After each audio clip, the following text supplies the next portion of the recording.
Radiant team ban. Dire team ban.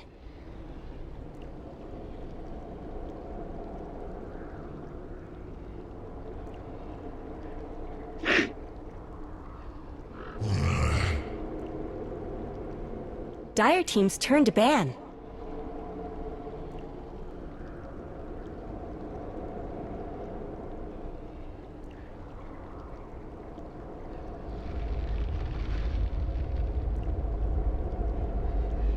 Ten seconds remaining. 5 seconds remaining. Reserve time.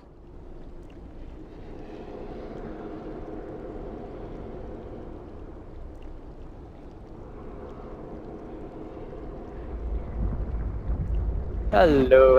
Alright, so good afternoon. Here we are back for Game 2 of the semi-finals at Game 3 Asia. Team Seed versus Team of 4Ks. Team of 4K currently the team which took out Game 1 earlier on in a very intense game up to 58 minutes. Just very unfortunate. There's a couple of mistakes coming up from Team Seed where the cores like Sicker playing on the Meepo was caught out too far, alone all the way in the enemy jungle with no buyback, and ended up this costing his whole team the fight. But anyways, Team of 4Ks, once again, opening up the Shadow Demon seems like one of their go-to picks as they do ban out the Drow and the ET one more time. Which is something which you usually want to see together, which is Shadow Demon, Drow, and ET. These are heroes which go well together. But in this case, it looks like they will opt for another strategy. Meanwhile, you look at Team C, they're banning out the Naga, banning out the Ricky again. So probably, yeah, they're just probably putting more emphasis on allowing stronger lanes. And you don't want a game to reach out that long again.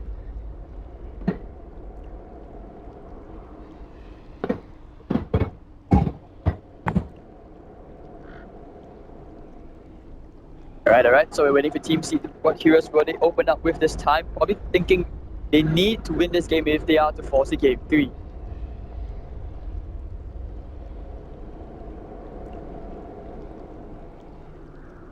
Lion. Dark Seer. Radiant team's turn to pick. Right, so Team C will open up with the Lion and the Dark Seer. Pretty strong, great disables in the line, got a great nuke. Darkseer always a reliable initiation hero, good mech carrier as well.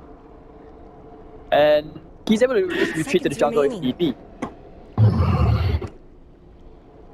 5 seconds remaining. When you look at Team of 4Ks, now who would they pick up for second hero? Someone's great setup, you might even see a Marana come out since disruption into that, or you might see the Kunkka come into play, something which is very common. Gonna pick up as well, but Juggernaut has been banned out quite recently. 5 seconds remaining. Alright, so we look to the Team C and what possible synergy they could have. Slark could be a potential pickup. We might see something else for a vac into the wall, and not to mention follow-up combo. To Team 4Ks.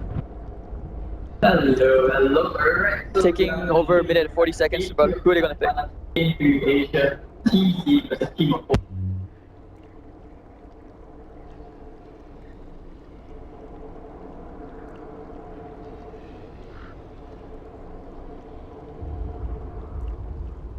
Ogre Magi! Dire team's turn to ban. Alright, so it looks like the Ogre Magi will be the next pickup for Team of 4Ks. As Team of 4Ks, once, this reliable support duo which they did pick up these two heroes earlier on back in Game 1. As they do ban out the Drow and the ET one more time. Which is something which you usually want to keep together. 10 seconds remaining. 5 seconds remaining. Alright, sorry about that as we had a bit of technical issues, but yeah, we are back. And waiting for the third bench for Team C.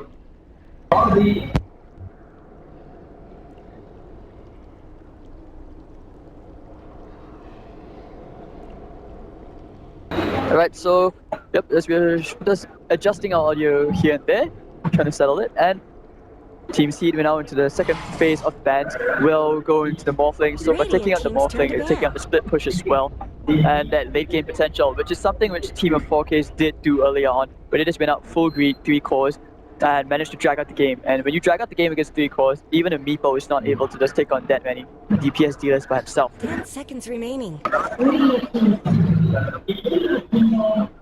5 seconds remaining. Right, so third ban, the team of 4Ks. Who will they go for? Reserve time. This is what they usually do. I realized the pattern, especially for Brent, the way he drafts team of 4Ks, is that he will pick up the supports before picking up his cores. And that leaves over for the position 3, 2, and 1 to come to play.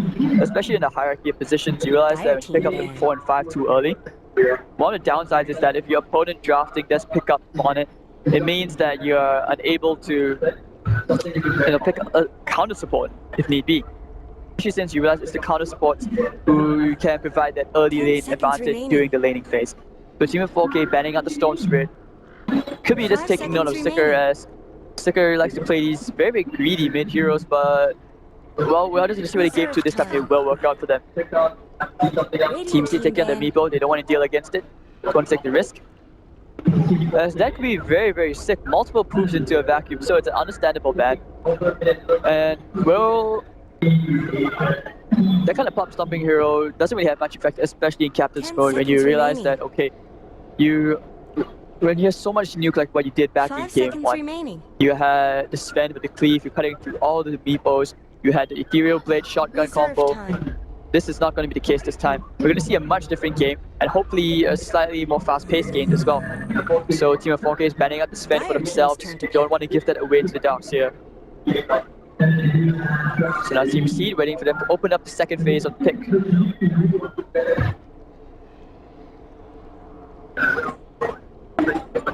5 seconds remaining. 10 seconds remaining. Faceless Void. They will open up with the Faceless Void, so a great reliable pick as well. Great early game, great control. Team Seed, they do. I would say Agent Kucky, when he played the Faceless Void, he had great chronospheres, but unfortunately it felt very forced into fights where they were not ready. There wasn't really a follow-up there. And when you get a Darkseid Iron Shot to the Faceless Void as a safe lane hero, I think this should be better for Team Seed. It means they're able to take 5 fights earlier seconds on. remaining. When you compare it to Team 4K, we're still not really revealing any of their cards. But especially since you take out the Naga so early on, there's no counter for the Faceless Void. You don't have the Vengeful Spirit for something to save you. It's too late to pick up Dazzle and Oracle now, because that would mean you have to play 3 supports, which is very unlikely.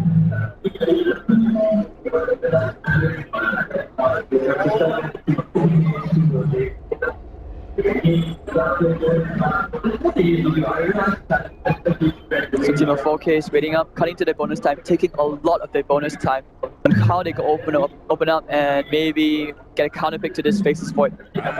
But they will go for the Axe first, so they're hoping to just kind of mess around at the laning stage. Maybe if possible get the Axe, cut the creep waves, play around at the Faceless Void if you're lucky.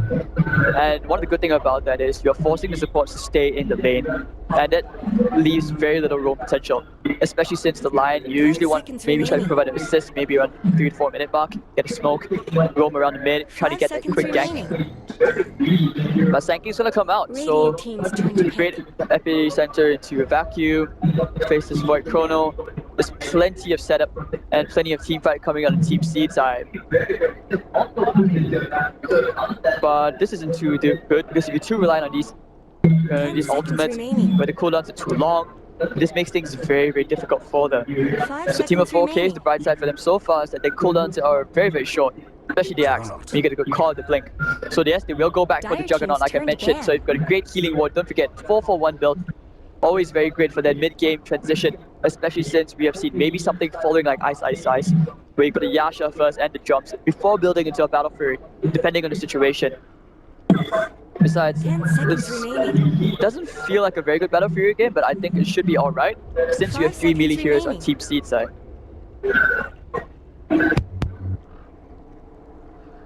Reserve time.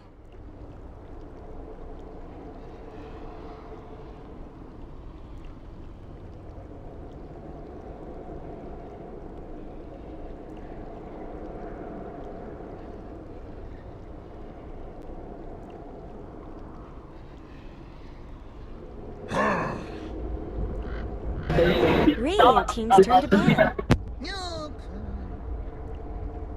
Radiant team's turn to pick. Right, so sorry about that. So we are just selling a couple more technical issues as we're trying to tweak it out and maybe get so that we don't hear the echo so much. But anyways, Team Seed will ban out the Huskar. Huskar mid.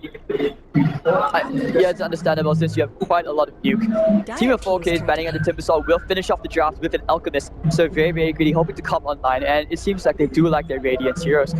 Team Seed waiting for the mid hero. Once again, they always like to pick Sticker's hero last. Hero which could do okay against an Alchemist. Invoker Tinker, 10 they seconds do remaining. okay-ish. 5 seconds remaining. But the last thing you want is for an Alchemist to be doing a lot of farm. And this is where you have the economy Reserve distribution time. problem there. Because if the Axe doesn't have a good lane, yes, you can have the hard camp, but if you want to farm up the quick dagger, you want to retreat back into the jungle. But Alchemist will obviously want to be farming up stacks as the lane will never be alone. So it will never be enough for him. So less than 20 seconds left for Team Seed before they will pick up that last hero. 10 seconds remaining. Alright, so Sika will be playing the Invoker. This should be a class Exalt Invoker, so plenty, like I said, plenty of setup. Back into the media combo, epicenter, and the chronosphere, which is very, very good. You could always go for a chronosphere and then vacuum someone into the chrono as well. So there's so much team fight coming up in Team Seed side. And when it comes to the lanes, I would feel that Team 4K has a slight edge, just because Juggernaut is a very independent hero in the lane. Void as well, but about who hits that mid-game transition, the laning phase is more crucial than ever as Team Seed are fighting for their spot into game 3. They need to win this game too. So I cannot emphasize enough on how important this is for both these teams. Team of 4K obviously will want to close this out as soon as they can. Get the clean 2-0 sweep will provide them a huge motivation boost going into the finals.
Super right click DPS compared to Sven or even the Morphling. So they're pretty much on the clock.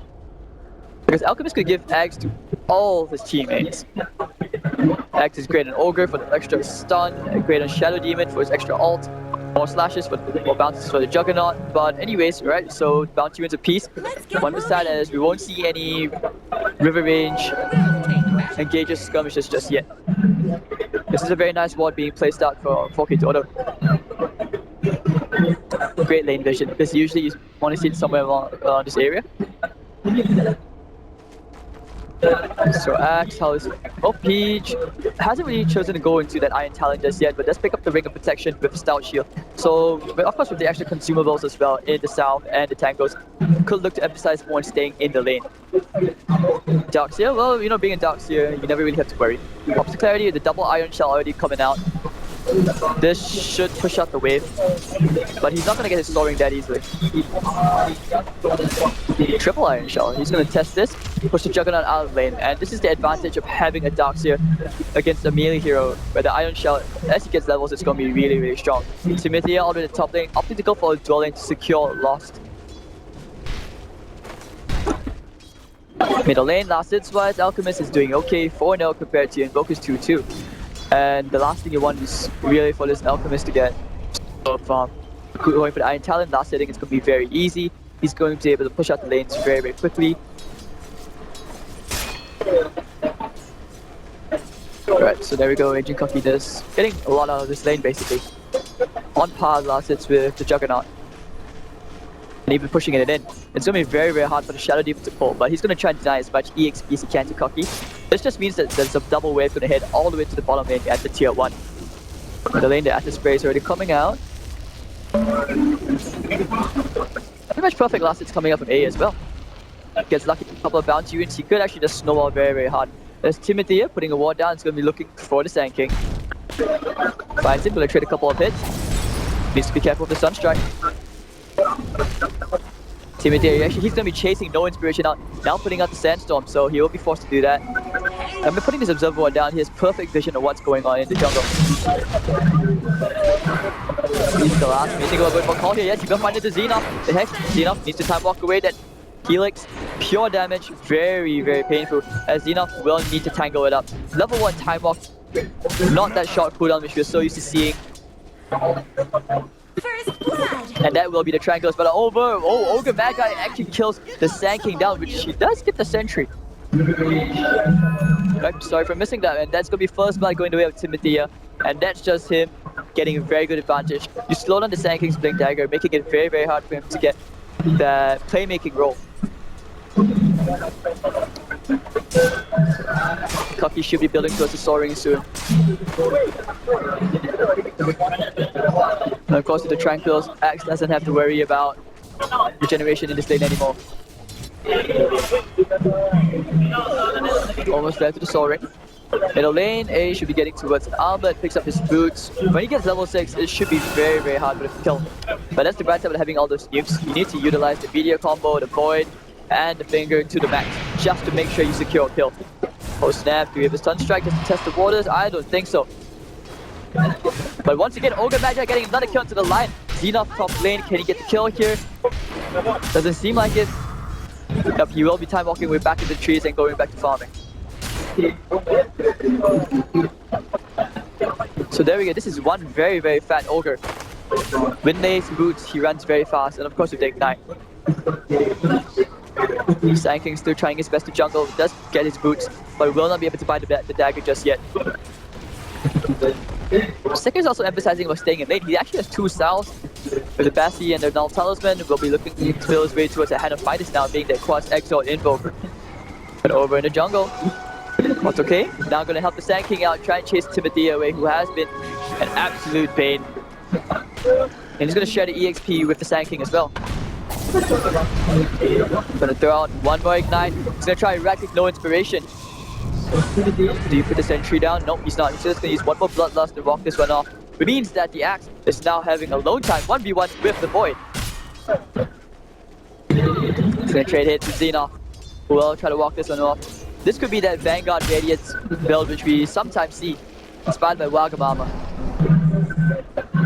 With the Autocade being forced all the way inside, he's going to find a bit of an annoyance in this Ogre Magi, who's going to try and de-ward the Sentry, and yes, he will get it. Autocade too far away, doesn't have any tangos to instantly de-ward the Sentry as well. And Ogre just being more tanky and better right click than the Lion. And the Juggernaut already level 5, building his way towards his face boots. A good well-timed updash, he could even get a kill into the Darks here as well. As you look into the Alchemist, alright, hitting the level 6, he's going to jungle just for a bit of safety, which should give a bit of solo EXP to Timothy.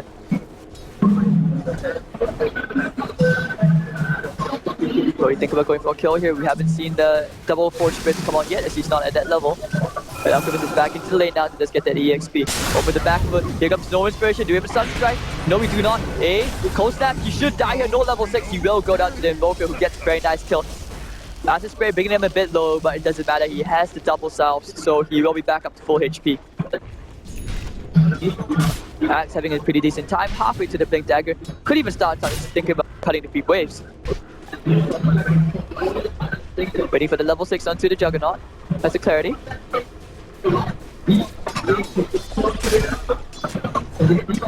So looking at Darks here, Soaring. Could be a Tranks, or even could be the headdress, just so they can build his way more into the mech. Easy to transition. But actually thanks to that kill from the good rotation coming off the Sand King, it means that your Invoker now has a huge level advantage at level 7, seeing as the Alchemist was really struggling to stay in the lane, had to jungle. Youngin saving the bounty unit, and of course, you know, Alchemist with the bounty unit, with the Grievel's Greed, you do get more gold out from the bounty. There we go, instant 310 gold. balanced. Axe gonna try leading the way. Timothy, he does know that Sand King is jumping with a nice double hard camp stack. He's gonna try and steal the last hits away. Hello, hello, here comes Axe. Okay, they realized that the Axe is off the map, so the Lion probably reported that and they realized, okay, Sand King says, I need to back off, I don't want to die here. But Blink has really been delayed long enough. Wait, GXP should be level 4, yep, he will get it courtesy of the Axe. Oh, here comes Axe. Team begin attacking the line, Planar disables between them. Do they have the heads? Yes, they do. Interactive with the counter Helix. Gun strike off the mark. He's gonna get the dunk. He's gonna find the line. Might even make it 2. Needs a bit more. Time walks forward. Xenoph, they will get the kill now. So a bit too aggressive, but anyways, he still gets the kill. That's gonna make the supports very, very poor. 1500 gold, very, very rich Axe. Omelette on the way for your Alchemist. Dark here is going to be farming the hard camp by the side, so not easy to keep the creep equilibrium in control of Team 4K DOTA. As Team Seed are battling but struggling, especially against the amount of pressure they're putting on the Sand King. They realize if we can delay the Blink Dagger as long as we can, there's just no way to initiate on us. Xenoph, of course, waiting with that Chronosphere. Hasn't used it yet. Axe back in the lane already. Level 4 counter Helix. Meanwhile, we see our first smoke gang coming up on the no inspiration. Where will they go?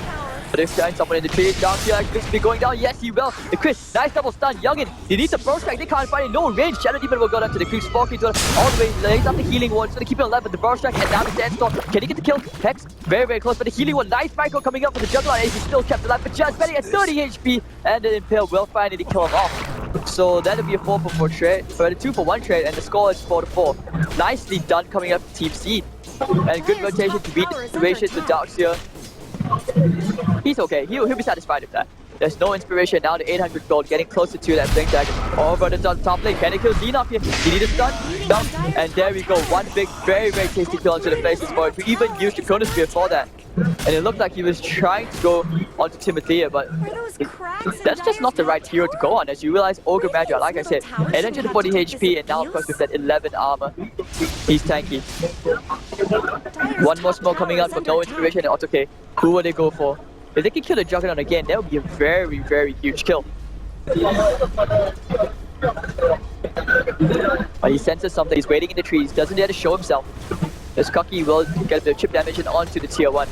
He's pinging it out as you realize, okay, I need reinforcements. A 3-man smoke response is coming out from 4K DOTA. Where will they go?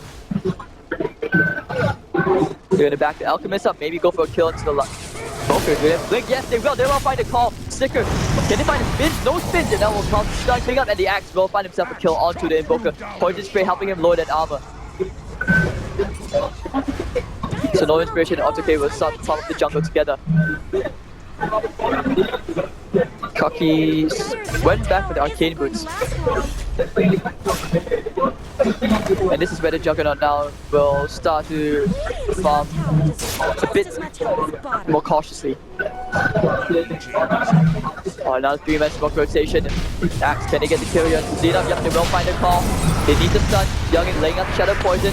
Tower down. No, time box on the damage off.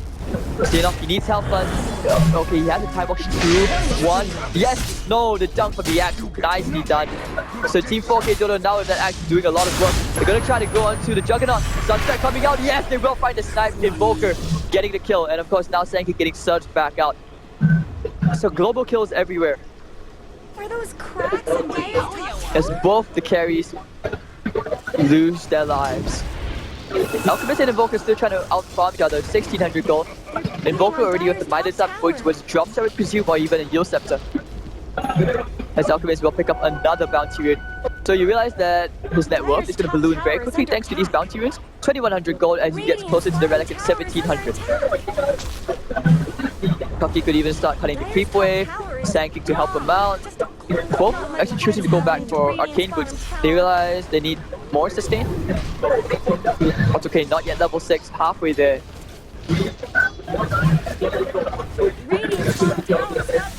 First, the Team 4K DOTA, they will take a short break. Scouting the enemy jungle is Timothea and the Axe are looking for more blood. Radiant's bottom tower But actually, no, is very, very no nice more. scan. Nicely done from Team Seed as they sense the danger and they will head to the south part of the river. So nicely, good game sense actually. That takes a lot of game sense to realize that, okay, wait, everyone's off the map. We're in the enemy jungle. We don't see anybody there. Good scan, which will save the Invoker's life, and he's going to farm the hard camp near the secret shop. Tower is under attack. So hold on, Timothea and Axe. Shadow Demon, you're going to put a very, very cautious ward. Daytime, so Inspiration is going to just wait in the trees. He does know that Timothea is there. Could think about channeling the epicenter, but he will TP out, taking the safe option, not wanting to risk the fight.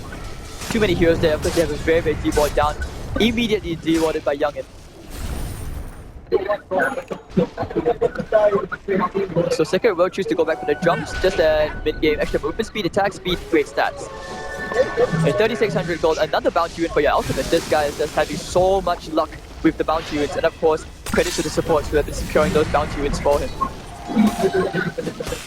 And this is going to be this relic right here, courier on the way, I would presume. And Invoker now, the double forge spirits as well, will look to start to pressure the top lane. 75 with 12 minutes in, the net worth advantage in favor of 4K DOTA. No surprise there as you realize, okay, wait, hold on to get the call onto the Invoker. Follow up stun. Where's the top spin? He needs spin. He's gonna find the dunk. Yes, he will find one onto the Invoker. Going looking for a bit more blood, looking for no inspiration all the way in the trees. He needs to go strike deeper into the trees right now. Last gets a call, no off the mark. He's dead, he will just TP out, so no inspiration. This nice cozy little corner saving him. By losing the Invoker, that's a very, very huge kill.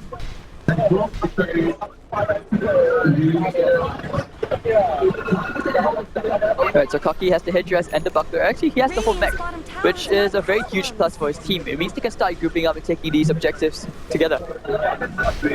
Xenoth as well, going for the Vanguard, like I mentioned. We haven't really seen a Chronosphere from him just yet. Axe will be looking to take this stack very, very big, but that will be his Blade Mill almost up. But decide to give it to the Alchemist, who does complete his Radiance. 13-minute Radiance and Armlet, he's farmed.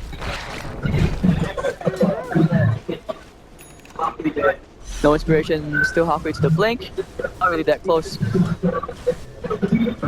You know, everyone's just waiting behind you at the tier 1, not wanting to really give it away as the last.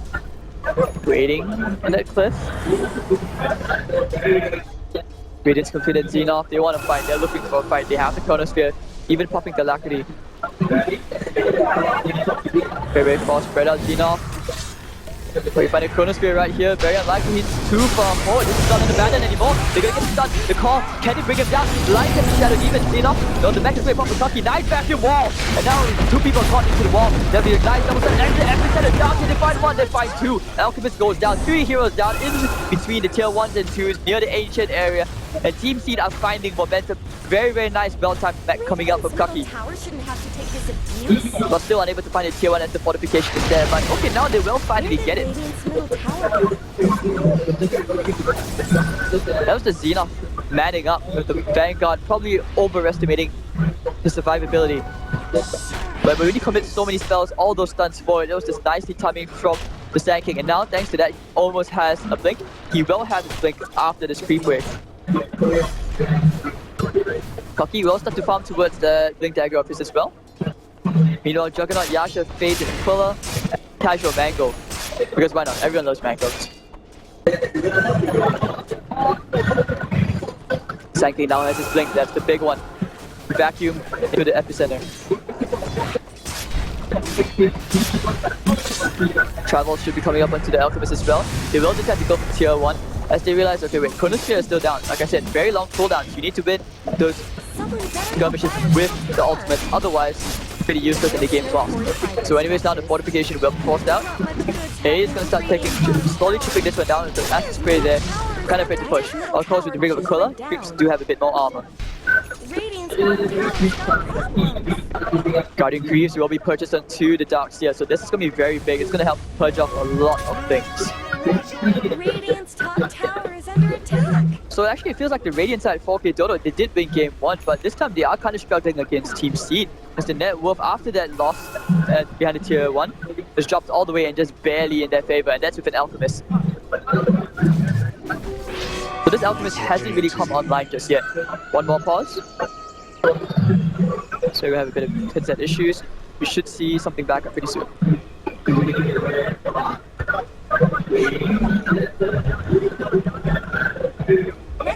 Alright, so the game will be resumed. Timothea is stacking the ancients. That's a very, very big stack. That's a 4 stack. So Alchemist can farm it. Axe can farm it. But it should be going to the Alchemist. Plenty of ancients like that, why not? Oh, actually no, they're going to share the EXP. Give it to the others. So when Alchemist is busy farming the whole bottom lane with 2 camps and a creep wave, you're going to share it between 4 people. Although they decide to smoke. You still don't see any smokes being brought up by anyone just yet. Yeah, no smokes on either one of the players. So they will just decide to try and push up this T1. Maybe contest it as Kaki is all the way to the front lines with the Greaves. He's really not afraid to die. He's going to cut the creep wave, which means that the tier 1 will go down. Very aggressively stacking forward. Xenoth as well. Chrono and Epicenter at the ready with the vacuum. They have to be careful. And this is where Team 4K DOTA will not contest that tower. Bottom tower needs some help. They want the Alchemist to get more farm. Could even decide to go back for a BKB after selling the talent. Radiant's top tower deserves just as much help as the bottom.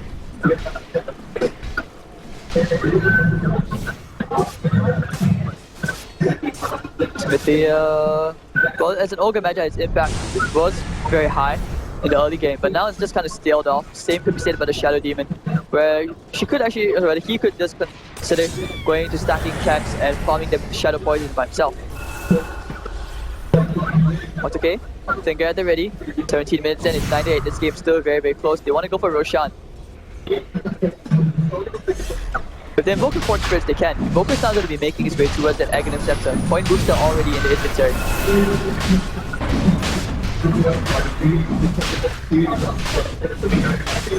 I like this item pickup. The casual Hood of Defiance means that he could be very, very tanky, especially against the Invoker and the Lion. Now where will they go? Will they smoke?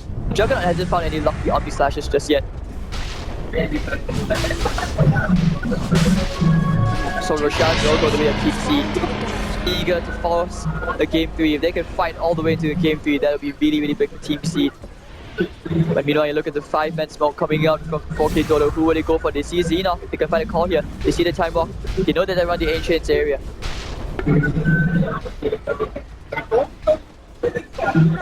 They will back off. Creep wave is being pushed in. Very, very big creep wave. So they have an idea and they're just positioning themselves on the high ground. Even Kaki playing very, very safe. Staying the choke points 1% at a time, so they know that at least if someone would be initiated on, you have plenty of backup. The Sand King cannot die as well. It's okay for the Lion to die, but the Sand King is the one who will always have to come back. So he's going to be making his way to a Veil Discord, extra magic burst. It's going to do so much, especially against the Alchemist. So a Hood of Defiance alone is not even going to be enough.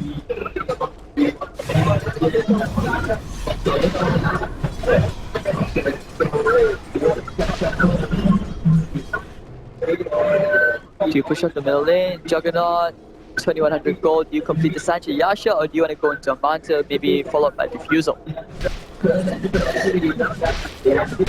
Xena, also not sure what he's going for. Actually, it is a Diffusal. Radiant's middle tower could use some help. Sand King very close to that Veil of Discord of his own. And meanwhile, the tier 2 will be taken as they do have the Aegis.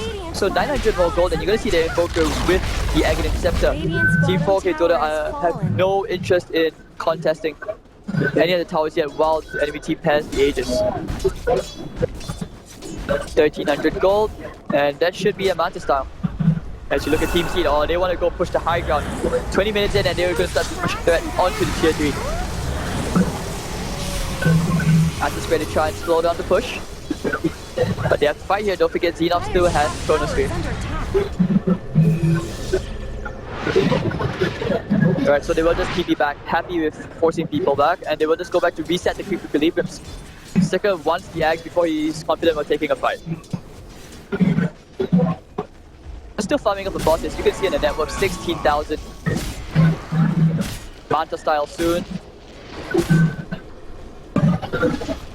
Kaki wants that Blink Dagger so that he could get, it's easier to position himself and get the initiation Swift Void. So that's very, very big. Yep, he will have it now.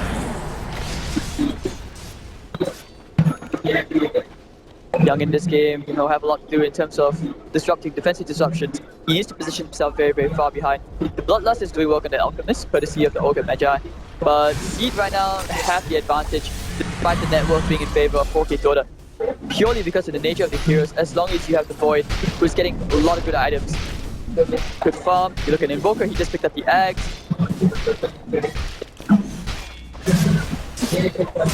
Right, so 4K DOTA, yep, he does go back for the Manta style.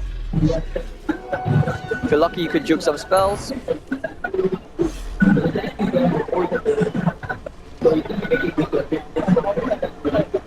Actually just playing very, very sneaky, waiting all the way into the trees. But no one's really showing themselves on the map as Team Seed. Besides the Invoker who has the Aegis, everyone else farming together, no one's really walking alone.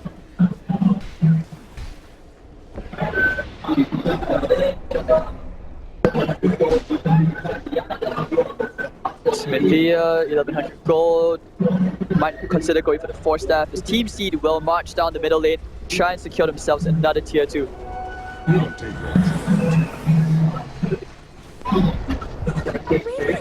Alright, so Matastal still at the base. Alchemist will push to tier 2 as they will give up theirs. They realize the team fight potential of Xeno's stack is just too strong right now. Meanwhile, bottom lane, the last cutting the creep wave, but this tower is still very healthy. They will not be able to get this one. Alchemist is still farming up. Matastal completed Iron Talon all the way back at the base. Okay, might think about going for a wraparound, very, very close, puts a ward down, may find somebody, but this ward spots up the Lion. Spin TP out. And AutoK will have his big dagger in 5 seconds. Actually no, 3. So lots of items being picked up all around. Sanking as well, you look at him, Veil, Blink. Still have yet to see any more wombo combos as 4K DOTA just want to try and drag out the game.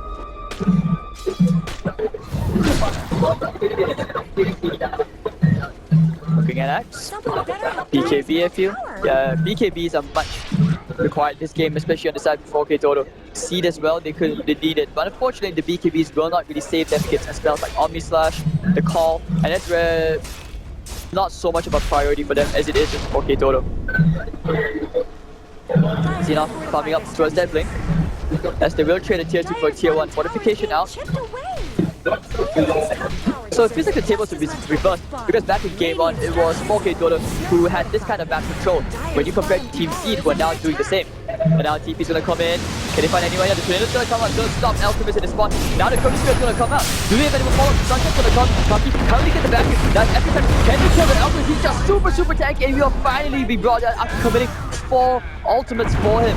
Looking for a bit more. The Deafening Blast is gonna slow Timothy down. Now let's look for the Icon. There we go. Gets the multicast out, but the surge of the Xenon, they will bring Timothy down it seems. And yes, Timothy the Greaves, everyone back up, and Timothy will go down to 2 heroes down. And meanwhile, 4K DOTA still has to farm. Yeah, they need the BKBs. Alchemist as well, you saw how he was very tanky. It took a long time for them to kill him. Oh, couldn't TP out. So they can't really get the kill. Chooses to go back for the Yasha, so it could be a Manta style into a diffusal with the diffusal blade, which is very annoying. Causing mana issues.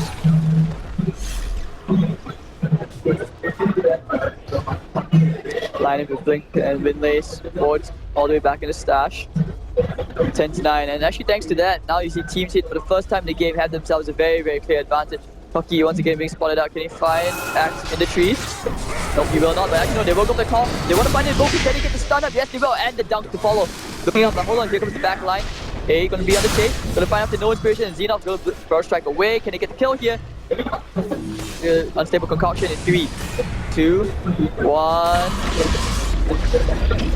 Oh, back one to the cliff. Nicely done. The call's gonna miss. Time walk away, and that's just it. But no, it attacks up, and he will stun himself. AutoK all the way into the trees. AutoK should be going down here. The stuff is boxed into a corner, will die.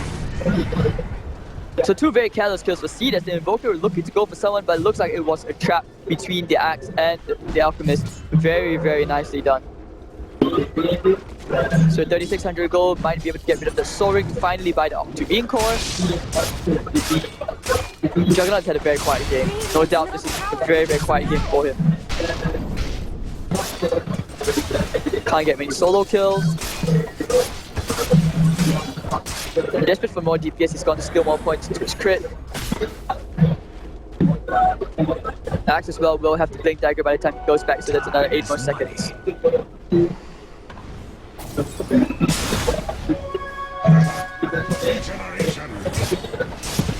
to 11 to 10. EXP just slightly in favor of C. Itemization. Well, it's a bit booster onto the Darks here, so that could be a Vanguard. Yeah, Vanguard is a Crimson Guard, and that's where Omnislash will be strongly negated, as well as any right click come out of the Alchemist, because this Radiance build is not exactly one which provides plenty of right click DPS compared to something like what you would see on a Faceless Void. Sticker waiting in the trees. Yeah, Jack's gonna try and push his lane out. But yeah, he has to be careful as well. Invoker to the top, alright, so he will be okay. This lane is all this. Could be able to try and get some damage into tier 1. Right now, Team C, they're grouping up. Could be pushing the tier 2 together. Dire's middle tower isn't going to last long.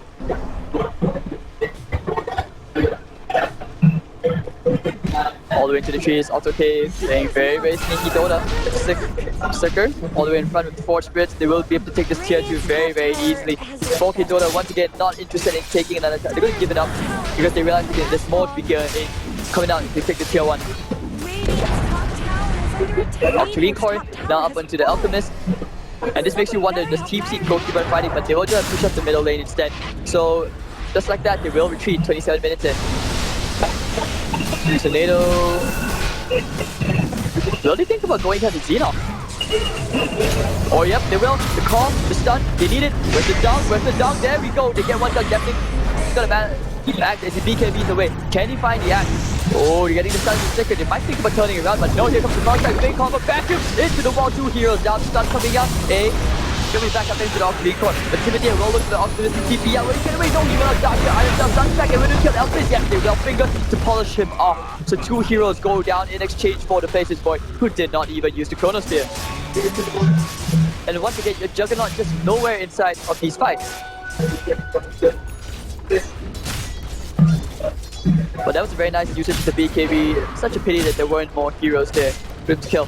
So they're trying for these tiny pickouts, but in the end, you just get re-initiated back on as you realize the double blink daggers coming up with the Faceless Void, the Dark here and the tanking, proving too much for them. So yeah, 4K Dota, they find themselves a bit more leeway in terms of the net worth, flying back up to their favor just by a tiny bit. As Cocky with the Crimson Guard will look to go into that, the Vanguard will look to go into the Crimson Guard. So they will look to go secure themselves one more Roshan. Sticker should be giving it this time. He should be taking it. And if the Chronosphere is still up, they could actually think about pushing the high ground.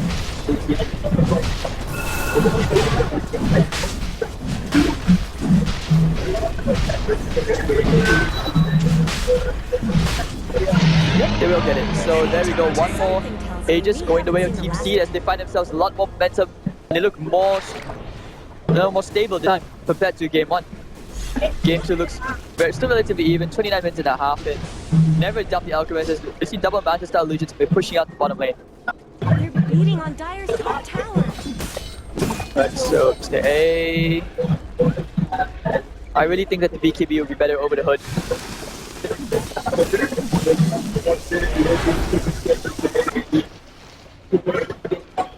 Sanking now going to make his way towards the Axe Acceptor as well. He needs the Axe, going to try to use the Veil and take care of these illusions, but will not have any luck. Alchemist, they want to go to the top lane. They know the Sticker's there. They can burn their Aegis for absolutely nothing. That would be big. So both these teams avoiding each other for now as they look to secure at least one more item. Etherland's also up onto your Sanking, so that's going to be a one very long power strike. Hiding all the way into the trees. 4K Dota just playing very passive Dota. Look at the amount of illusions being used to send out Shadow Demon illusions, Alchemist Manta style, Juggernaut Manta style. They're going to keep doing that.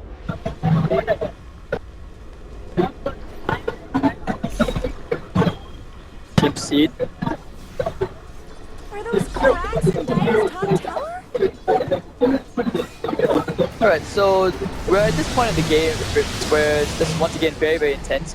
And both these teams need to watch their moves. Team Seed have the advantage, so if 4K Dota were to lose one fight outside, they could easily lose the lane of Rax. Xenox is going to start right-clicking away onto the tower. Just get a bit of damage in. He gets have it off anyways.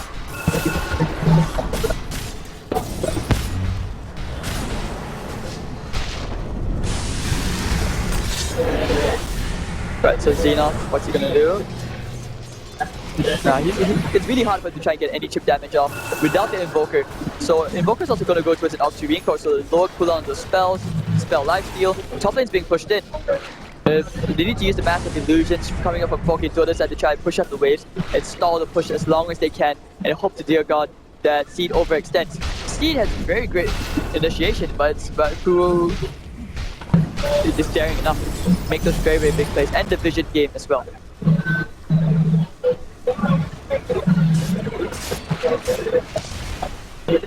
Looks like they will direct their attentions to the bottom lane. Xenon popping them on. Star gonna get something checked. Actually, quite a lot of damage there. The force split as well. Fortification will be forced out. Xenon still has a chrono.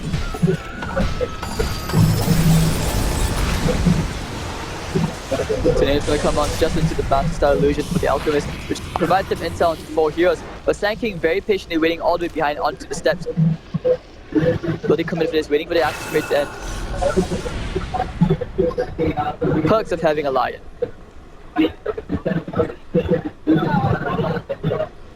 Mana draining is actually really good onto illusions. So to a certain extent, Lion is actually a counterpick to the Shadow Team. Oops, so sorry, I have this tiny short pause. We're gonna have a bit of lag.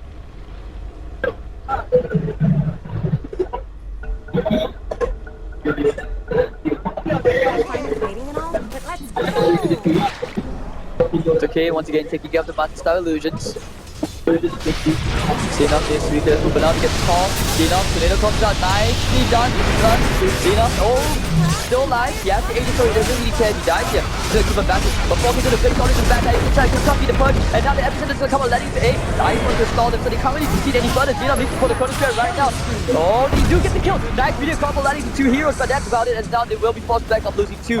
With the manpower disadvantage, Falcon is gonna be on the hunt. But then it's gonna come and landing with 3 heroes, cancelling the TP off the Alchemist. So that will be that.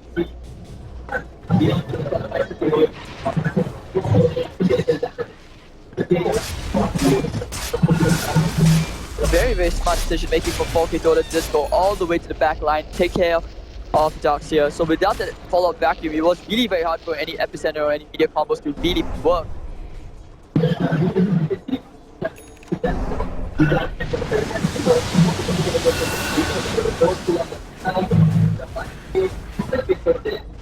Right, so Sicker pretty much maxing out. We'll have to get rid of the drums or even the Midas at this point. Go for a Hex, might go for a Refresher Orb. Dyer's bottom tower is under attack. So 14 to 12. After that fight, now slightly in favor. You can see the gold graph is very erratic. It's gone up and down, up and down, up and down. And now it's slightly in favor of 4K DOTA. But with an Alchemist, that's never really enough. The Alchemist actually choosing to go for a Blade Mail. 5,300 gold right now. Hard. Shivas.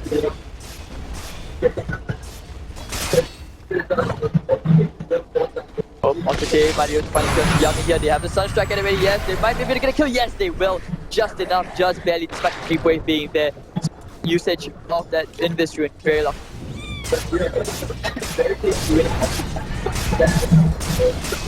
So Juggernaut, Blink Dagger, Aquila, Diffusal Blade, Master Style, compared that to a Void who has pretty much the same items, except without Aquila, he's gone for the Vanguard, which might transition into an Abyssal Blade if he needs to. The Bash is one stack, that's the thing. But you just want to put the extra bit of lockdown, that reliable lockdown.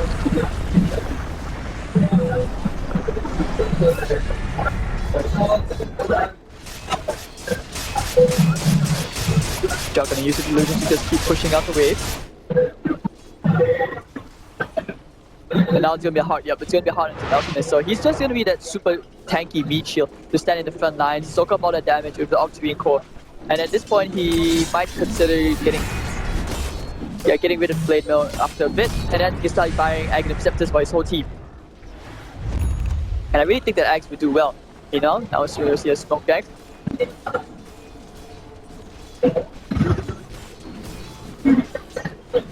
Alchemist, kind of baiting by pushing out to the lane. Heading to the jungle now.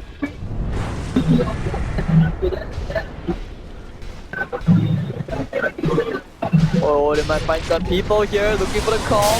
No blink to him. He doesn't get the call to Xenon. He might be able to get a chrono. Yep, finding out 2 heroes. But no, that's one of his own. And no epicenter, but it does go into the Shadow Demon as the line will clean up the Juggernaut at the sideline. Xenoff now running around the wall crowd, looking for the stun A. Going on today, he's going to find out Obfuscate to clean up the support first. No finger, not today as Xenoff still fighting against the Alchemist Illusion Surge. He might die, but not the nice double barrel stack. The media couple lines do here. 3 gone down on the side of Team DOTA. And now Line's going to find himself another kill. That's the Alchemist will die here through the Invoker it seems, but not really back up to almost full HP. Time down here with barrel stack. There's just so much of the death thing about vacuum, EMP, everything being thrown out onto this Alchemist. Still can't kill him up, and they will finally kill him after what seems like an eternity. A full team wipe as Team Seed wiped the floor with 4K DOTA. And Sekiro all the way back right now in the middle lane. He wants to push. Might even go for the exposed lane of Rax, but with the creep wave there, he's going to take care of the bottom and cut it a bit. Axe will be forced to buy back.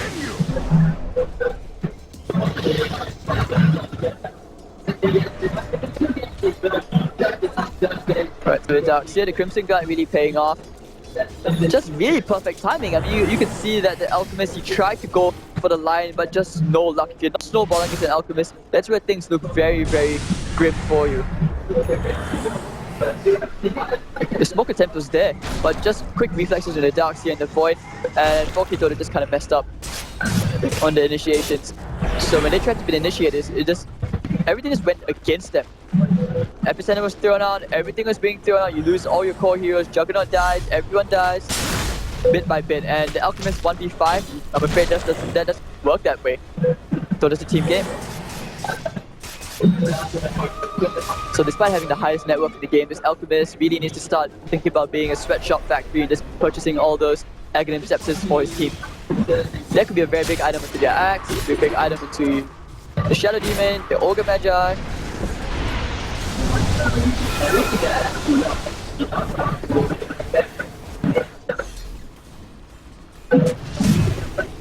Right, so Sekiro needs to... Well, after the Midas, you could go for a Refresher Orb. A Lincoln would be decent. Wouldn't to an Ethereal Blade as well. That would be really, really big, especially against the Alchemist, who is going back for Shiva's Guard, so he wants that extra bit of armor. Tiny nuke. It's occasionally useful in this kind of situation, but I would feel that the BKB and getting... Yeah, BKB would be so much better. I think get rid of the Hood of Defiance.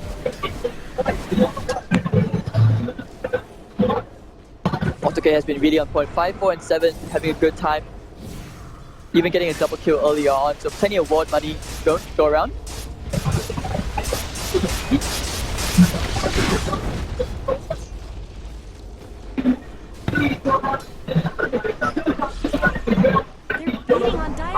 Yeah, so nothing for now as both teams just wait.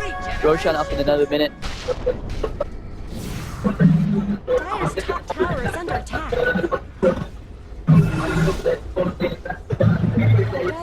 Let's see what they will have to do. I mean, Juggernaut as well, this game, he needs to go for other items. Even if BKB and him wouldn't be that bad, honestly. Because he needs to be able to stand in the front lines without having to worry so much about all these lockdowns. The vacuum, the stun, the hex, the burst strike, the finger, and all that magic damage coming up from the Invoker. But usually, the reason why you would want to hold your BKBs that late is because the BKB timers start to fall off.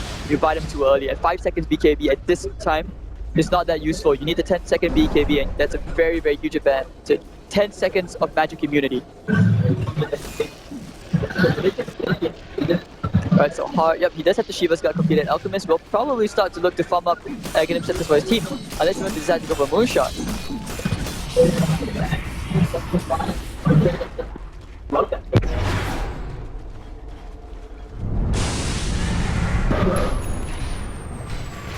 Right, so Dark's here. Where will he go? 3,500 gold. Might go for a Hex. Could go for a Shivas of his own. Invoker 3,100 gold. Picks up the haste. Laying out Tornado, looking for somebody.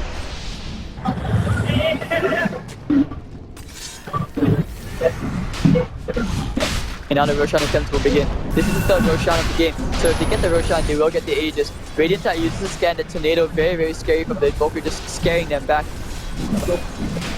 The Alchemist, however, thinking about going on AutoK. Oh, he thought that was an illusion. Gets deleted by the Alchemist, and that'll be very, very big for A as they are one man down and they will not dare to do the Roshan. Dire's bottom tower needs some help.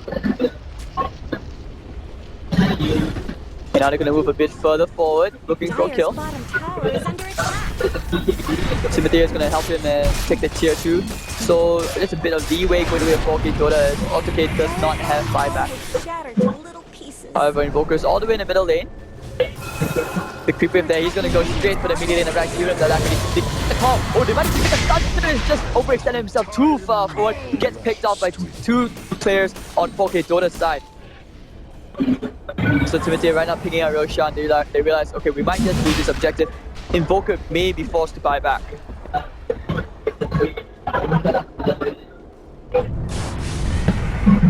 Right, so now they're gonna smoke.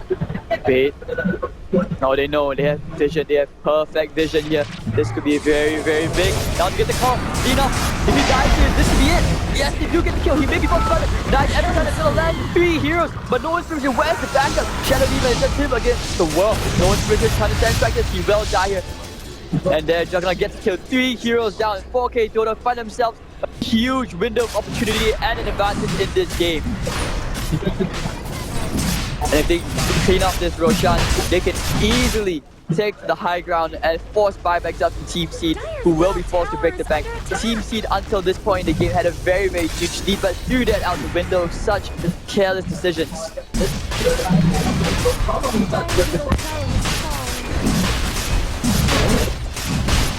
And actually, we're Team Seed. What?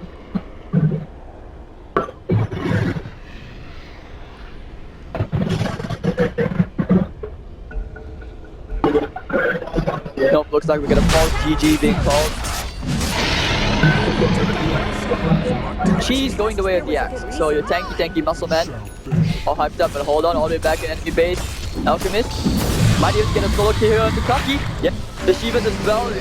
Oh, he's just so tanky, but Kaki will back off. Alright, so the illusions. Oh, no, the finger. Actually, no, the community. Oh, that out, but hey, no, he will die here anyways. The EMP being too much. The call, can they kill Sticker one more time? He may be forced to buy back. Alchemist will be buying back and keeping all the way back into the fight. Xena looking for the chrono, fights 2, goes for Timothy here first. And now Axe, no mana completely will be forced to pop cheese unless he chooses to die here. And then the Alchemist not being able to TP to join his team, 2 heroes down, and that's the advantage gone of ever breaking the high ground. And this just means that Sticker is on the chase, gonna find the Juggernaut, going forward, Sunset's gonna land. Not really, just kidding. And now you got to big forward very aggressively. Juggernaut, no more mana. Alchemist losing to the rescue. Gonna try and save it. Burrow strike from the far. Epicenter to boot. He's gonna die. That will be the age is gone. And there's so many heroes here. Juggernaut could be dying one more time. Does not have any chance to get any spells off. He will lock down and just die. So that's just him with buyback still available. But for a minute and a half, this could be really, really bad for 4K DOTA as they are forced to TP back.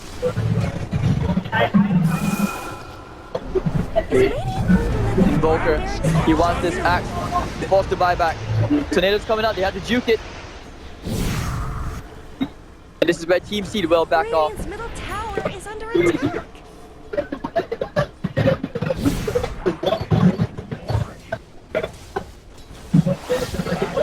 Alright, so now this is where they have to play more passive. Any of these teams, when they die with no more buyback, that's pretty much the game gone. Buyback status is very, very grim. First does favor Seed a bit more. They did get 1 buyback out, but that's it. Alchemist did buyback probably a bit too hastily. Invoker on point, 4,900 gold. Let's see what's item coming on the way on the courier. For the Darks here, it could be the Hex. Yep, this should be the Hex on the way.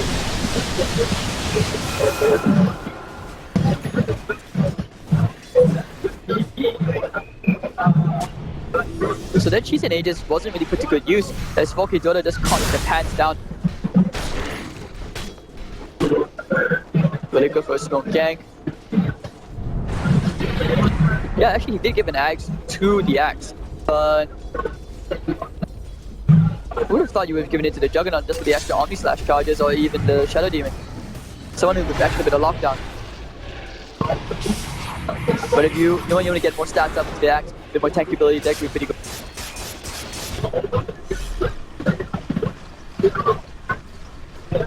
Alchemist may be forced to go into a BKB at this point, or he may be forced to just change his entire inventory slots.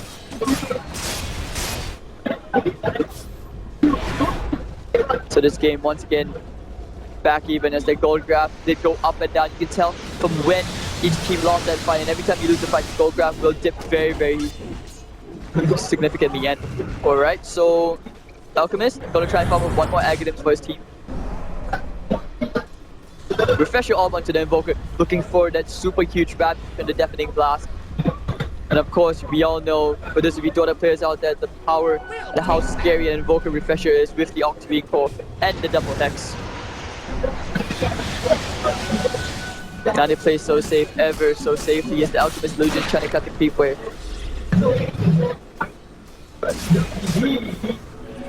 Oh, they're gonna use the scan by the die side, but they will know that that's an illusion.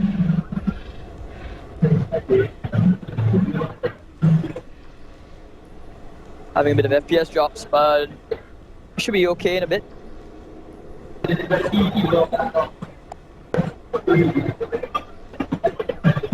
Alright, so far in this pause, just a quick reminder guys, if you can't see the tiny little yellow indicator near the score, 4K Dota is the one with the advantage right now, 1-0 against Team C.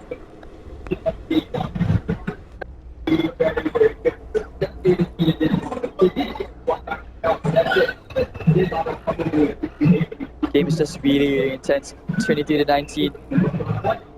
Any mistake right now can cost any of these teams the game. Will we see a game 3? Or will we see a 2-0 sweep from 4K Dota? Sanking might go for Shivas. The Hex onto the Darks here. Even a Refresher would be good on him as well, just for the double Hex or the double Vacuum into the double wall. Juggernaut this game, very underfarmed. Like, yeah, he's decently high in the net worth, but Fuso, Blink, Master, Cooler, and Phase Boots, those are not the items which are enough to carry your team. One more Axe being bought up. Who's it going to? Is it going to the Ogre? Yes, it will go to the Ogre. So an extra stun, extra stats, harder to kill this Ogre now. And the extra stun, this could be what they need to go, especially against the Faceless Void. Bottom lane being pushed in by the Invoker Illusions. And from that, they should be able to know that he has to refresh his orb now. Smoke gang coming out from the Invoker. They know that someone will push out to the bottom lane just to push out the wave. So Sticker on the way. Meteor combo at the ready. Xenoff all the way in front. He's gonna say who's foolish enough to leave. Smoke hasn't been popped. So he knows that these are illusions. Yeah, now they know where they are. This is just experience coming up from 4K Dodo's side. They know what's going on, they saw where the tornado came from, and they know that they're smoked up.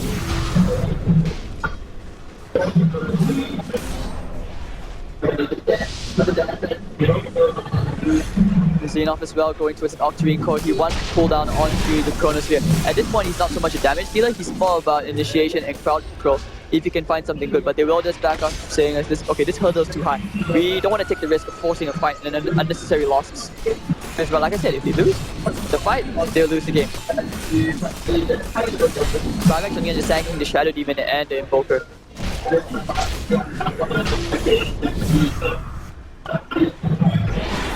Alright, so Xenoff, Octavine Core up, Io Skadi purchased into your Juggernaut.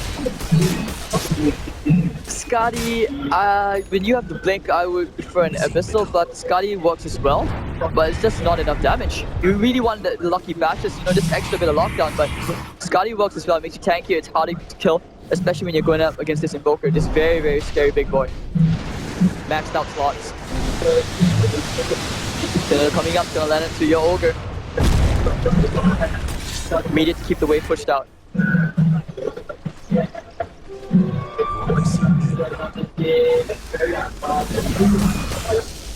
So Alchemist, but you're gonna open. Xenoff comes into the party, time dilation. Can you go for a kill here? The mana leak, thinking about the Chronosphere. Shiva's guard, he's gonna slow down the Xenoff. Ratchet him down, but over in the backline, the Invoker hexed up Timothy. Will not be able to find a kill. Will he find a call here? No, he will ghost walk himself away. Xenoff still kind of hanging around, and this is where the Invoker, meanwhile the bottom lane, very, very huge creep wave gonna be there. If they can hold them there, that could be a lane of cracks going the way of Team Seed. Yep, Sticker is gonna be running all the way, sprinting all the way there with that ghost walk. I'll quickly waiting to cancel TPs as well. And now the TPs, they'll be forced back. Very, very unfortunate, but hold on. Sicker. Heck.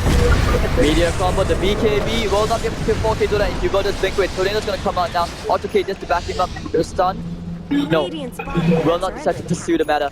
As they are very, very afraid. No vision there. They do not know where the rest of the enemy team is. So they can't really take that fight. So both teams really testing.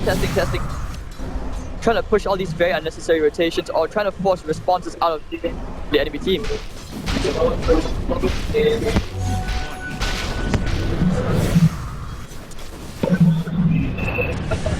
Excuse me. Alright, so yeah, there we go once again. Alchemist. Stretch up Alchemist. How many eggs has he bought this game? 1, 2, maybe going to the 3rd and 4th. The Juggernaut and the Shadow Demon. Cocky as well. 2K goal this game once ever. So crazy. Sicker's gonna keep pushing out the waves. This is the creep clear simulator right now.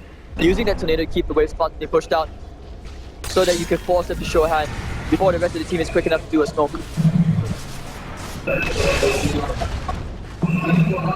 Auto K to 300 gold. TPN off, looks like they're on fire. Xena, Chrono Spear is there, but it's not gonna be enough. Looking for the vacuum, 3 heroes into the back. Xena will get out of there, but just barely. And that's too late. Here comes Juggernaut, here comes Axe. 1 down, 1 void down, no buyback onto your void. And they're gonna go marching down the middle lane. There's a very, very big spell down. And Invoker would have to pull out everything from his Invoke just to keep this alive. Yeah, the tier 3 gonna take a bit of damage. Fortification forced up, but Sicker's gonna try and push them back. He's like, alright, if you don't want to defend, I'll get the tower. I may even take 2 lanes of back.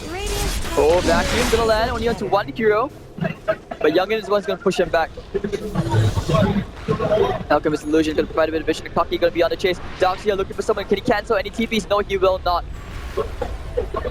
Unfortunate. And Roshan's gonna be up in 15 seconds.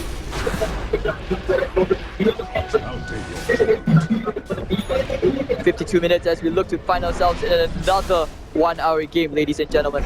So over here you can see 20-23, 52 minutes in. The buyback not looking too bright. As yeah, everyone has seems to have buyback except the Void, Shadow the Demon, and the Ogre Magi. Meanwhile, you look at itemization. Timothy is still struggling to find that level 6 key, Duncan as well. But you look at the side, the EXP is definitely in their favor. 14,000 plus minus an Invoker, and you of course their supports are not as underleveled compared to the size of 4K DOTA. The graph dead even. No one has clear advantage, and right now they will go to Roshan and Sicker wants to solo this. Well, hello, Cocky, nope, will blink away. The rest of his team backing him up, and they will just go back to doing the Roshan. Xena cannot afford to die. Top lane, they want to keep pushing. They're like, alright, wherever you guys are, we're gonna go take that top T3 push in. One TP's gonna come up. Invoker. Tornado pushing up the wave. And that one deafening blast gone. They can get the kill here, but however, Roshan's gonna take a while. Xenoff cannot do this by himself. Force Spirit's there for another minute. They need to make up their mind. They need to think, do we go back to this Roshan? This is very, very risky. A, looking for the head, and the vacuum back. A is fine. No, Roshan off the mark, really to try and slow down the illusions. Shiva Scout looking for the stun. Oh no, the head. Oh, he will die. Meanwhile, Void picks up the agent. Will be forced to keep it back. Meteor combo landing on the A. Double meteor. Definitely blast the wall. A still alive. Alchemist just cannot die. Here comes the landing over to the backhand. Will pull up onto the Shadow Demon. Timothy on the run. A still alive. Alchemist. Can he keep on going? And that's come to life. That's for the script. Landing into 3 heroes. Catching 3. No, Timothy has back into space. Back into the wall again. Now the jump power strike coming out. Can he kill the Alchemist? No, he cannot. Alchemist back to go hit. He's gonna go down after the long run. Go before the buyback. Actually, he's a dunk drop by the boy. He's fighting through. Needs to get big enough. He's gonna get it down, and now with the engage extended. Double buyback stuff of Team Seed as they will keep on going. The time dynamics is there. And they will fight Juggler gets the kill to the right. Can he kill Xenoff? If he kills Xenoff, this will be a disaster. No buyback of him. Super long burst track, landing him and saving his teammate. 3 heroes disabled. But this is the rack exposed. As Team 4K DOTA look to take themselves the first lane of back. Definitely blast gonna come out. Heck, can they kill the last? Can they kill the Ash? Yes, they will. They will finally bring him down. Now nice double back is coming out against the Cocky. Can he kill the Elsa? He just won't die. Xenoff, very, very low. 4K DOTA will finally go down. No, needs one more second. The bow strike will finish him off. Alchemist Sun Strike. No, and here we put the time walk away. The ice ball's gonna slow him down and they will not be able to change. No inspiration, they keep on going. Media combo gonna come out. Can it kill Timothy? Nope, gonna pop the one charges and the glitter cake gonna come to at resistance bonus right there. Alchemist toss up in the air. EMP combo, definitely blast, dip, cold snap, yes they do. Alchemist completely no mana. Timothy should be dying here. Here comes the Juggernaut. He's gonna go going. On the side, no, Ghost Rock actually gonna save him. Now he's gonna go for the blade down. Get it? No, apparently not. All the way in the backline, Ace still won't die. He just cannot die. He hasn't died in all this whole team fight. And what is going to Juggernaut? Juggernaut dies, and this could be a disaster. He's going to keep on going. He did buy back here. Make sure you remember that. No buyback again. So then it's going to come along. Two heroes back into the wall again. This is fighting that long. But Makoto catches two heroes. Sunstrike. He's still not dead. He refuses to die. The Deathwing Blast will finally die after what? It was a 3-minute fight. And the Juggernauts go down with no buyback. Team C, they hold the base, losing only the ranged racks. Alright, so no inspiration. Really amazing with those barrel stacks, those clutch vacuums coming up from the Dark Seal as well. Playing absolutely brilliant Dota right here coming up from Team C. And 4K Dota couldn't just concentrate on those objectives as there were just too many obstacles in their path. So now the Juggernaut with no buyback for 77 seconds down in the silence. They could be forcing out the Alchemist buyback here.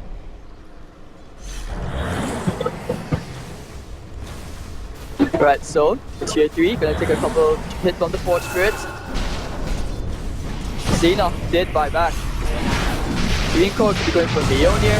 Xena gonna take a tower down, Alchemist will be forced to buy back. Oh, Axe trying to go for the call, Sunstrike, Media combo, definitely blast, going forced back in. The BKB now comes up, with no here, Xena. Alright, Alchemist gonna get a stun into no inspiration. Can they kill the Sankey here? Vacuum again, the heck, the Ice Wall. He's just stuck there, Immobilized, but he's trying to die. Paul, no, he will not get the edge, gonna find it, triple. Refresh off, definitely. Media combo comes out again. Hey, he gets the stun, he's gonna try to pick. Last Axe could be dying here, no buyback until 2 minutes. Juggernaut still out for 30 seconds. With the top on the floor. That's going to feel. Landing on the 2 heroes. Timothy top there. Can he kill the Alchemist? Radiant Courier will go down. Nice bounce back. Landing the 2 heroes. Juggernaut in the back line. Should be able to go down off the cage. He's the right kick. Will not be able to find it. As the Alchemist in the middle of all this. Still alive. 1v foul. He needs to do it, but he cannot. Oh god, Shadow Demon responds to buyback. Alchemist turns to pick him against the low. Sticker. So then every time over the top on him, he goes down. No buyback onto him. He goes down the team wipe. And then will be the end. Scene. What? Oh, that was bad G. That's very false GG. So anyways, 4 heroes down. And now it's gonna be the Jug. Can he hold this by himself? They will go straight for the throne, taking out the last T4. Not even going for the racks. They realize that there's no buybacks. Xena, what will he buy? He gets off the Maelstrom. What a fight. And that was just ongoing as they finally take down the raid boss, which is the Alchemist. And this could actually be the GG. No buyback of any of these heroes except Juggernaut. The GG will be called. Ladies and gentlemen, we will see a Game 3 coming up in the semi-finals. So anyways, we will be taking a 10-minute break again. And we should be back for Game 3 very shortly. My name is Hades. After for this Best of 3 series and of course for the finals, we'll see you guys for Game 3 Asia in a bit. See you guys soon.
Radiant team ban.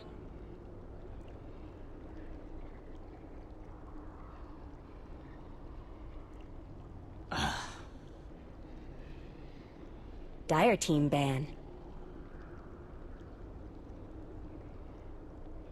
Radiant team's turn to ban.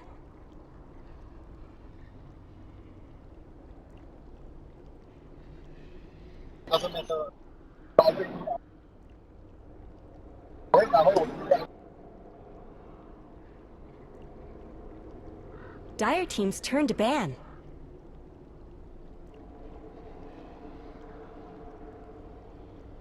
Hello guys, welcome back for Game 3 of the semifinals between Team Seed versus Team of 4Ks. Alright, so we had a very close 1 hour game just now, also for Game 2, with both Game 1 and 2 1 hour games each respectively. But Team 2, Team 4Ks just very, I would say, choking at that last critical point. They seemed very unsure on what to do, they're very nervous, especially at that super ultra late game, when one mistake can easily cost you the game. But here we are right now for the Game 3, Team Seed should be a bit happier, a bit more satisfied with themselves, because Sika played a mean Invoker that game, taking out the Darkseer and Drow this time for Team 4Ks. We'll see, will they open up with the Shadow Demon again? But no, apparently not, they cannot. Team Seed banning that out and the Naga Siren. They just don't want to deal against that illusion push. So that's just one of the strategies already being taken out. Alright, so Team 4Ks will cut into their bonus time. Who will they open up with?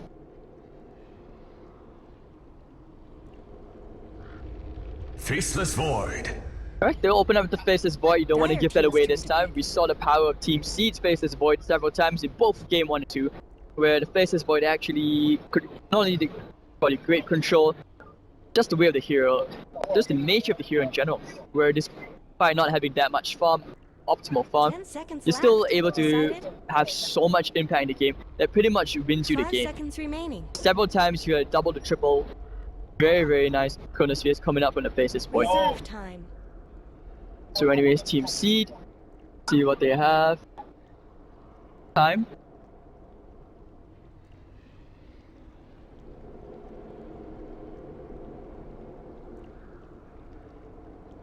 Getting to their bonus time, less than 2 minutes.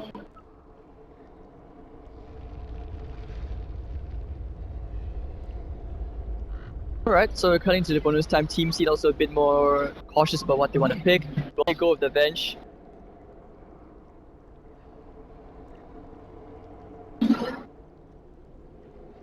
Yeah, this is really very tough. But alright, the Elder Titan will be picked up. And the Riki Maru as well. So Team 4Ks, these were heroes which were banned previously by Team Seed and Team 4Ks. So having the Riki and the Elder Titan this time, this will be very interesting as ET, Natural Order and the Earth Splitter can do so much in the team phase. And not to mention, well, when you have that Stomp, put to sleep for a very long time, which allows you to ignore a particular hero for that tiny window. And right now, Team of 4Ks will be thinking how they want to contest.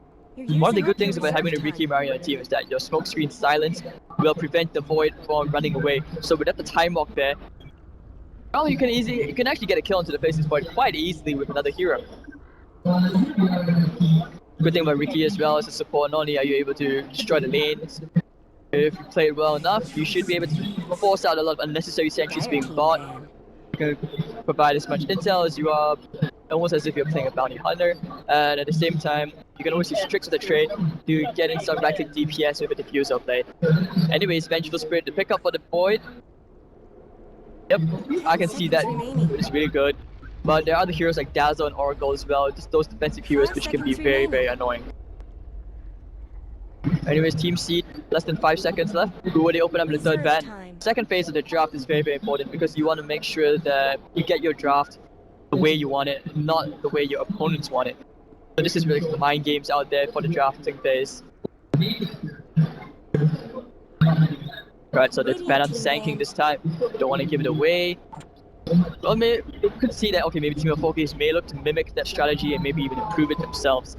But the good thing about the bench synergy with the Faceless Void is, of course, the Scream of Terror. Well, of course, I mean, so yeah, Wave of Terror, negative armor, and a tiny bit of damage, great for doing Roshan. Physical damage output for the Void is naturally increased because Faceless Void is really high base damage. The -4 after 6.8 AD. Meepo being the last, or rather being the first ban, second phase of the draft for Team 4Ks.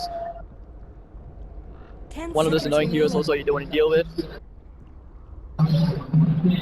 5 seconds remaining. Alright, so who are Team Seed ban? Who are Team Seed ban? Or will they decide to even try something sneaky like putting the Ricky into the off lane, Reserve time. which makes things very, very hard. Huskar being Radiant another team's turn ban. to ban. But it feels like Team of 4Ks actually are... yeah, both these teams are quite familiar with each other in the way they play. Of course, this is a very high MMR range game, where you have some of the players all the way up to the 7K, 16.7 I believe. 10 seconds remaining. 5 seconds Alright, remaining. so waiting for the fourth ban, it's gonna be the Tinker. The laser can be quite annoying. You don't want to be committing your Chronos just to getting the Tinker.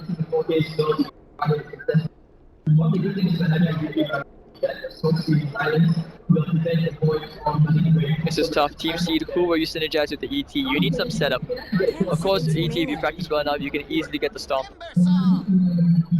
Radiant team's turn to pick. Timbersaw will be the pickup, so mid or off lane, unless they want to follow like, the E home where they put Timbersaw into the safe lane like Ice Ice Ice. Tanky hero makes things troublesome for the 10 faces seconds void who may be remaining. tempted to go into a Silver's Edge. 5 seconds remaining. Alright, so a third pick, you might even think about going into a Slark, so you get another Silver's Edge. Void preferably wants to get the blink, just so that you can position yourself better for the Chronospheres. A team of 4Ks will be picking up the Invoker, denying it to Team Seed, which would be an okayish time right now. A lot of nuke, easier to bring Timbersaw down, not so reliant on physical damage. And of course, with a good Chronosphere setup, you can always get your media combos off very, very easily. 10 seconds remaining. 5 seconds remaining. So Team Seed, yeah, they want to take the time to really think about this one because Timbersaw, Reserve time. if you don't have a good laning phase, it's not a good hero to be fighting from behind. You have to be snowballing quite hard, get those Bloodstone charges up, get great farm, maybe you can build up to the point of an Axe and Octarine or even Shivas. That super tanky Timbersaw, which we usually see, like maybe a Hood Defiance, can be an issue, especially for a faceless void. But it's still unsure whether this hero will be playing the safe lane.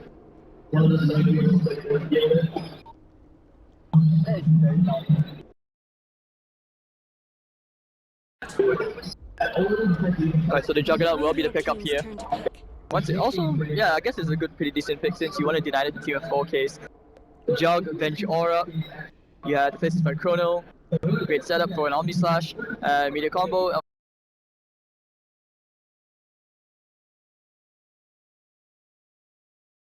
Team Seed. 5 seconds remaining. So you're gonna wait for the fourth pick coming out from team of 4Ks. Reserve time.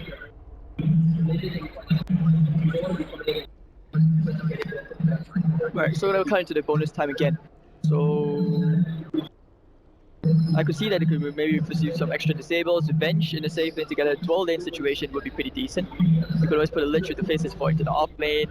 Unless they want to go for one more passive support where you may pick up a Dazzle. Of course, Bridge Doctor will synergize pretty well with the Faceless Void. We all know that Chronosphere.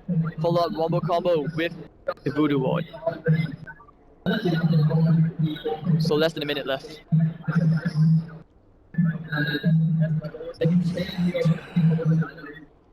Dire team ban. Our team of 4Ks, they will go for the Bounty Hunter pickup, so kind of adapting the strategy which Team Seed did use earlier on.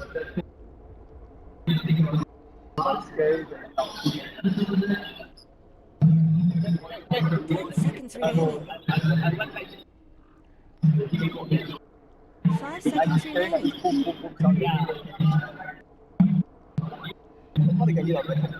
Reserve time.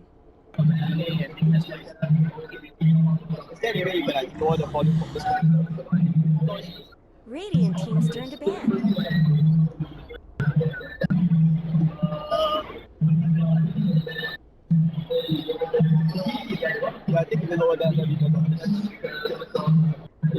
Right, so we're back, sorry about that. Yeah, 10 OD. seconds remaining. OD is a ban. Yeah, that would be 5 very annoying if seconds you gave remaining. that into the safe lane for the team of 4Ks. Since Timbersaw, you want to take all the intel away, and not to mention, Reserve you always time. drop the hammer. Feeling those icy tendrils? Odie could provide good setup as well for the Faceless Void, and the only downside is that it's very squishy earlier on. Radiant So team's team turn of to pick. 4Ks waiting for the final pick.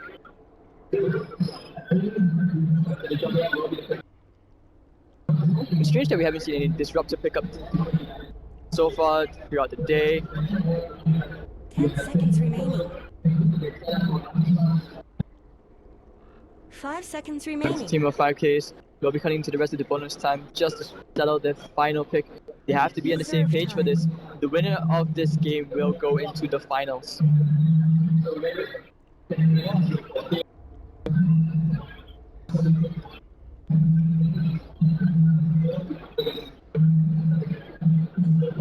Right, so less than 30 seconds left. Final pick for team of 4Ks. Who will they clean off the draft with? Would a Slock be okay here? We should just put the faces points to the safe lane. This hero will let us know on who's or what the draft is going to be like, what it's going to be. 10 seconds remaining. The draft is really important, guys, because 50% of the game is won just from having a really good draft. They will go back for the Luna, so that aura damage, it's going to boost the Void as well. Luna's Blessing. Clips the Great Nuke. It's great against Timbersaw. So Team Seed. 10 seconds remaining. How will they respond to this? Will the Timbersaw be going to the off lane or the mid? But even if you do pick up the mid, who will you decide to go with? A lot of the mid heroes have been taken out. Tinker, Meepo, more. Oscar, OD, Reserve Naga. time. Queen of Pain doesn't really scale that well, but they're okay. It looks like this will be a Timbersaw off lane with the Juggernaut mid and the Lifestealer and the safe lane. Yeah, so Juggernaut mid will be really, really hard to kill as well, since the Cold Snap can just easily be purged off just by having one blade dance.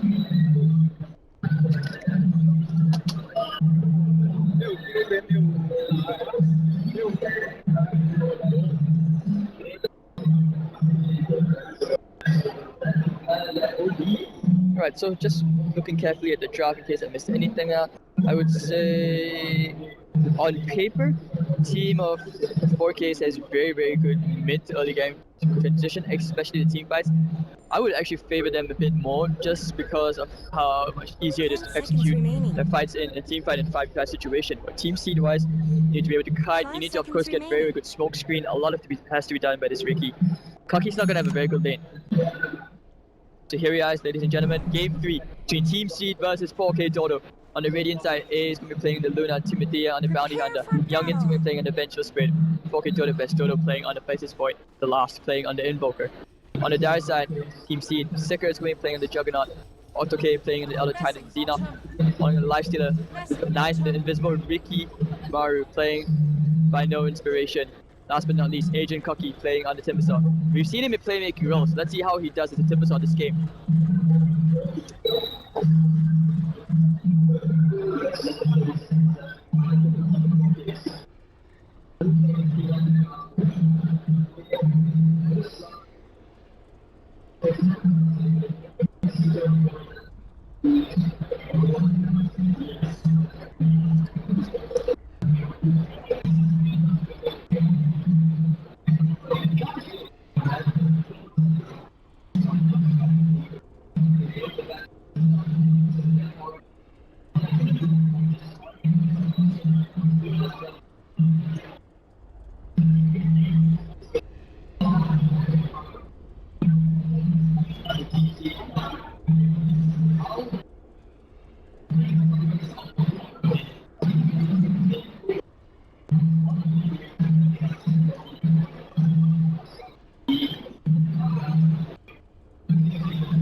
No, the stream is okay. It's the speaker that's the problem. Then how? Because we are complaining about Go and find the. Don't know where he went.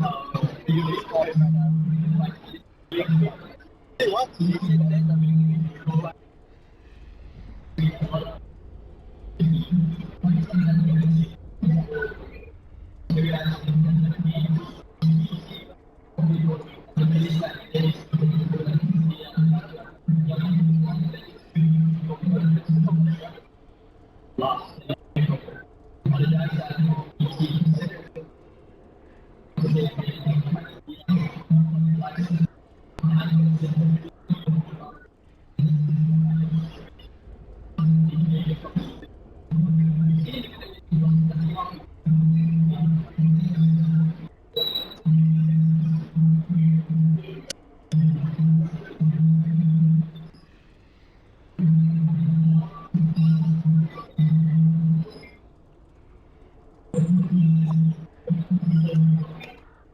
Alright, so it looks like we will be back, or rather we're going to have a quick bathroom break just so that we can try to fix the sound issues. So we do apologize for any of the tech issues. We should be back in a couple of minutes. So thanks for waiting, guys.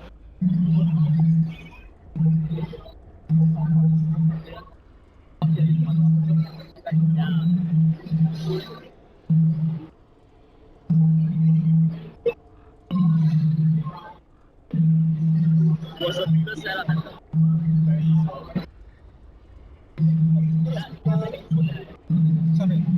Just like sing. 是麦的问题还是不是？麦的问题啊。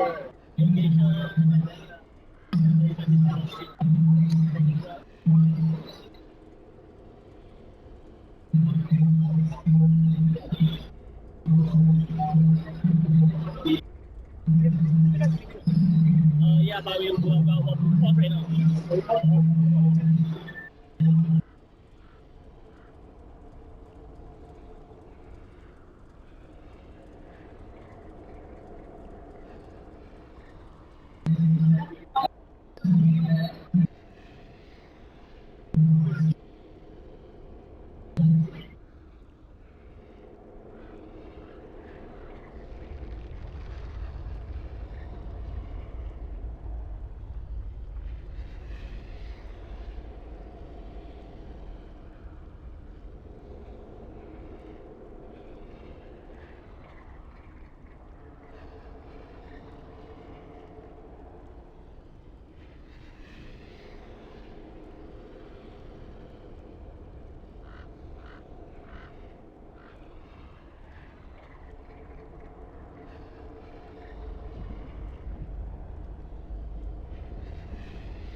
不懂啊，他的虚拟可以，像我的虚拟可以16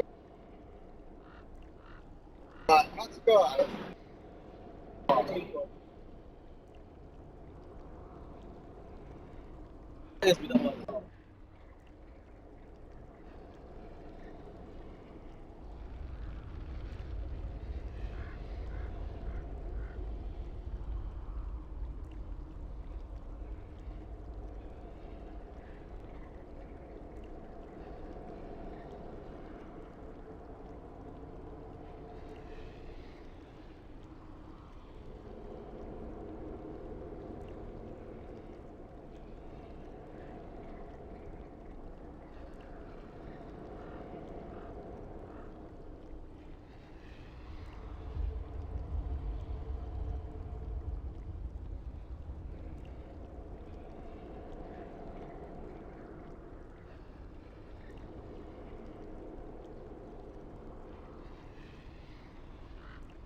Okay.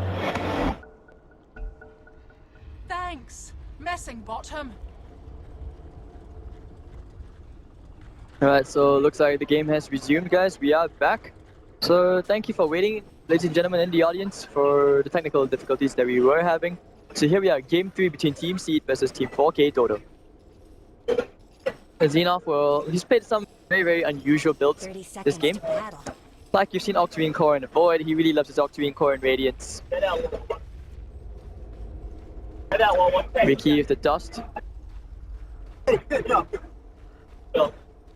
it's going to be Ricky versus Bounty Hunter. It's going to be very interesting.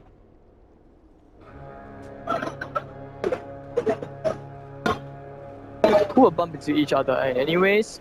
They will be contesting the bounty runes. No, one doesn't seem like it. But actually no, he's thinking about he's gonna snipe the rune. Wow. Alright, so both bounty runes going the way of the Radiant side. It's right now Ricky Maru gonna be just walking around. He's gonna find a bounty.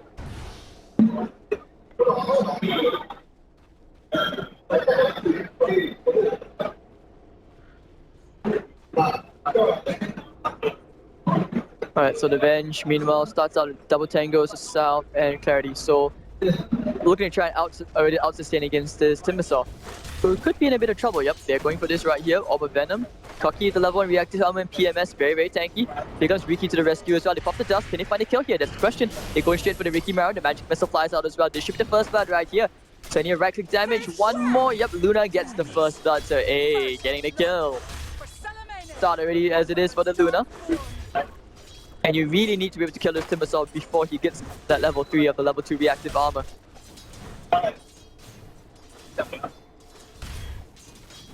So nice bit of boost already to the Luna. Middle lane. S versus Invis units. Bounty versus Ricky showdown. Playing against the Juggernaut right now. Ricky Maru's gonna start right clicking away into the Invoker, who looks to be playing a Vex Sword for now. Well, you want the Alacrity so that you can actually just right click a bit more onto the Alchemist. Yep, there we go, you can see. Bottom lane, Timbersaw is having a pretty decent time. Okay, so we haven't talked about the top lane just yet.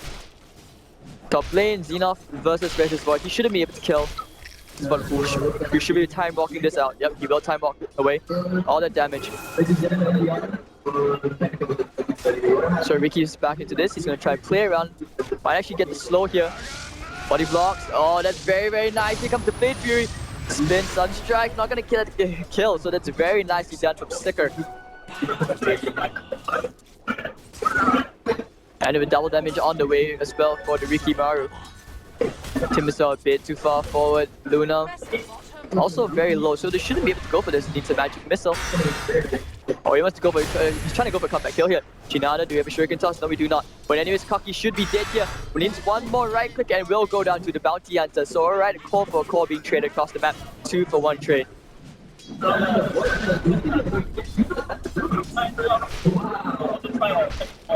Now, Void happy at the top lane of Xenoth, as the creep wave is going to get pulled back thanks to Auto K. Briani Hunter does suicide to the neutral creep. And Sticker, of course, now gets his bottle, so he doesn't have to worry so much about spamming his Blade Fury. This is something as we see as a new makeshift counter to Invoker in lane, where it used to be PL versus the Invoker. Smithia coming in, no sentries made at all because they don't seem to care. Playing. Alacrity is already worn off. Sunstrike's not going to get a kill anyway, so no point. Only level 1. Right, so Youngin. Clarity. Oh, no, the Whirling Blades did miss. Looking for a stun. Level 2, Lucent Beam. Might get a kill here, but no, the smoke screen's going to come out, so they will not be able to chase. Nicely done from No Inspiration. However, top lane, Timothea having a bit of fun with Xenoth. No level 6, he's not running anywhere. Body blocks, boxed in against the trees. He's going to be blocked by the Cupid and the Bounty Hunter faces will get the kill. Stop, going to be off the mark. So nice kill here for the faces for top lane as they find themselves a very nice advantage. 3-1 during this laning phase.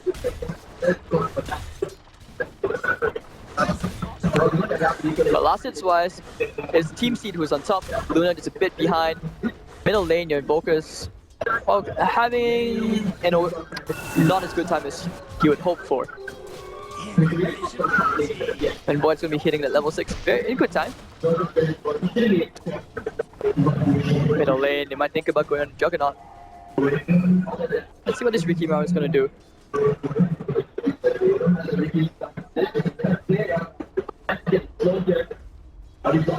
There is Just with 4 minutes and a half in. Yeah, this game is... You can tell that the way they're moving around the map, like they really want to mess around with the mid laner. They just want to just play around. Ricky can't get the courier, shouldn't be able to get a courier snipe here.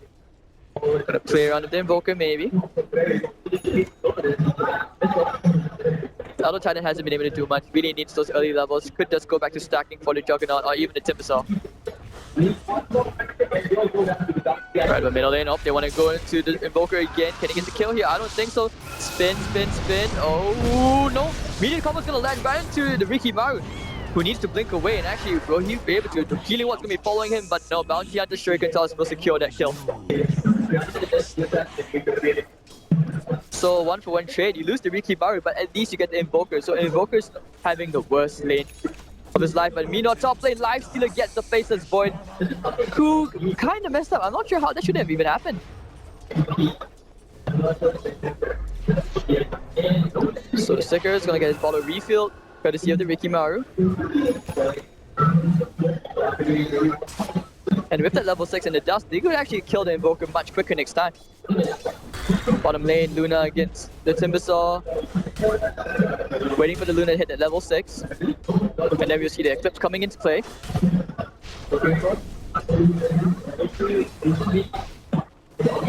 Void's also getting that level 6 in good time. And oh, she Juggernaut get the kill on the Invoker again. Sorry for missing that as the killing spree for Sicker. This is just the pain of the Ricky Maru, which is why you see Ricky Maru as a priority pick over the Bounty Hunter nowadays.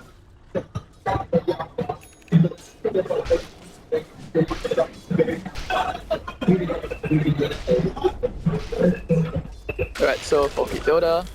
Oh, open wounds. Can they get the kill here? Nope, he will just time lock this away. But finds himself into the loving arms of the Elder Titan and the Ricky Maru. The Silence, can they get the time lock here? We have the Chrono Spin to get away.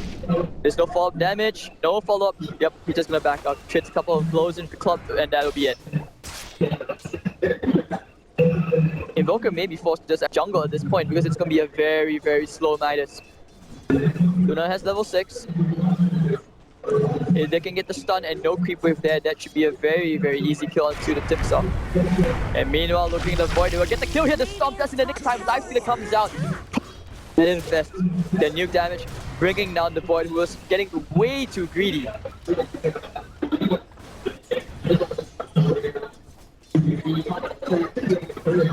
Alright, so Timothy waiting on his level 6. He's gonna hit level 5 in a bit.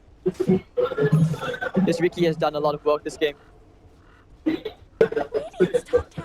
Like that Orb of Venom, that's the silence, the power of that silence really doing a lot of work. And now they will know that they, there's Observer on the cliff. Invoker should be making his way towards the Ring of Aquila. Not gonna get that Midas yet. Luna, of course, with the Helm, or rather that Helm of Ironville, should be getting pretty decent health region.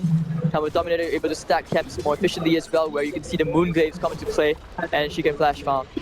But meanwhile, you're gonna see a couple of TPs come to the bottom lane, Inspiration smoked up. Cocky leading the way, there's no detection, no sentries inside, they could get a double kill here. That could be the Luna dead. And Invoker will actually get the kill to Juggernaut, courtesy of a bit of assistance from Timothy, but bottom lane, this is where we're gonna look for. Looking for a Stomp. Catches the Luna just at the very tip. They need to kill it right now. Eclipse is gonna be popped. Not gonna land into anybody. Oh wait, just at the very tip, kills the Timbersaw. Might not find anything else. And Ricky Maru will have to back off. The sentry very, very conveniently placed by Youngin. So they lose 2 heroes, and they don't lose anybody on the side of 4K Dota. Reading the situation very, very nicely.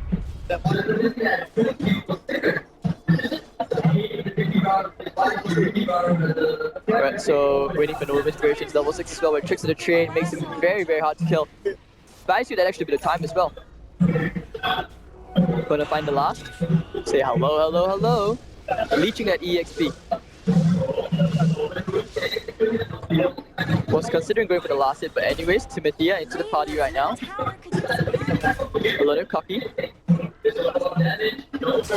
Right, so Sekiro does go back to taking the tower at least. Get some chip damage out with his Ring of Aquila on. No inspiration. And Loca's playing very, very safe all the way behind the tier 1. In between the tier 1 and 2. Top lane. Okay, this is the power of the Lifestealer. Getting closer to the Desolated. could be actually an armlet to Adesso.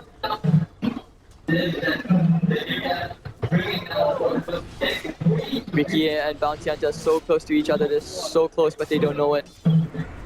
Luna's gonna start farming up now that she has lifesteal. Using that gold to start stacking the ancients up. Dyer's bottom tower is being chipped away.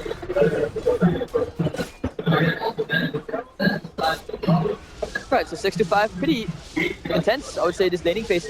As these teams really testing it, and that's just the power of the Ricky and the Bounty Hunter, where both sides... Oh, Ricky actually snipes the Bounty under the Luna's nose. Top lane, Void, making his way towards the flat. The bottom lane, they want to kill Cocky. Sunstrike connects the spell, swaps back in, and Lucent Beam. You're not running anywhere, Timbersaw, and that will be the death of the big technical robot. They could even consider going for a push at this point. With the Eclipse coming up in 5 seconds. Sticker, Leech... Oh! Hello!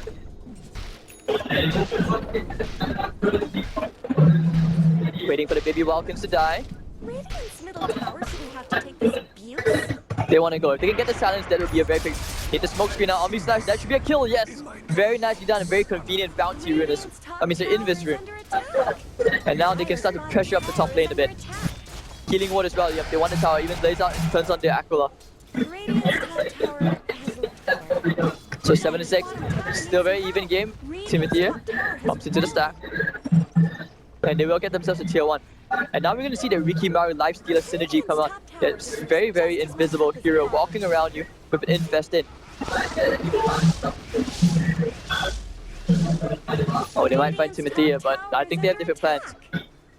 Invokers, well, picked up the minus a while ago, so that should be his comeback farm and levels. But he's very, very far behind Juggernaut. Luna going towards either Dragonlance or could be a casual Yasha. Will they smoke? Maybe they might. Well, we've got double Forge Spirits coming up from the Invoker now that he has 4 points to claws and Exort. Oh, they tried for the silence, they tried for the kill on the basis Void, but unfortunately just not enough. Armlet already up onto your Lifestealer and waiting towards the Desolator. And looking at Sicker, pushing out the bottom lane, but oh, what he doesn't know is that there are 3 heroes heading his way. This could be a disaster. They have the track available. Stun. Oh, and the Sunstrike, he's dead. Track gold. And Timothy on a killing spree. Playing a bit too cocky. Ramming it off the swap. Do have the Lucent Beam. Will not get it, but they get the track out. So the magic missile does fly, but unfortunately just not enough. Number 2 Enclaves already, and Luna will be able to push out waves more aggressively right now. You know, middle lane, last with the Forge Spirits trying to take down the tower. Oh, they can kill the Timbersaw. Yep, caught just at the very tip of the Chronosphere. This should be the death of Cocky, or maybe not sure. Can toss, could be flying out pretty soon. Time Walk, they want to get the kill to the Luna. Stomp, gonna land. Here comes the Eclipse. Lands onto all the creeps, not really onto the Cocky. As Cocky will be able to run away, but the final Lucent Beam will bring him down. So Juggernaut will kill the Invoker, Mino on the middle lane with Ricky Maru. Getting those treads. Right, so 9 to 7, 13 minutes in, and right now, team of 4Ks will start to push the bottom T1. Stomp it, they're ready. Doesn't have the mana for it.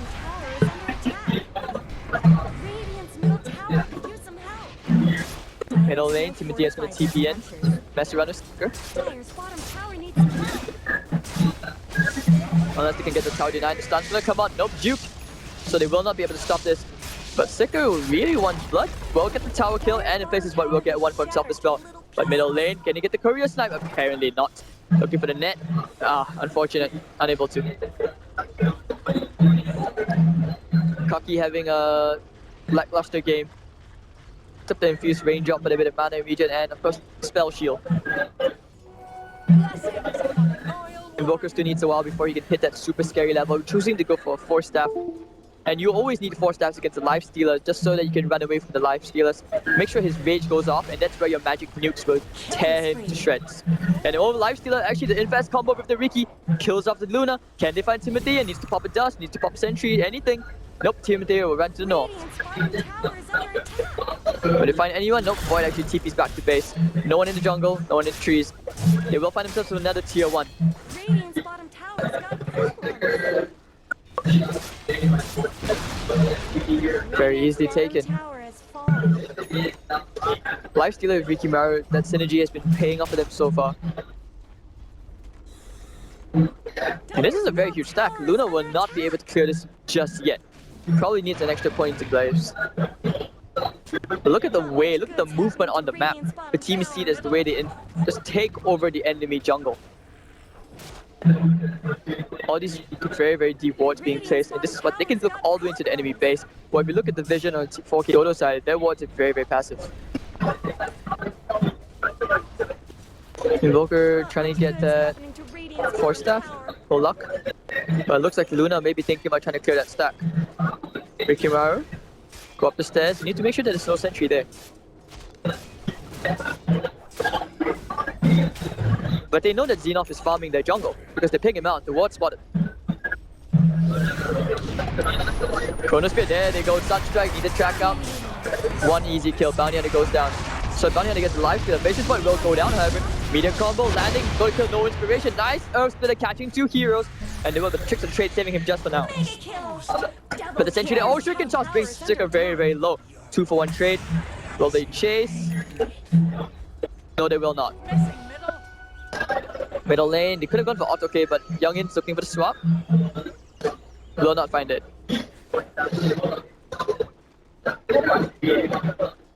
Right, so Invoker, Midas, 4 staff, could choose to go for Yules. And now with Alacrity, they will decide to clear this huge ancient stack and try to catch up on whatever farm they can. This is a huge injection of gold and experience into their economy. Luna, thanks to this, Dragonlance could even decide to go for a BKB.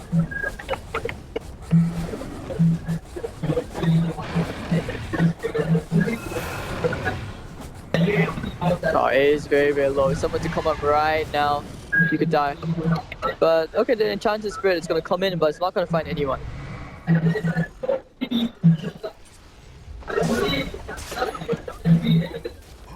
Sick. Oh, the last actually goes down to Xena. That silence from no inspiration. No time to invoke the Ghost Walk. So right now, Team Seed finding their kills on very, very key targets.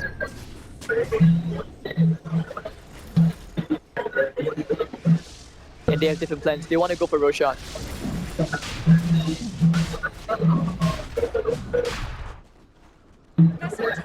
Top lane faces Void with the Floods. Trying to make his way towards the lane.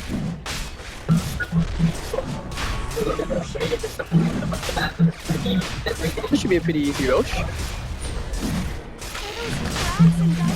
Kitty coming out, so yeah, this will be a very easy Rosh. Yes, Team 4K have no interest in taking that tower. The Aegis, they will go and take tier 1 to try and secure more map control for themselves, so they have more options in the movements they have across the map. Timothy still trying to complete the mech, needs another 430 more gold.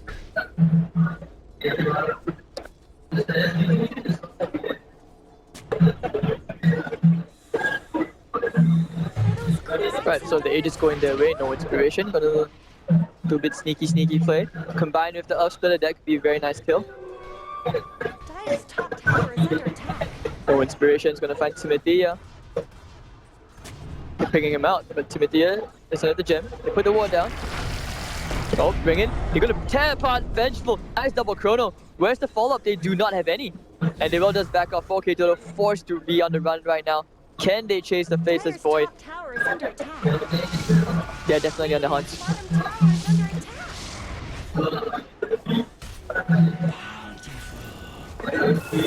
The last. No real items really up in sight just yet. 1,000 gold in his pockets, but this Invoker is very underleveled and underfarmed compared to your Juggernaut who already has Yasha and Nicola, and 2,700 more to boot on what he can go for next.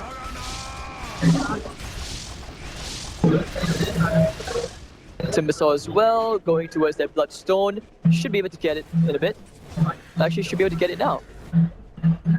Yeah, we'll go back to base. Doesn't want to risk in case there's a bounty hunter on to snipe his items. But anyways, Team C now going to push up the top T2.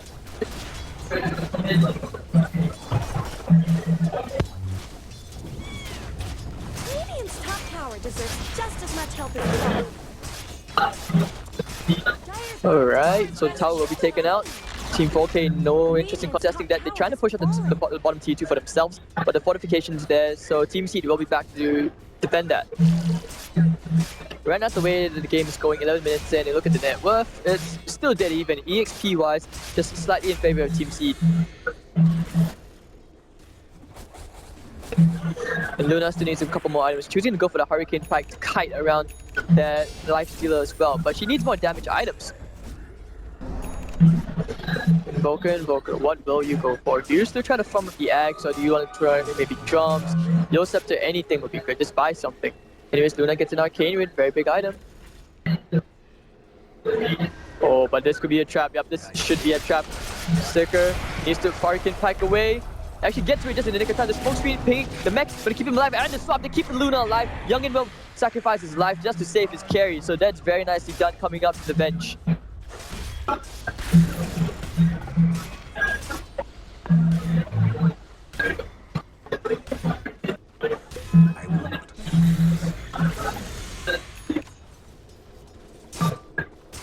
So no inspiration.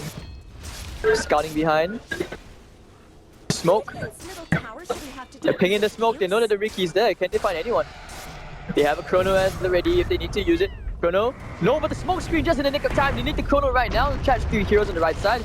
Popping up the Earth Split. They're going to catch Timothea. 4 staff. He will get hit. So Awkward engages. Both trying to initiate but not finding the right targets. As they seem very experienced in what they need to do to avoid these caught out. Both teams starting to learn from each other over the games. After all, Dota is a game where you have to beat the learning curve.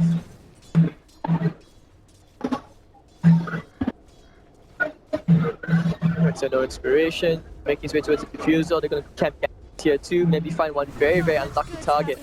But 4K, they're not falling for the bait. 2.1k gold, they're going to head all the way into the enemy jungle. Maybe, might even be able to find Sticker. Pop a dust just in case. And they will proceed to take themselves to tower. Juggernaut actually going back for the Battle Fury. Oh, we have 4 melee heroes, so why not?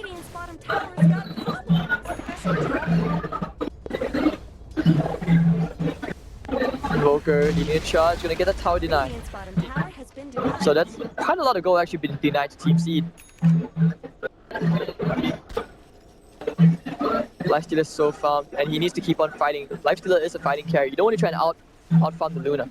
Luna is definitely going to out-DPS you, now especially now with double damage. The farming build. They're avoiding the fights. You want to avoid the fights and get your farm before you're more confident about taking these fights.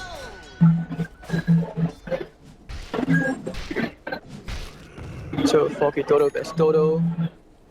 2k gold, very close to that blink. Really needs to blink. And then you can blink in for the Chrono. Because otherwise you're just going to get the smoke screen silenced up and looking very, very silly. Stomp, you're going to catch Timothea. Timothea should be there. They have Sentry there as well. Timothea is just gone.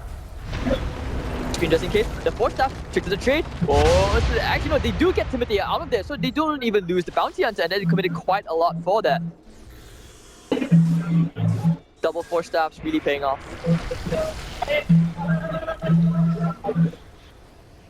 Anyways, Luna's still trying to clear the Ancient stack, but Lifestealer will demolish the Invoker, just being caught in the worst places. The whole enemy team was there. I'm not really sure why he was doing that, but now the Chronosphere, they do get the Juggernaut, so that's a very big kill. We'll go for more. Looking at the Centaur Stomp. Catches Xenoth. Smoke screen, Timothea might be going down here to swap the dust. Wait pop to get the stun up. Xenoth. Going to Youngin, they need the Eclipse, they have an Eclipse already used it, all for the Juggernaut. Xenoth going in, this is the worst place to fight right now, all that Ragnar coming out from the Luna. Can they find the kill? Places for coming in, the Shuriken charge, bringing Xenoth very, very low. Cocky, that time dilation, you use too many spells, he will suicide. So anyways, the smoke gonna try and buy them a bit of time. Timothea, no inspiration's just gonna walk off.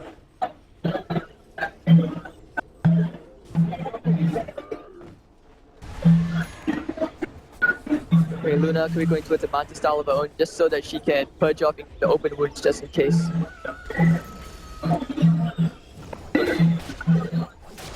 Xenoth might even consider going for a blink of his own. Bloodstone and Timbersaw down to 8 charges, going towards a Blade Mail, I would presume.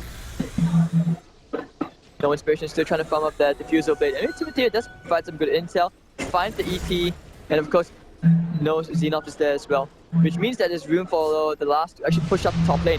Heals, Force Staff. Really needs the axe. This is a very, very poor Invoker. When you compare the Invoker from Game 2 compared to the Invoker now. Gets a ward down there. Lucent Beam doing a bit of harassment damage, and this is very good timing actually for on the Battle Fury. And the Juggernaut with the Yasha, which means he can do quite a lot of damage. The Yasha, movement speed, and Manta Star would be very, very good, mostly because at least the Juggernaut Illusions will bounce. The Juggernaut Omni Slash will bounce, sorry, against Illusions.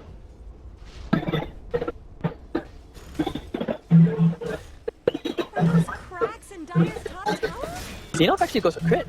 Alright, I would have thought he'd go for an AC to help against that Faceless Void, Bench, and the Luna, but apparently not. They're beating on And now Dire's top lane, they're gonna top get some tower. damage in, try to get the tier 2. It should be one more objective as the Ricky Barrow picks up a Diffusal and the Blade Mill up onto the Timsaw. Now they're gonna sprint into the enemy jungle. See what they can do here.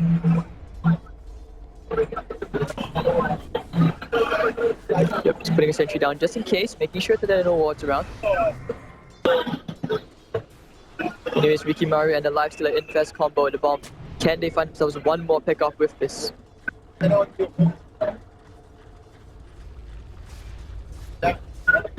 think so. Team 4K actually on the run. Blink and Flats onto the Void, getting to the very, very scary initiation stage. Luna's getting big as well. Manta Style already completed the Hurricane Pact. If she dies, that could be either the tier 2 or even the lane of Rax for Team C.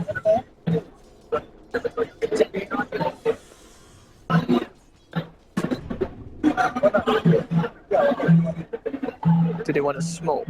They could. They have the Chronosphere. They could smoke. They could go for a smoke. Getting the wards up.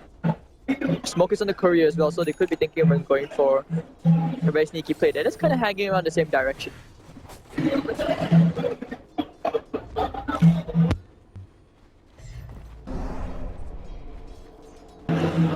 So anyways, yeah, 4K Dodo smoked up. Gonna keep on going. Where would it go? Actually, no, everyone else on Team C on the left of the map. Apparently that's where they'll go.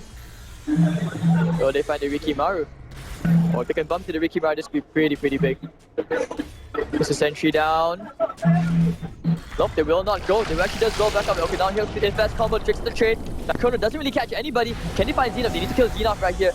Oh, it's a bit too early, but it doesn't matter. Invest into the troll. Luna will find the Ricky. Earthspin is gonna go walking down, bumping into one, only killing up the Luna. Luna goes down to the Lifestealer.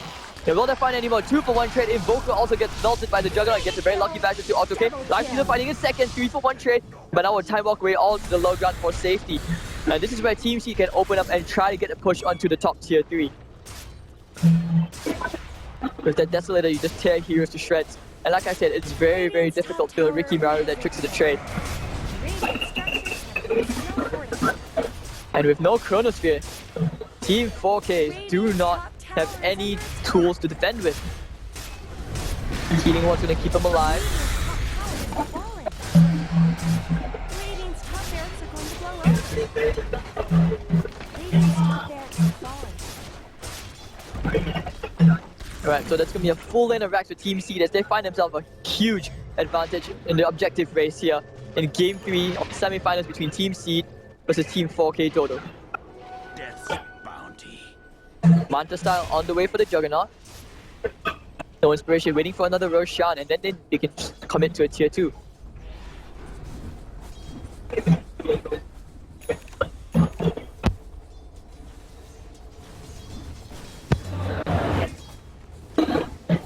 Right, so looking at the net worth graph, it's over 4,000 in favor of Team C.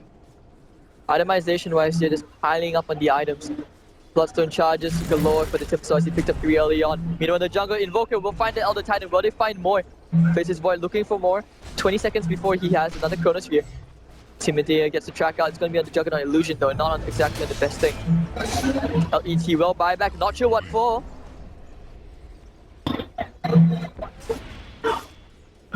So that will force 4K Dodo back, but they're going to be very happy with that. Nonetheless, they got to buy it back out. Still very, very happy.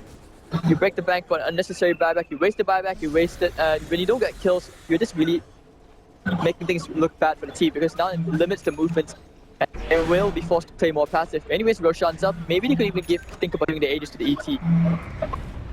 Daedalus up on the life stealer.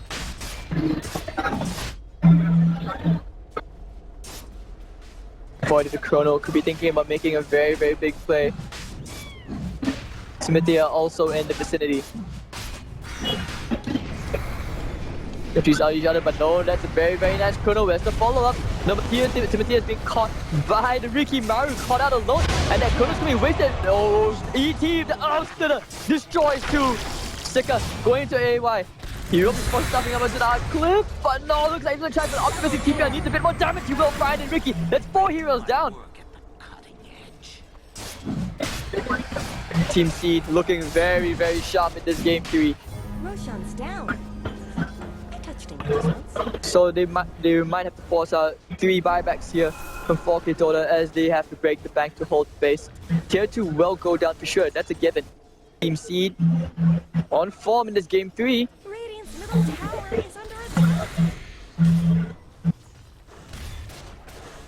And cocky with Blink Dagger as well, so that's why they were able to chase after the Luna. Radiant's middle tower has fallen. Radiant's middle tower shouldn't have to take this abuse. Right, so even if the Void doesn't have to buy back, still a full minute before he comes close to even getting that Chronosphere. Swap in, can they find Sticker? Nope. Spin, Youngin will go down. This is going to be a second lane of racks. I feel the GG coming. Team Seed very, very close to getting to the finals. And yes, the Void will be destroyed. He'll be forced to buy back. Luna coming out, tricks of the trade. Actually going to juke that meteor. This is one very, very sad Invoker who did buy a blink. 2 lanes of racks. Can they make it 3? Radiant's bottom tower is under attack. This is all 4K DOTA can do. They're just going to watch. Do anything. Oh, can he get the silence here? Oh, the force dash AOR is still okay. The Grief's gonna keep him alive, but nonetheless, the power will go down. Xenoff has the Aegis, will be okay. Ooh, they have a Chrono. The rest of Team Seed all the way in the back. And actually, no, Xenoff's gonna pop the Rage, gonna go straight to Timothy. The Ice Ball, he doesn't care. Aegis off the chin, Tim chains forward. Time dilation's gonna come out. Blade Mail, they need to take the Meteor. The Meteor is going down. Cocky still up, putting 2 heroes to see thanks to the Outsider. But come landing, oh no, misses just at the very, very tip. And it's gonna be the Mega Creeps going to Team Seed. Chronosphere lands only onto okay, that's a very, very bad Chrono. Lifestealer will destroy the faces, but the GG will be called as 4K DOTA for the Team Seed just at the very last hurdle. Team Seed playing excellent in this game 3, 32 minutes. So there we go, really, really well played. Looks like someone Team disconnected. Sika, this Juggernaut, the MVP. Disconnected. Someone's Looks like someone kind of cancelled the GG.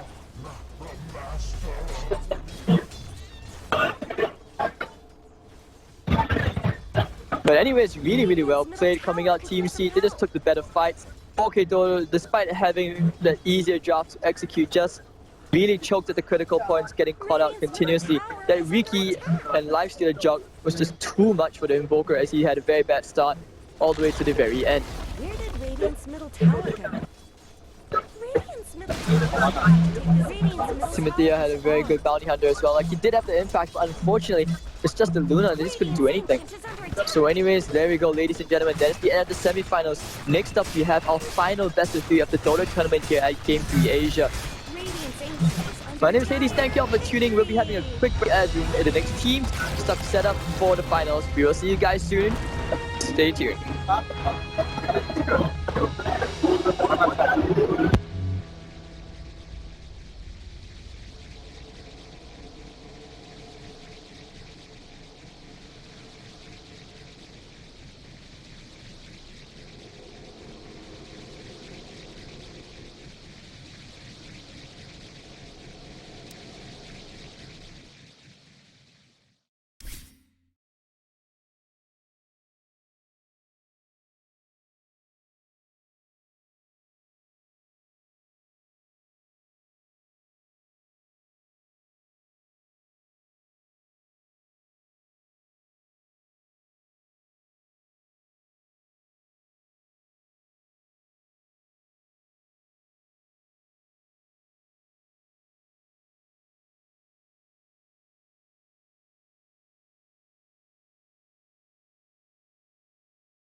Radiant team ban.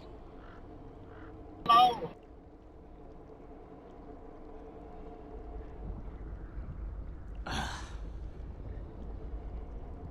Dire team's turn to ban. 这一个好超吗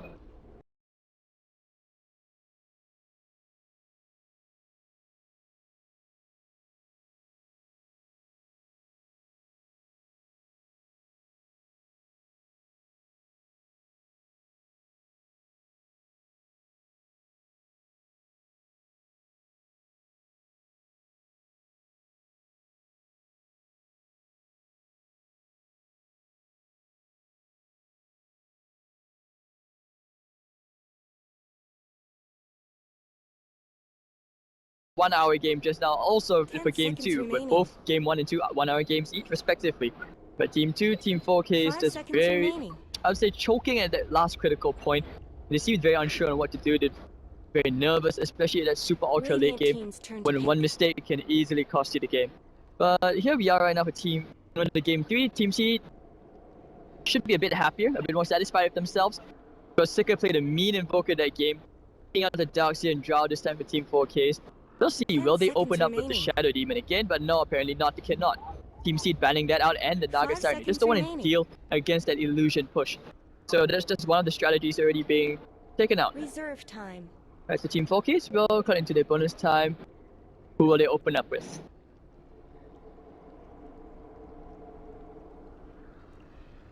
Faceless Void. Alright, they'll open up with the Faceless Void. You don't want to give that away Dire this time. team's We turn saw to the pick. power of Team Seed's Faceless Void several times in both game 1 and 2, where the Faceless Void actually could not only got great control, just the way of the hero, just the nature of the hero in general, where despite not having that much farm, optimal farm, 10 seconds you're still remaining. able to have so much impact in the game that pretty much wins you the game. 5 seconds remaining. Several times you had double to triple. Very, very nice Chronospheres coming up from the Faceless Void. Oh, Reserve time. So anyways, Team Seed, see what they have. Time.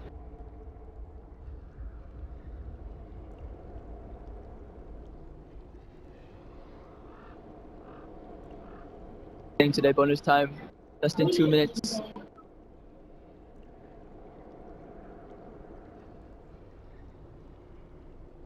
Alright, so we're cutting to the bonus time. Team Seed also a bit more cautious about what they want to pick. We'll go with the bench.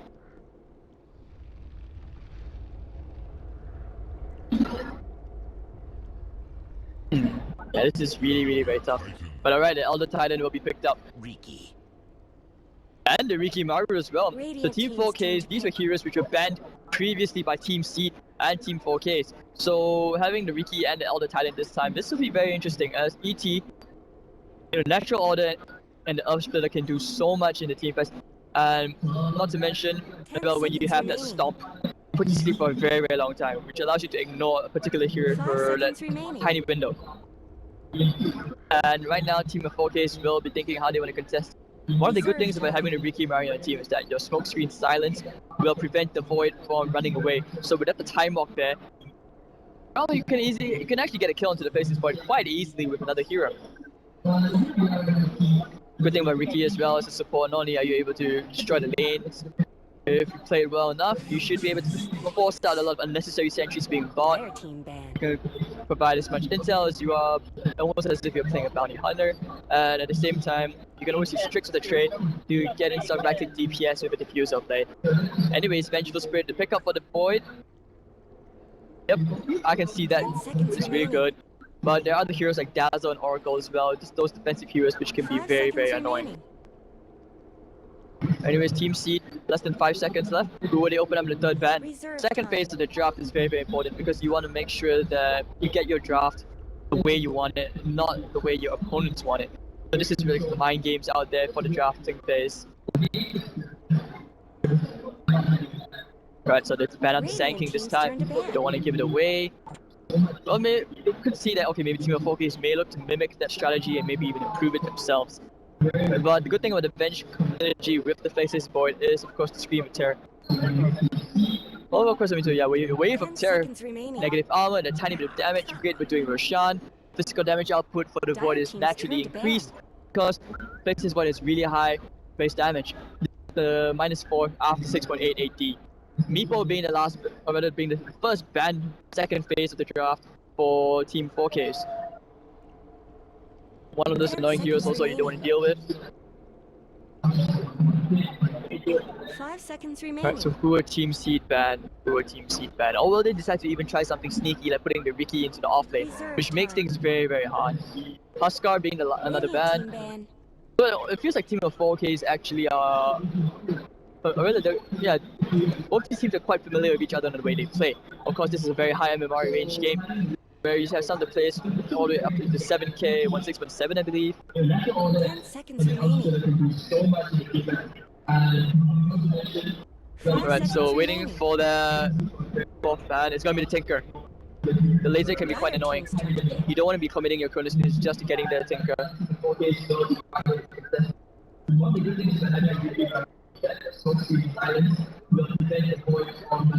This is tough. Team Seed, who will you synergize with the ET? You need some setup. Of course, 10 ET, if you seconds practice well remaining. enough, you can easily get the Stomp. Radiant team's turn to pick. Timbersaw will be the pickup, so mid or off lane, unless they want to follow the E home where they put Timbersaw into the safe lane like Ice Ice Ice. Tanky hero makes things troublesome for the Faceless Void, 10 who may be seconds tempted to go remaining. into a Silver's Edge.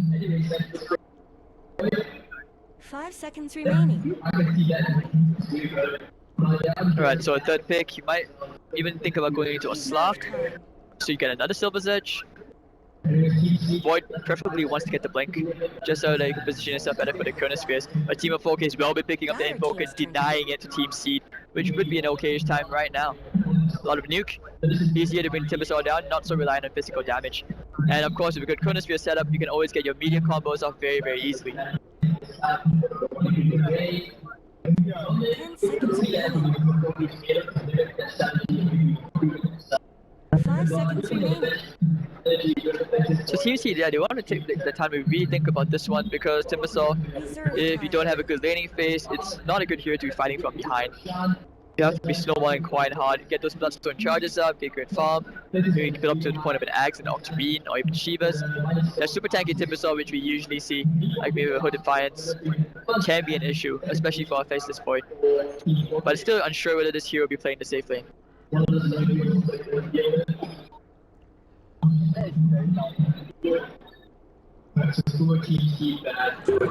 Alright, so the Juggernaut will be the pickup Radiant here. team's turn to pick. Also, yeah, I guess it's a good, pretty decent pick since you want to deny the team of 4Ks. Jug, Venge Aura, you had Faces by Chrono, great setup for an Omni Slash, media combo, of course not to mention the healing ward, which means Roshan is always open. 10 And seconds remaining. even just taking objectives is going to be very, very easy with Team Seed. 5 seconds left. Don't freeze up. So you're going to wait for the fourth pick coming out from team of 4Ks. Reserve time.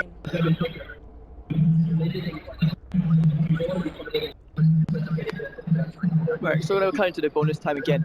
So I could see that it could maybe receive some extra disables. Venge in a safe lane together, 12 lane situation would be pretty decent. You could always put a Lich with the Faceless Void to the off lane. Unless they want to go for one more passive support where you may pick up a Dazzle. Of course, Witch Doctor will synergize pretty well with the Faceless Void. We all know that Chronosphere, follow up Wombo combo with the Voodoo Ward. So less than a minute left.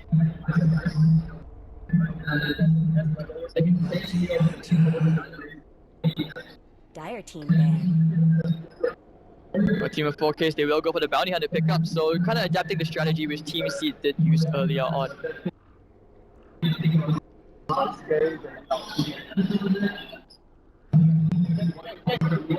seconds remaining. 5 seconds remaining.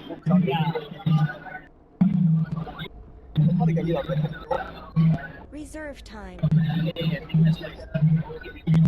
Is there any way you can like lower the volume from this one? Radiant team's turn to ban.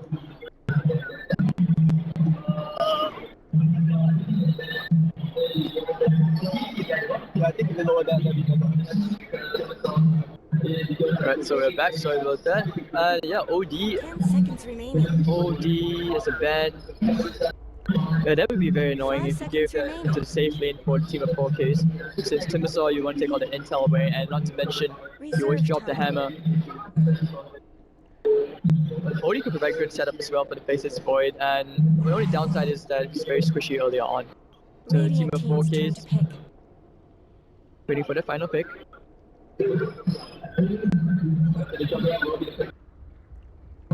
It's strange that we haven't seen any disruptor pickup so far throughout the day. 10 seconds remaining. 5 The seconds team of remaining. 5Ks will be cutting to the rest of the bonus time just to settle the final pick. They have to be on the same page for Reserve this. time. The winner of this game will go into the finals.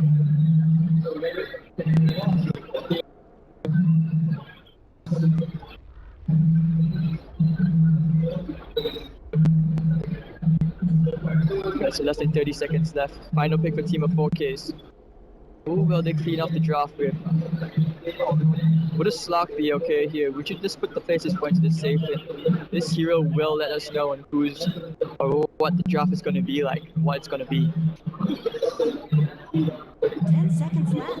Decided? The draft is really important, guys, because 50% of the game is won just from having a really Dire good draft. team's turn They to will pick. go back for the Luna, so that aura damage, it's going to boost the Void as well. Luna's Blessing. Clips is a great nuke. It's great against Timbersaw. So Team Seed, 10 seconds how remaining. will they respond to this? Will the Timbersaw be going to the off lane or the mid?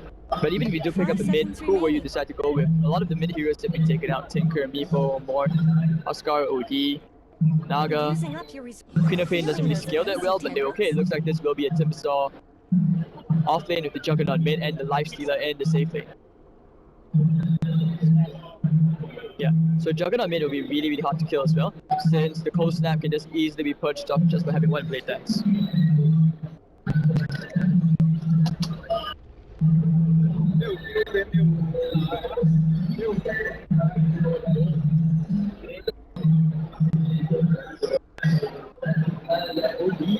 Alright, so just looking carefully at the draft in case I missed anything, I would say on paper, team of 4Ks has very, very good mid to early game transition, especially the team fights. I would actually favor them a bit more just because of how much easier it is to execute seconds the remaining. fights in a team fight and 5v5 situation. But team seed wise, you need to be able to kite, you need to of 5 course get seconds very good remaining. smoke screen. A lot of it has to be done by this Ricky. Kaki's not gonna have a very good lane. So here we are, ladies and gentlemen, game 3 between Team Seed versus 4K Dodo. On the Radiant side, A is going to be playing the Luna, Timothy on the Bounty Hunter, Prepare Youngin's for going to be playing on the battle. Vengeful Spirit, 4K Dodo best Dodo playing on the Faceless Void, the last playing on the Invoke.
the stream is okay.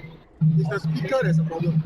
Then how? Because they are complaining about Go and find out. I don't know where he went. Hey, what?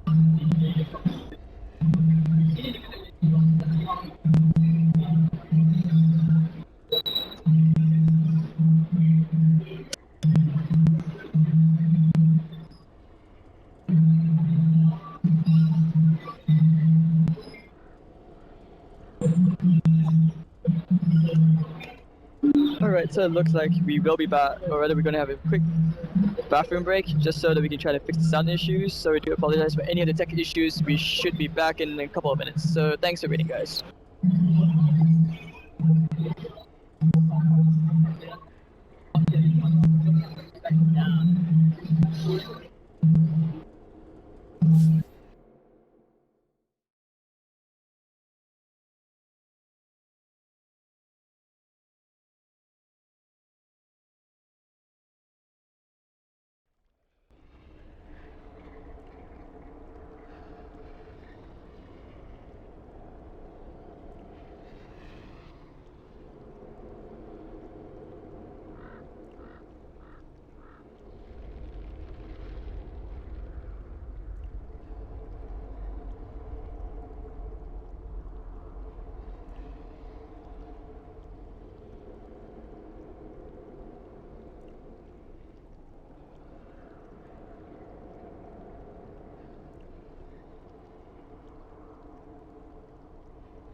Radiant team ban.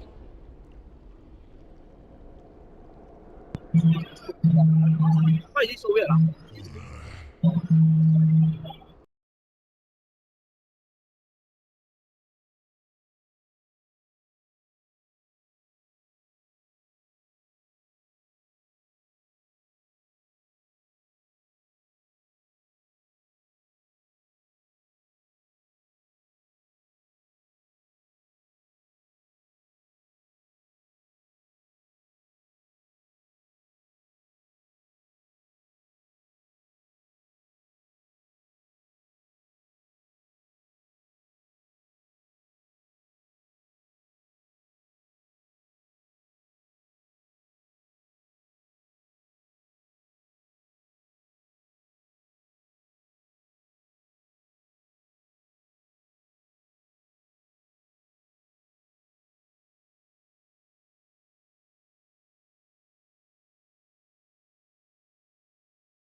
Reserve time.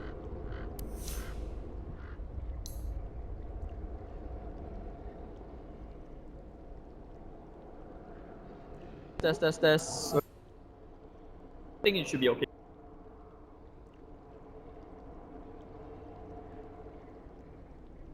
Hello. Dire team ban.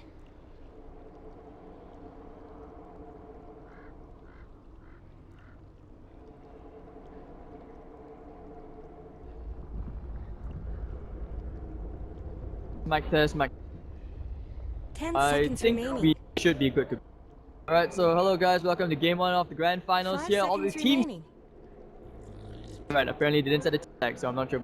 Radiant On team's the turn to Radiant side, ban. and we're almost done. Indeed, well, this time they will go back with that abandoned carry again. Looks like we might see that Juggernaut mid. Witch Doctor and the Lion as the follow-up support. So pretty decent lockdown. You've got a great sustain in the Witch Doctor and the Juggernaut. 10 seconds remaining. And actually for the Radiant side, opening of Bat Rider and an Axe. So it could be a Bat mid. We see the Axe going to the. Then again, they've opened up a very, very unique build, and they're just going team's all turn to in pick. on the Meepo. This is the ultimate cheese coming out here. Skyraf, the Dark Seer. Plenty of synergy coming out of the Dark Seer Paul. So Bat Rider has his work cut out. Looks like they might go very greedy. They'll decide to go back for. So Abaddon should be going to the off lane. Not so much hero. So this will be Sicker taking up the Storm Spirit.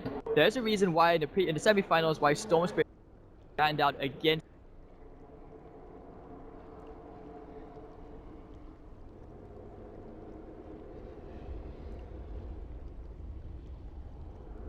Jack will be the one playing on the Meepo. This is about heroes as well. Both these teams aware of each other's Meepo players and decided, let's just take it up, let's not give it up. And anyway, Scarf Mage, very good silence, a quick might even jog the Storm, but a style or even problems. And here we are, well, Bat Rider with Exos taking the Axe. 10 seconds remaining. 5 seconds remaining.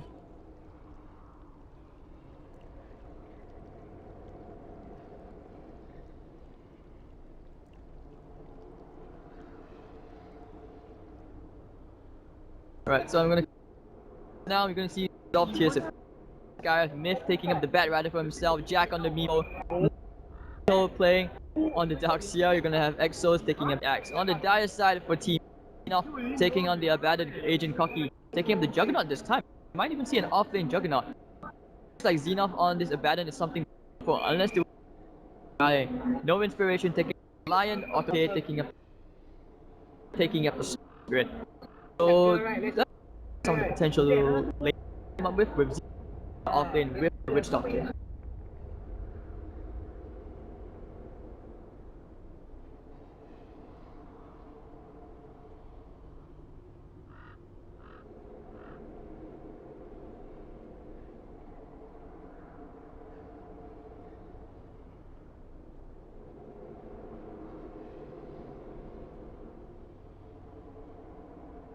Right, so there's a pause technical. You should see the mic coming back up pretty soon. Yep, very interesting. All in, not so. So they're really just banking everything. Jack's Meepo, Jack can.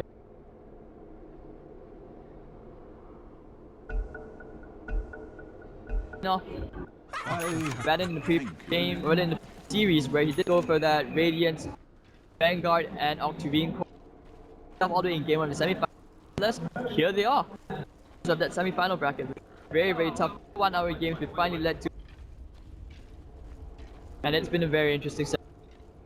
Here we are. Okay, so running on the way. What's down?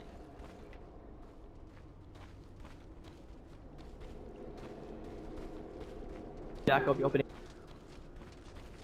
Because both these teams know each other very well. They've finals well aware of each other's abilities.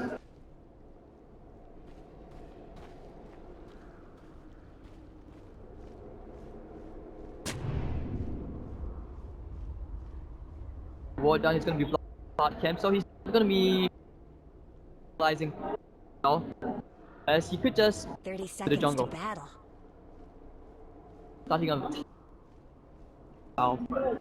going for like a win lace, maybe not gonna take the win.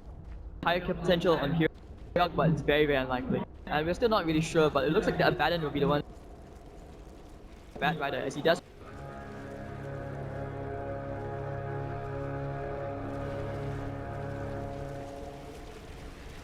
The battle's starting. Stupendous! Alright, so there we go. It's gonna be a bounty unit against the Storm. Jack, but I played with this meme a couple of times.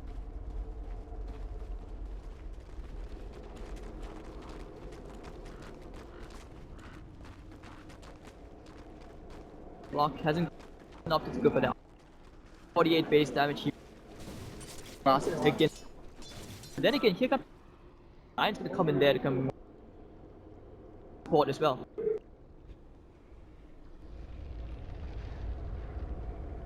Roll lanes coming out as Aladdin. Yeah, aging very used to playing these lane scenarios, and Juggernaut against the very disastrous.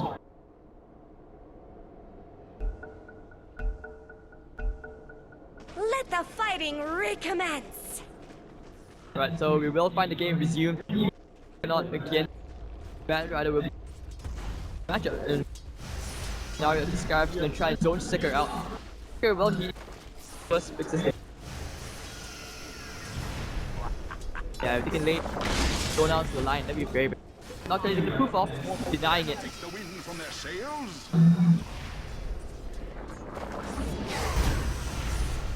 We will be forced to tango, bringing him very low to down almost.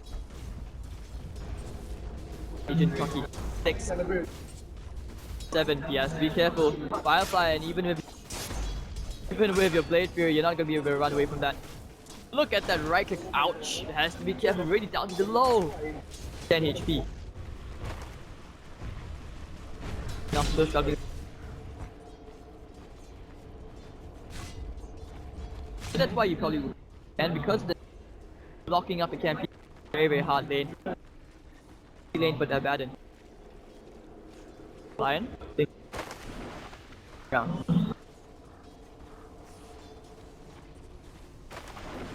Find Exo. Very low. That's the right click. The Maledict. Oh, here comes the casket bounce. One more, gonna get to the armor, but the Maledict should take him down. First blood going the way of the Witch Doctor. In, but no, very. We're gonna get that 8 minutes. Money changes hands. Iron Shell, so quite a lot. Playing Agent Cock. Gonna Blade Fury trying to run the but of course.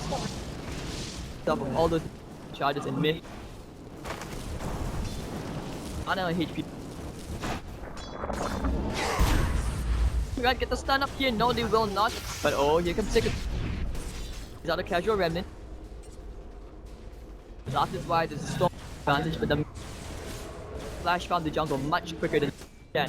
And Storm gets live. Storm's favorite rune and Storm's great regeneration rune. Storm's still 1-0 in favor of C. Very solid. As Agent Cocky still choosing not to go for stick, maybe buy the whole wand to get up at base. The double meatballs are already up with Jack. Action in the bottom. Might think about going.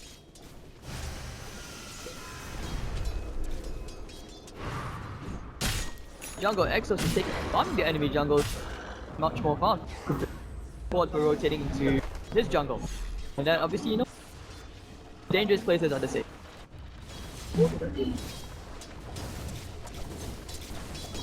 Matching this Bat Rider.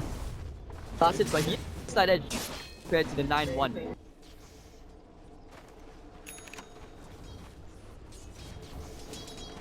Try to go for a Firefly who's being popped. Lion might be here.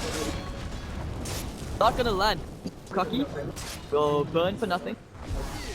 Again, by Jack, and he actually will die here. The Maledict getting gonna bring him low. He's gonna try to deny himself to the ancient. Dire's Base? bottom tower is being chipped away. Alright, so he's denied. Nicely done. He was probably thinking of going back to base. Now he's 5-6, but Gareth Mage is gonna solo EXP while which is bring him out. They did see Just what the doctor ordered. Radiant's bottom tower's got problems. but unfortunately.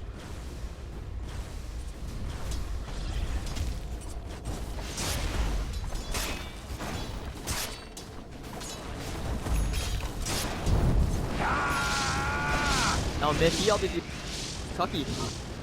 Zone him out, and this is about who is the bigger man.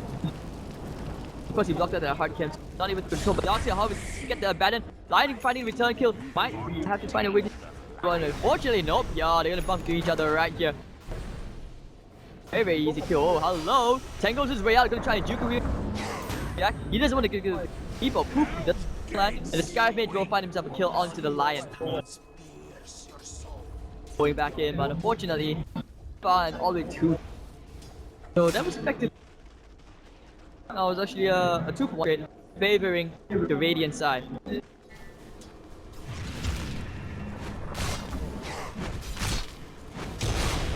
Really likes this bad. Got Sticker, oh nice double stun, Sticker might be able to turn this around into Jack. Kill needs the kill. Yes, you will get it. That very last overcharge. Overload getting the kill. So Sticker will be for the meatballs. Very unfortunate. Jack chooses instead of travel. Fight earlier on. Helping the CS. Stun into Mikito. Can they find the kill though? Nope. Oh, casual. And out from the Satyr. Yet a Xena will have his level 6. Regeneration. The last two is available.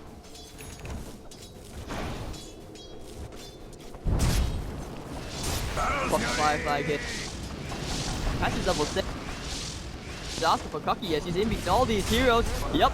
Oh, actually, wait, no, that Omni Slash cleans up Gareth just at the very tip. Can they kill Cocky? Get the call. Omni maybe, and Axe gets the dunk. So it's gonna be a 1-for-1 trade as the Juggernaut will pay for it with his life.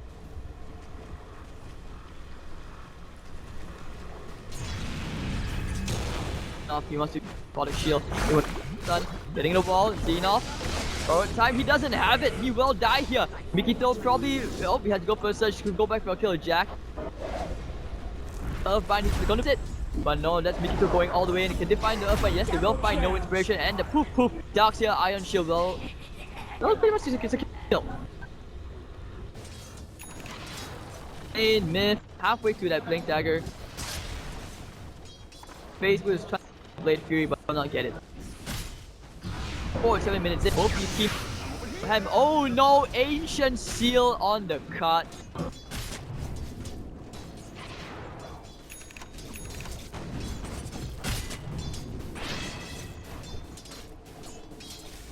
Right, so the party in the mid lane. 7 should go for 4 points. Usual action. Act as well, halfway to the blink, but it's the race of the blink that right now. Who can get the, and that's where you can pretty much get a very easy counter. Storm kill, very kill. Against them is play control. I'll take that.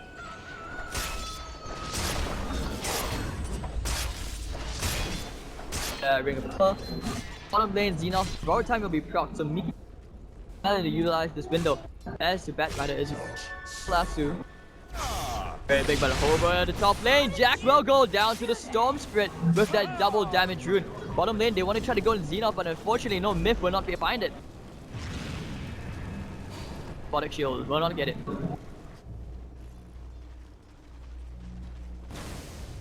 Radiant's top tower is under attack.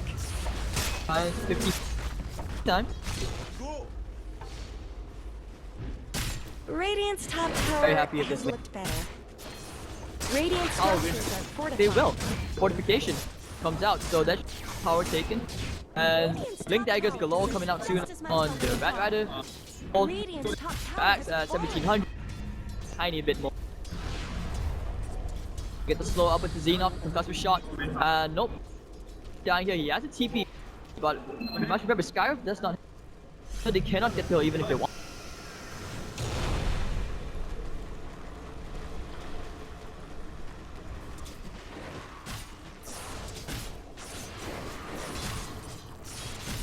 Bloodstone, we or get yields be pretty decent, and yeah, it's just for nothing. 5 to 5, 9 minutes enough. Radiant's middle tower shouldn't have to Got take this abuse. No surprise, Storm's all the way on top. Juggernaut also just attacking just a bit further behind. We're still waiting on the Axe to get that Blink Dagger before he can make the plays and start dictating side. The Meepo 1400 gold, one farming towards that Aghanim Scepter. Multiple Meepos come out, and we all know the answer of the Aghanim's Meepo. Dire's middle tower is Well, under okay, we'll be attack. going back to Puppy. And actually, a radiant dire scan will be used. They do know exactly where the Axe is. Dire's middle So, tower isn't going to should have last suspect- long. In. He's been jungling, they will pay attention to the scoreboard sometimes. With the game, you can pretty much get an estimate of whether they're getting levels, whether they're getting farm.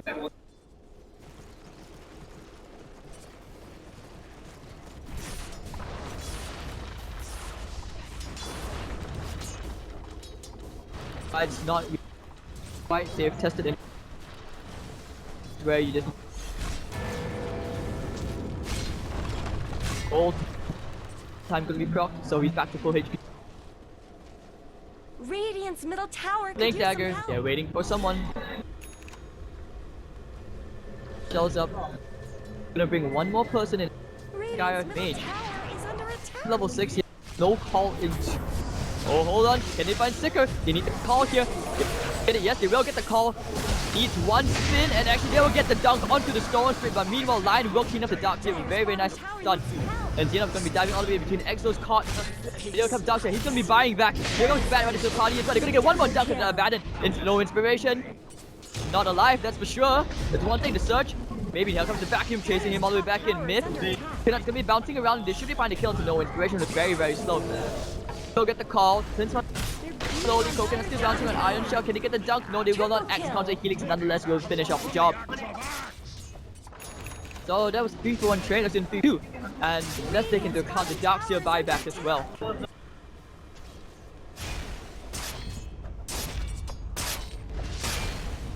Not much good's happening to Radiant's bottom tower. Myth as well with the blink, much needed. The last two now, Storm has constantly on, or at least on his toes. It looks like he will be going for the boot. Watch his position. Time. He was vulnerable here, and there we go, laying out the ancient shield, arcane blast, and that will be it. That's the double damage room.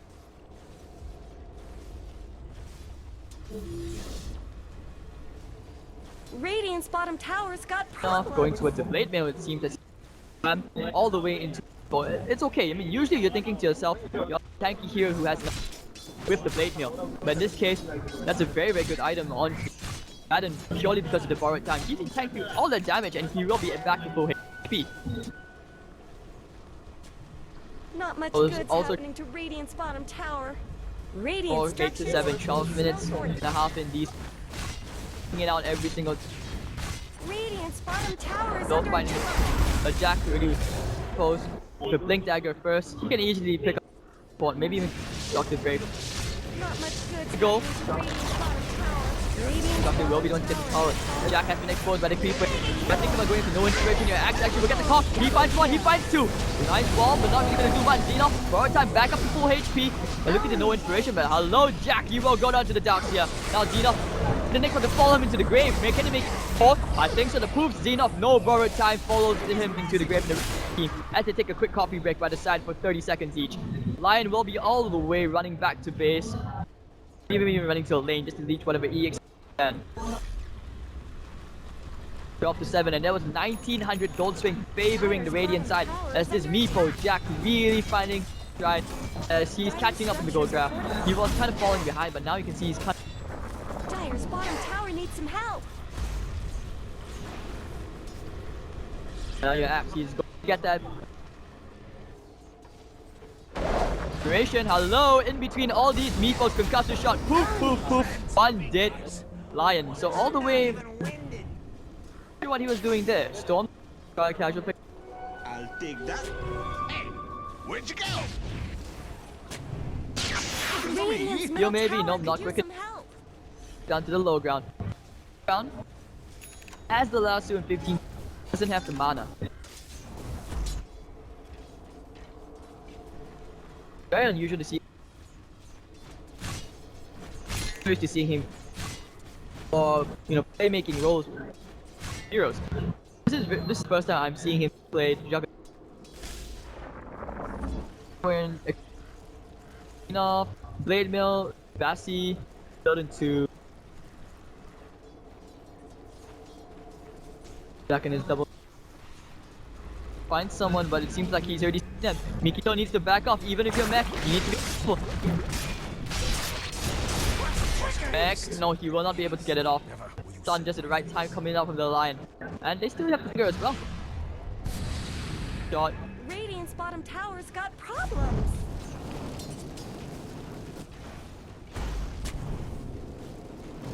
That auto kill gone for the last 13 to 8. This game still very even.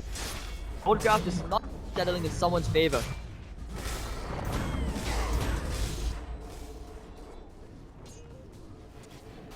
Radiant's middle tower Dire is used to under scan, but that attack. Exos is there, so Radiant have probably fortified avoid their going to the structures. well. The Juggernaut lays out the healing one and should be able to take this mid T1. No, to get the ancients here, can we find, yep, poof, poof, poof, can they find Kuki? They take care of the healing ward, Kuki, spin away, but the slow coming up from the Meepo, they will find one. They're pulling him in, the Vortex Jack, now the mech keeping him alive, and the vacuum, they find him! Jack gets a double kill, but the finger from the line, no inspiration with the snipe on the side. So now they will keep on chasing, that's gonna be Scarf Mage on the run. Not much good's happening That'll to be the end of Radiant's that. bottom tower. Hold on, maybe not. Myth has the Flame Tiger going for the jumps. He has the last unit. Flame Break's gonna push back Xehanort and they want to go for a bit more. They're looking for more blood. Pro's already down inside the team. They win more and they one tower.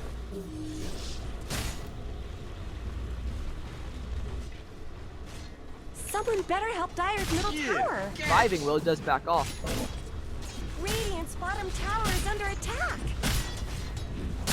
Dire's middle One. tower isn't going to last Fully below long. 50. Yes, things get here for seed. They seem to be their ground. The storm not really swallowing his heart. Someone better help Dire's Oh, middle look at the bat. tower. He's picked up. Now he's gonna be on the way. Dire's middle tower just went down. One more tier 1. Map control just there. For the Radiant side. Meepo bottom lane will finish up the Lion, so... But... No! Being all alone near the tier 2 like that is just... Jack is now one more Agony himself. All the way placed by teams. Oh no, then... Danger coming out from the Jack. Still, wow, like I've items 5 minutes ago. Progress in terms of item progression at all. Very hard when heal time the vacuum very well to make sure he does. Hey, Lion really needs to try and get fights. Now we're gonna see a out from the axe and the sky. That's all they need. They will go. Oh no, the call off the buff. Six flag, can they kill Slicker? Now they will get the dunk, but just barely, as that was a mix-up from EXO, who just... Oh, Storm almost got out of that. Full farm mode will have the full egg and scepter, so that's gonna be a very big item on his part, as he has suddenly 4 meepos. 4 meepos will destroy Witch Doctor and Lion. Very tasty.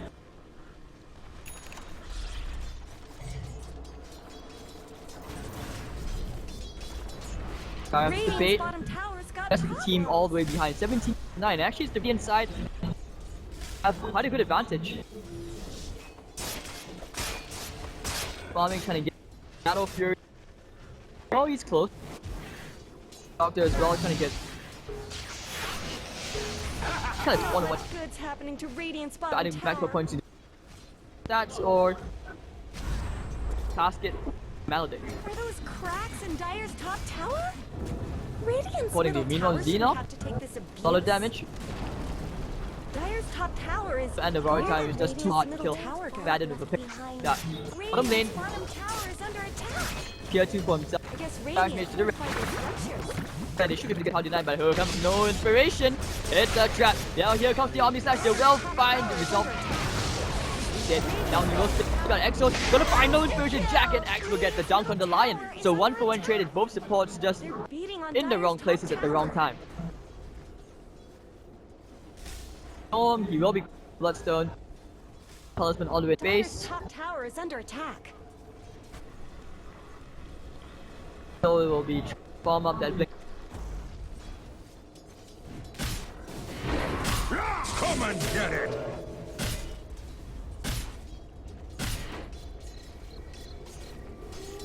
Jack, Blink, Tiger, Egg, Dragonlance, like Hex. Very. Hero Blade is pretty good as well. Dire's bottom tower Reliable is under lockdown. attack. Current kills even on the Juggernaut. More stuff coming up that right up here. Available. Same mistake of going on Xenoth again. And of course with the Blade of Alacrity all the way in the base, that will be a Sanj and Yasha. And one more hero, but they need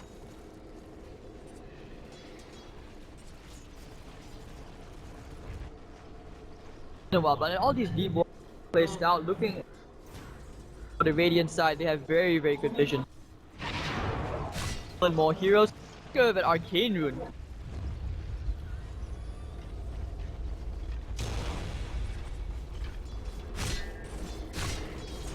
No.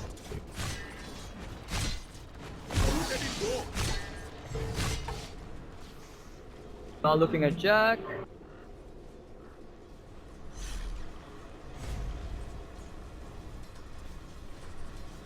Will not be that one.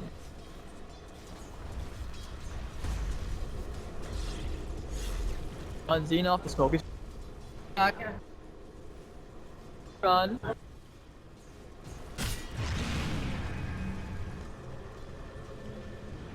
Guy with me. Come on, you have the last two. No, no, he's still inside, he's gonna go down. Nice stun, but no inspiration will get picked up. Here comes Sticker. A bandit getting the kill to the down here. Now he's gonna try to kill the Skyfish. Can he kill him off? That's the question. Round time. And now here comes AutoK. No canceling the boost on the Deathward. He's gonna go down here. AutoK will go down. Frostbreak gets the Skyriff, but no. Great. Now they will keep. Oh, it seems. Killing spree, double kill. As network starts to balloon. Very, very clear. Oh, stop it. Oh, get a call, Sticker. Dominating. Don't spray, not really sure. Snipe someone, and now to get one more. Jack. Oh no, Xenoth, what are you doing? This is not the play. He will go down. It's a full team by his Exos on a godlike streak. T3. Well, as the Radiant side are on Dire's fire. middle tower is under attack. Going all the way back to the back line. He's not gonna find anyone. Zip all into the high. Yep. For a snipe, but unfortunately, just very, very quick. All just to keep everyone alive, just in case.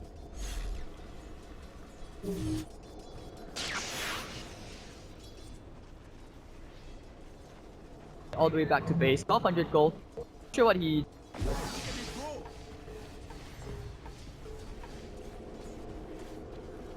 He might go for. Guy with mage. As he has the double null talisman, armor, and the damage output for the guy of mage. So far, this axe has been played 9-1 in second on the network chart. Not struggling to farm, and that's with a Battle Fury. Omni Slash hasn't really been.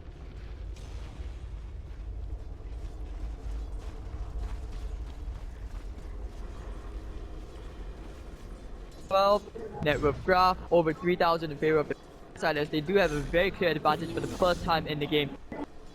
Fires over 10,000, and that's the power of this Meepo, who has been power leveling. Level 19 and he's chosen to go for the Ethereal Blade. He wants to go for maximum shotgun.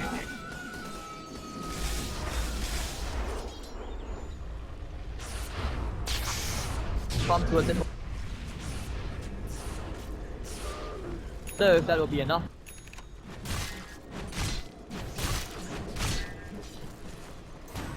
Enough may actually be quite. Jug beating it. Yasha. Oh. Side, they're going all the way in his TP'd out already, and they know this save them good. They will go back. The other hand, that very quick off on two. Oh, okay, no, that's not the play. Radiant's middle tower could use some help. No, Meepo's gonna. But on team seat himself on the map, so it's very suspicious. Well, yeah, Witch Doctor all alone by himself, pushing the lane out. He will be Radiant's top tower both, so we're gonna just as much help as the maximum bottom. shotgun. Oh, look at me. Dire's bottom tower is being chipped For the away. Firefly. Last two target, will you find anyone? No one. Radiant's top Enough is tower there. under attack. He will secure himself to Dire's tier 1. bottom tower is under attack. Ooh. Dire's no Not fortified interested in this fighting just yet. They want to delay the game as long as they can. As Jack and his friends will take this tower. Radiant structures are fortified. Radiant's top tower deserves just as much help as the bottom. So they will actually go for more. Right now, the Radiant's Dire top side tower team is T will. falling. Dire's bottom tower needs some help. I want to get a Dire's trade, and this bottom doesn't tower seem to be an always ideal gets trade. short shrift. Radiant's But the middle lane is tower pushed as shouldn't have well. to take this abuse. Shadow will be TPing in. Where they retreat to.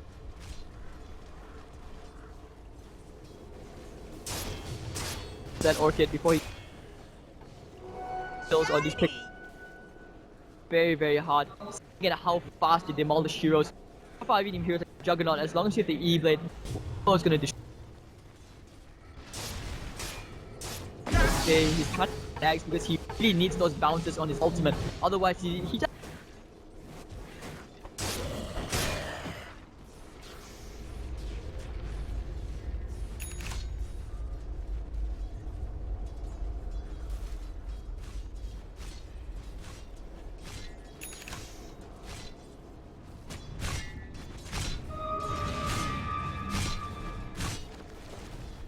Has quite a lackluster.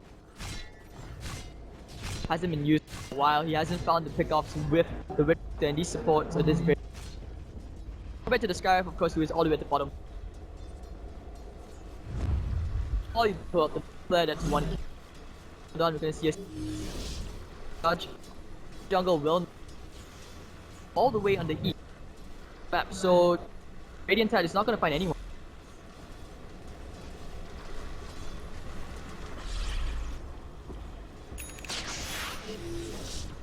Shot, not gonna find Xena. Hardest hero kill right now. Go for it anyways, yep. Actually no, hold on, Ancients who onto the creep, they missed, and the poof, that will be the borrowed time. Dire's middle tower is under That's attack. very, very scary for teams. It Realize looks that like they Dire fortified their structures. now gonna push the bit. Jack and his friends will get Dire's so this middle tower Meepo. is falling. For me. Oh bro.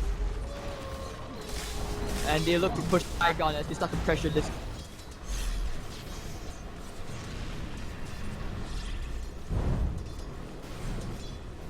What's the play? Coming to me. Dire's middle tower isn't Axe is going very to last long. And God. Radiant's bottom tower's got Good. Hold on, trying for the last move. Let's play Ancient to all of the market. Oh, Sticker could go down here. Yes, he will. He's gonna get the dunk. Nope, that's not really gonna help. As the Juggernaut Omni Slash is gonna pump into all the meatballs. He's in the wrong place, wrong neighborhood. Scarif will go down to the Witch Doctor, but Doctor will find the Juggernaut. Iron Shell. Nexus looking for.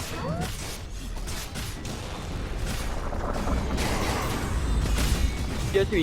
Jack and friends on party. No inspiration, getting nice multiple stun on all of the meepos and Yak. Call up. Coconut's gonna be bouncing down. Are those cracks in Dyer's top Now tower? back off to a 2 for 2 trade.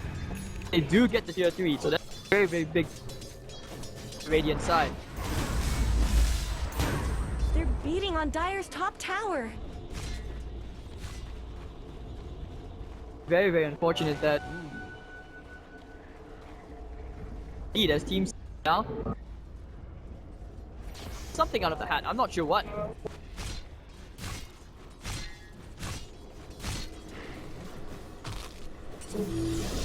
So green type Dr. Ags hasn't exactly been that much use.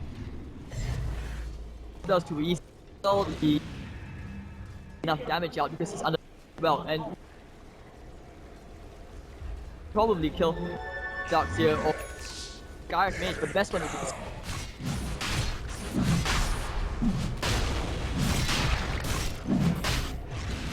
Coach down.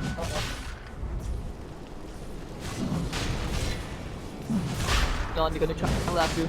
They can find a storm there. Big flame break is gonna be there. They won't find anyone. The last two, he's gonna pull the storm all the way into the enemy team. Gets the call off. They kill Sicker right now. Nope, the poof back right as well. The Firefly will burn him off. Now the Earthbind is the fight, but from the height, a nice vacuum. Catching two heroes into the wall. Mystic Flash can destroy AutoK and no inspiration. Beamed up by the Meepo. So Jack, unstoppable, just not be killed at all. Not have an answer for this Meepo. This will be the Roshan going their way. This Storm not having a good game. Down to 4 Bloodstone charges.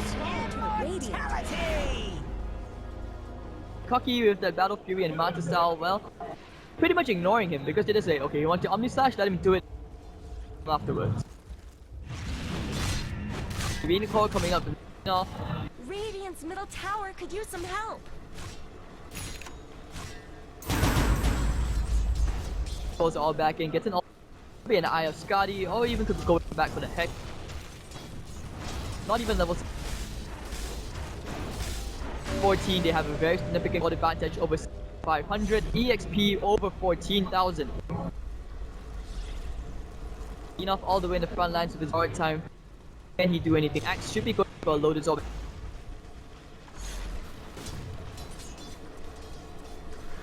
Very, very good vacuum. Pulling the dark, I mean, all the way into the pot. Not want to. Thought he had a good ult. Enough popping the Blade Mill. Loaded by all these napalm stacks.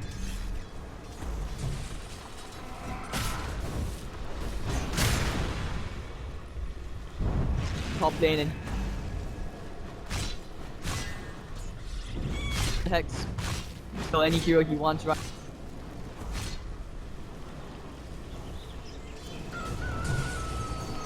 Front line. Or from the Meepo, not gonna get. Hold on. The last two. The line, yes they will. Very, very quick kill from the Bat Rider. And meanwhile, here comes the vacuum into 3. He's into the wall. They can't kill the Axe. The Greaves is gonna keep them all alive. He's not gonna borrow time dropping. And he will go back to full HP. Axel getting the call, bit of armor, but he will go onto the balance. Storm Spirit getting the kill. Meepo gonna find a Storm Spirit. Where you find any, he can kill Xenoff here, the Earthbind. All missing, but Xenoff against the wall. Storm Spirit's gonna buy back, zipping all the way in. Can't get enough damage. He can't kill the Meepo. Meepo just won't die. The poop's going in. Can he kill Cocky as well? The Hex. Cocky will go down. Will they find one more? The Firefly, no mana on Sicker, and Jack is going for more. He wants more blood. Earthbind gonna connect. Kill him off. Poop. Yes, he will find Sicker. He's gonna try, but no. Yes, the Aegis will finally pop. That Evic trying to save him, but not enough. But anyways, the rest of the team will start chipping away, and this will be a very, very slow but push off the melee lane of Rax. I think this should be a 2 lanes of Rax, possible. Dyer's middle barracks have fallen. 32 to 16, 1400 gold going there. End up buyback forced out by Storm Spirit. He's gonna try to kill off Jack. You're gonna buy back around 9's vacuum. He's gonna keep it in place. But no one's really dying. Get a finger as well to the Darks here. But keeping him alive. Cookie will go down. Finger as well being used, but nope, will finally go down. Going out and no buyback on the Storm. No inspiration. This should be the game right here. As the line all alone right there. Caught alone. No, Earthbind gonna catch him in place. Coconut, and here comes Myth. Only lands into one target. One else to bounce to Flame Break is going to push him back, and that should another lane of tracks. And the GG will be caught from Team C. 33 minutes in. 35 to 17. Game 1 going to the Radiant side. Dyer's bottom barracks are under attack. That game just ended very, very fast. That was the power of the Miko snowballing out of control despite having a start. Basically, guys, that was game 1 of the finals at Game 3 Asia. My name is Hades. We'll be back for game 2 shortly. See you guys soon.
Radiant team ban.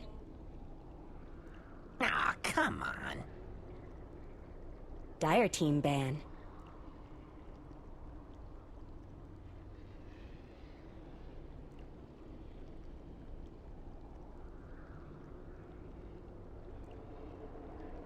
Radiant team's turn to ban.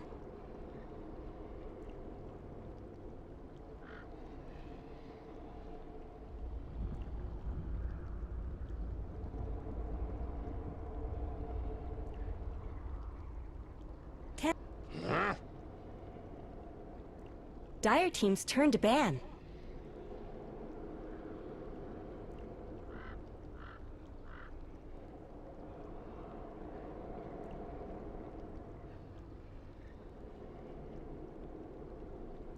Radiant team's turn to pick.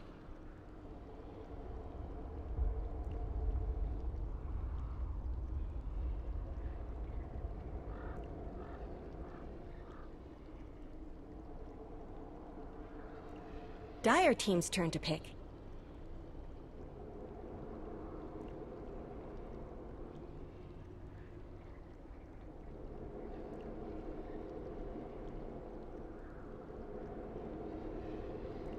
Dark. Alright guys, welcome back. We are in game 2 of the grand finals of DOTA tournament on the eSports. My name is Hades Sears, and here we are. Evan Gaming, well, did take game 1 in amazing style. As you can see, reason why Team C it out. Full pick took him off guard, 10 and they seconds had remaining. no heroes able to counter it, and it was out from Jack's 5 Meepo. seconds remaining. And he's well aware of it, that Reserve approach time. without the me, without even thinking at all. Or they were considering that as team finals.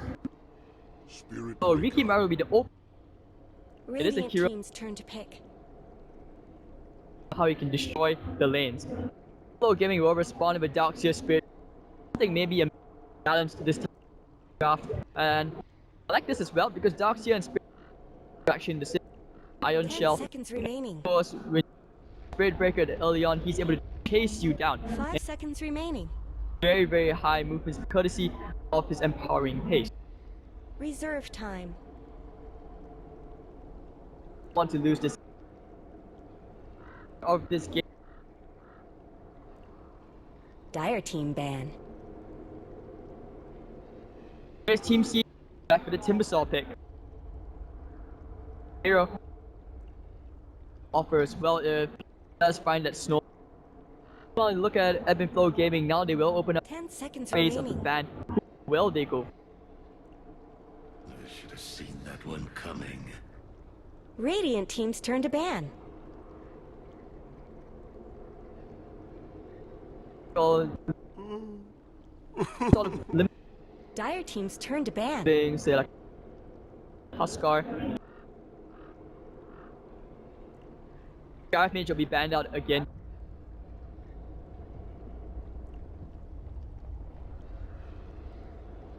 Are not gonna 10 seconds left. Decided? no. Banning out all the Radiant team ban. Slack will be banned out as well. So viable carry.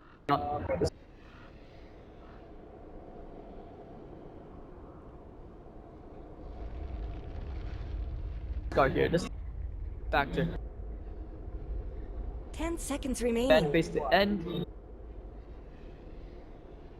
5 seconds remaining.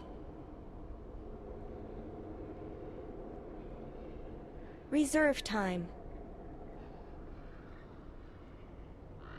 Gaining support.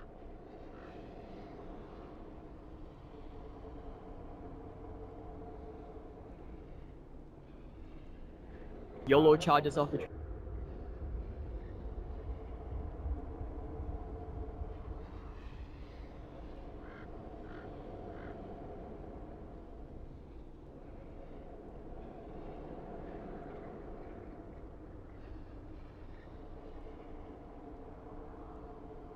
apologize for the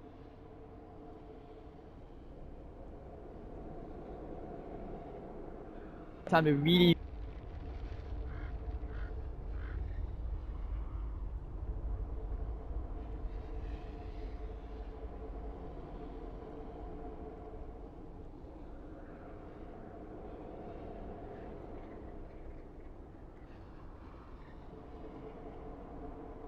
Yeah, they really have the disconnect, and it's they're just discussing very intense. Dire team's turn to pick. A bit 21 right now as championship is just so close out of the grasp. Because you really down at this point. 10 seconds remaining. I've been Flow Gaming. 5 seconds left. Don't freeze up. You're using up your reserve time. With all the time, we're pretty much.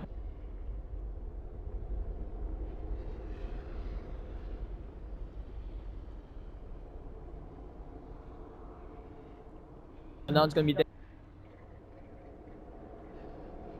Other heroes which could Smoker, you might see a Sven. Sven could interact very well with the Darkseer as well, and the Spirit Breaker. All these extra stuns, and not to mention, actually benefit very nicely from powering haste and the surge. So a lot of interaction there for movements agile than they usually are. Juggernaut. Because both these Radiant them team's right now, turn to pick. prize factor and one you being able to close out this series. Juggernaut will be the third pick, so with this reliable carry that goes by the vacuum in Battle Fury. 10 I've been seconds Flow Game remaining. might even consider going something a bit with a Magnus, Power, 5 and then seconds Power and remaining. Juggernaut Battle Fury will a lot of damage, and he wipe 2 here. You're using up your Right reserve now, time. thinking about that Feeling third those pick. icy tendrils? Dire team's turn to pick.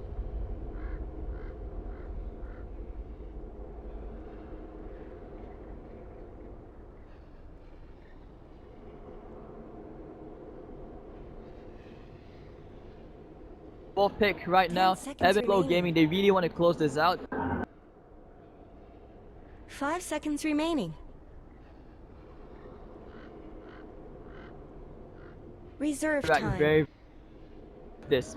Well, Lion's a pretty solid pick. I mean, Shadow Demon, you don't give that away to Evan Flow because Shadow Demon, great setup into the Blade Dance, that's the last thing you want. Interacts very well. Juggernaut as well. So, Herblade, Drow, these heroes are cool.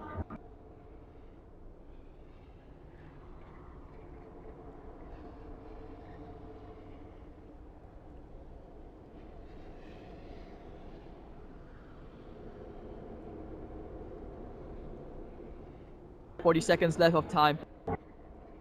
Very unusual, but again, it's very. They're taking all the time they need to properly think out about their draft, about the heroes which they're about to utilize. They'll go for something a bit Radiant simple. team's turn to pick.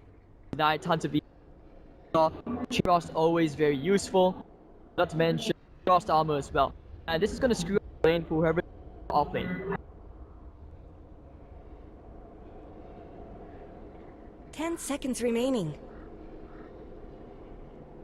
What will Team C decide to 5 go for? seconds remaining. Setup, well, they already have the Ricky Maru, Shadow Demon, you might Konka. We haven't seen Marana yet today. Reserve But Marana time. could be Shadow Demon as well. Very easy lane potential with the Shadow Demon. Very easy road.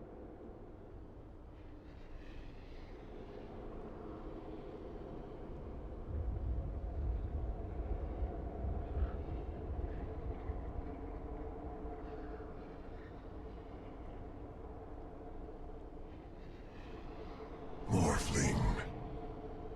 Dire team ban. Alright, so they will go back to the Morphling, so gearing up with the late game, and this is like that split kind of game where you just want to avoid fights and just pressure the side lanes, force rotations, and make you just into a very awkward Radiant position team's turn to where ban. that's where you decide. Anyways, Team C now waiting on their final ban is actually unusual ban by taking out, but that actually goes well the Shadow Demon as well. Zeus could go very 10 well, and that's just seconds one of those remaining. snowbally heroes. Easy kills on Lich. 5 seconds And of course, remaining. getting vision on the Reserve time. curious on what they will go for next.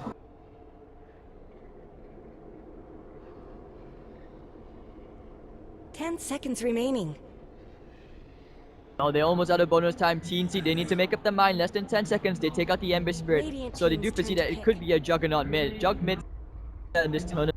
As both teams, they're actually well aware of each other's strengths. Like we could see that back even into the lobby and the pre-game, happily talking among each other. Who knows? Maybe after this game, they might even whoever wins, whoever loses, winner 10 seconds buys the loser remaining. ramen. And Puck, Dire team's a little bit turn to pick to up. So you've got a great nuke. Goes well with the Morphling as well and the Shadow Demon. If you can get the Soul Catcher on, it increases the nuke damage out.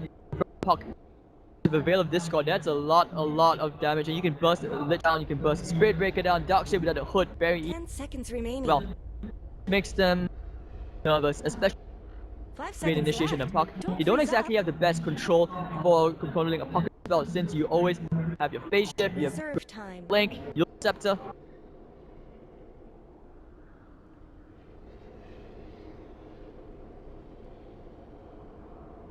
Outworld Devourer. We'll actually go for the OD. Alright, this has been a while since we've seen Hero, but it's understandable now why teams would ban out the OD against the Timbersaw. And they've actually rotated the roles a bit. But EXO is now playing on the Darkseer. Going up against the Morphling, he should be having an okay time since you not that easy to kill. But the disruption into the catcher plus can actually, if you're lucky, you can time it right, you can kill the Darkseer.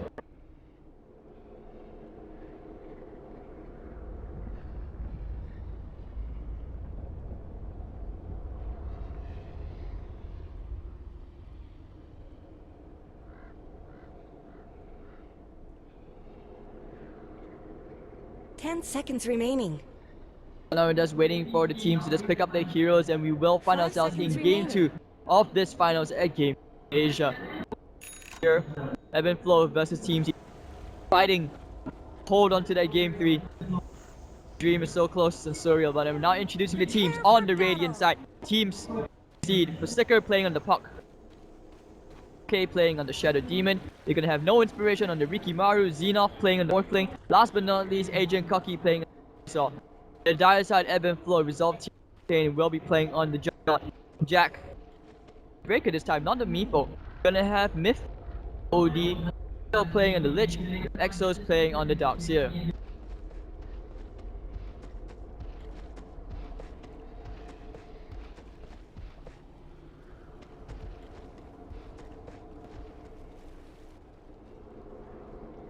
Right. Actually, no, it looks to be a Juggernaut mid with the OD going into the same lane. You have the pull tangos and the PS not with lane ward as well.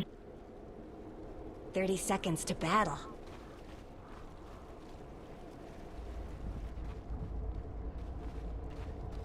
Walking up.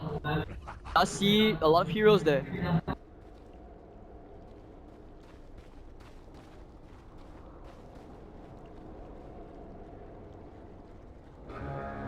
Might see a level 1 skirmish here for the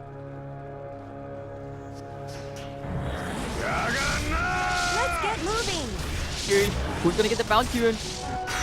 Oh, it's going the way of the Juggernaut. He gets it, but he looks like he will pay for it with his life. First blood going the way of the Rikimaru. No inspiration, getting 1 kill, so bit too hasty. Well, he's gonna back into the lane. Plus with the Lich taking sacrifice, taking with full patches where the creepy speed distribution has been reworked, where it's pretty much 35% with that away to your Puck, and that's actually a huge advantage going away up the Jug.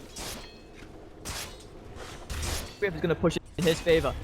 2-1 already in favor of the Dark bottom lane. Jack is going to be there to share the EXP with him. Enough. Not going to have a good time.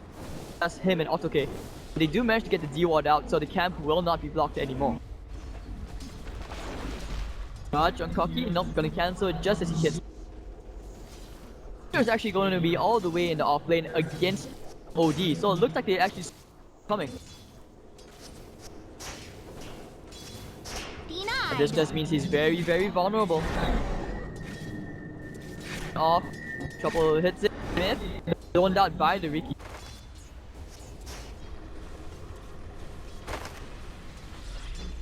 Now he's gonna be pulled aside, so he can pretty much deny this EX enough. control. Quite hard for the Ricky Mao to actually get the always has imprisoned. Middle lane cocky. While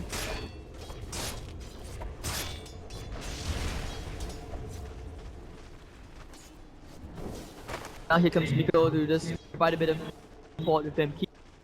So we're gonna find that his level 2. Start to zone the Puck has 3 tangos and that's it. That's the end of that. And that's gonna burn it through very, very quickly with Ice Blast. Jack, but Radiant's bottom he's tower always is trying for under the attack. but so far hasn't found any room Regeneration. to build towards the Soul Ring. Hasn't been that easy.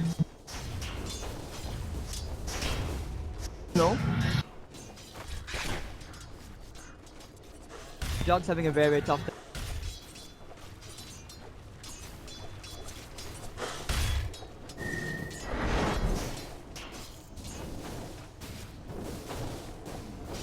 You build this game like fail, try to go for something else. Oh, no phase shift.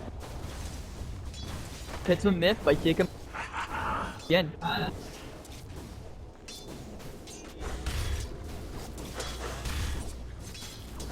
We're going up again. Matchup.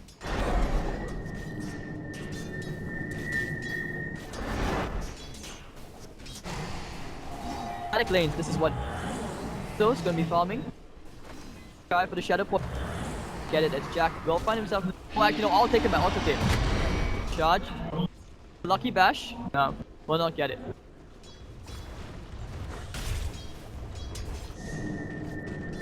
Trying to get the after imprisonment.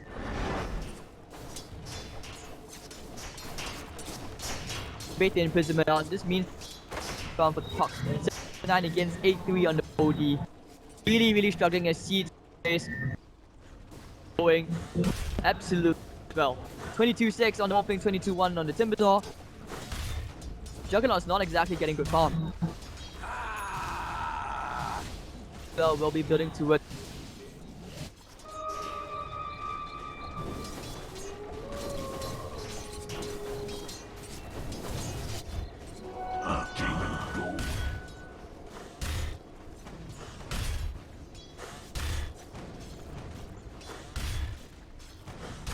the active armor.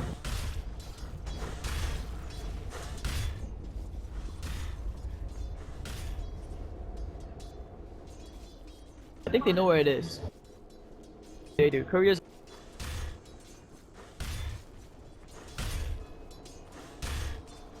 A very, very huge snipe for the Riki Maru.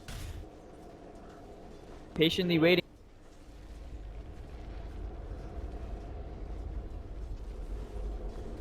Be a good snipe.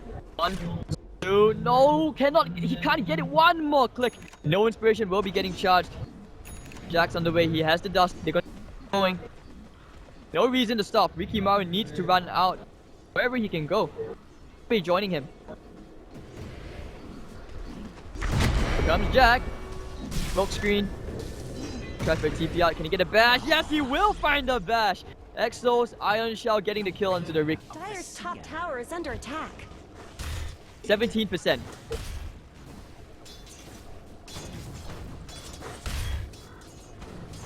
Juggernaut! Very, very different game compared to game 1. Of course, with this reactive armor and all these creeps bashing into the missile, he's not exactly gonna die here.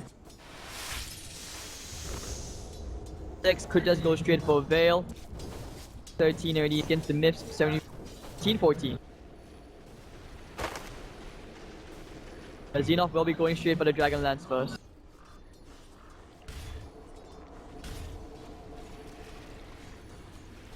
Very lucky to have this curve. Disruption, not in the nick of time.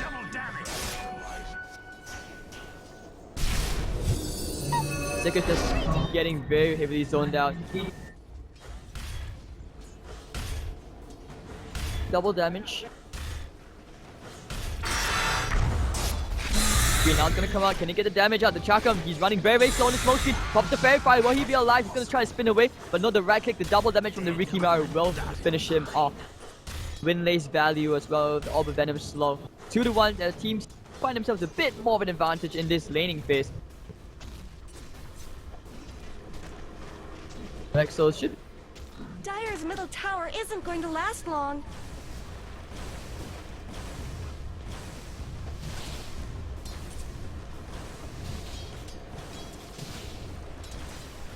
Enough should be getting it. Dragon lands into Kaput to travel. There's a pin. Get an Omni Slash here. Backs off, realizing okay, Ricky Maru is off the map.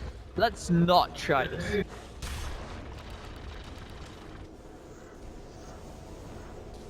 Top is missing.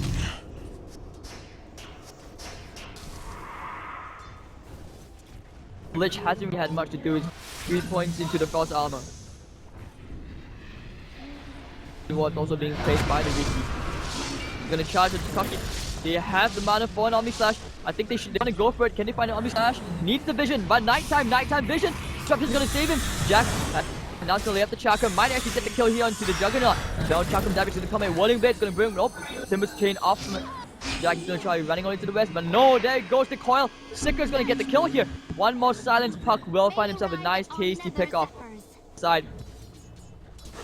Very unfortunate that nighttime vision and Jack, or rather the Juggernaut, could not find that Omni Slash, which would have otherwise led to a very big kill for Timbersaw.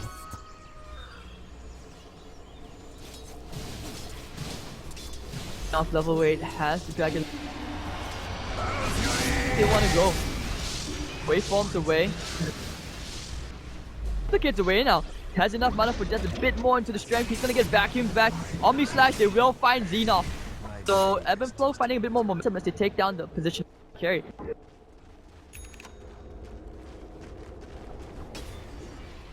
Dire's middle Charge tower to the middle is lane. under attack. Bucky will just run away. He's not afraid of this Spirit Breaker. Radiant's bottom tower's got problems.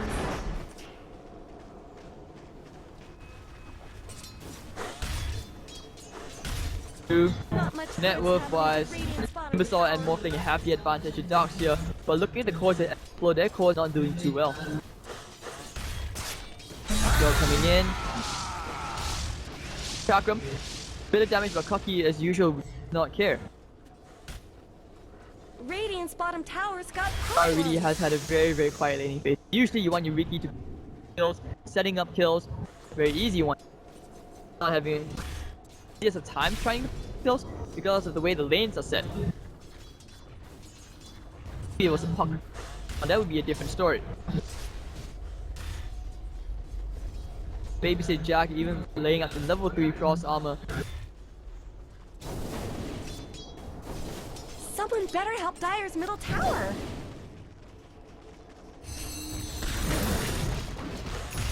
Radiant's top tower is under attack. Jack all the way to front line. This guy's not afraid to die. He's gonna charge away, but the coil can charge. This would be one big kill here. Timber Chain missing. For the smoke screen, the blink strike going on to Mikito. 2 heroes going on to the. Will they find it? Damage, but there we go. Jack will be the first one to go down. We'll find the mid team. Someone The better rest of help his team. Dire's middle tower. Dire have 42. structures. Dire's middle tower. Odie's actually isn't gone going for to 2 last points. long. The Astro and Fizz farming to it. Dire's middle tower just went down. Minus. Secretary to go points. Silence. He's gonna. Nope, he's gonna all the way. Omni Slash, but he has a. We'll find it just at the very tip. The daytime vision giving him a tiny bit just to find. He was very, very lucky that the path phase shift time. Exos now will be getting closer to the mech. Already the buckler will be. Now. Enough is slowly. Iron Shell damage. Yes, it.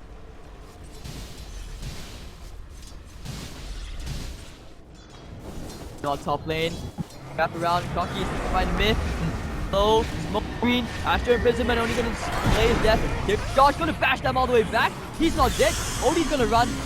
AutoK doesn't have mana for any Shadow Poison, and the fight's gonna keep on going on as Jack needs a lucky bash. Well, not finding no inspiration. The Ricky, there goes the Nether Strike. Jack getting one kill. Chakram just at the very tip up, cutting apart that Space Cow. But anymore, resolve Tears of Pain. No, he will just back off. Cocky TP's out in the trees. 1-for-1 trade. Dire's bottom tower needs some help. 1-for-1 support, so still even Radiant out, and structures have been snow fortified. Ebb and Flow may about cutting close as the puck is very slow. But he wants the puck. He's gonna get the puck. Maybe. Yes, he will. The blade free just at the very end.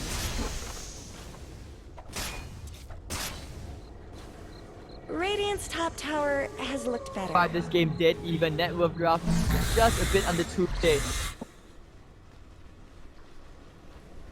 Still struggling to fight. Game putting up a better fight, but they still can't fight. What surge is this? Not yet. At least the Veil or the Blink. So it's gonna 300 full gold. He's gonna have that mech, and that's gonna be one very big item. That's when you can start grouping up combined with cross armor. You're gonna have that healing ward items, and you can tell that Ebb and Flow on the same page as he has gone for drums. Back.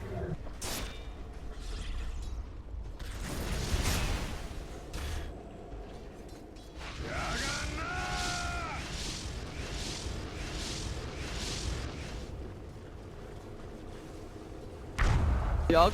Oh, but the smoke screen. Chakram. We're going to pump the dust. Jack.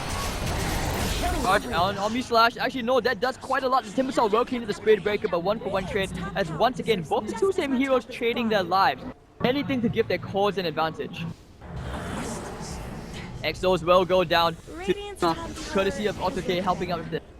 So he's gonna get a fair chunk of gold, maybe getting gaining boots all the way at the secret. So Radiant's top tower is still no idea on what he's going for. Maybe he wants this power so he can still get some ward money up as well. 7 to 6. Radiant's We top will find a tower, has so this will be the tranks completed up on Xenoth. Towards that, yeah, I would presume that he does pick the Void Stone.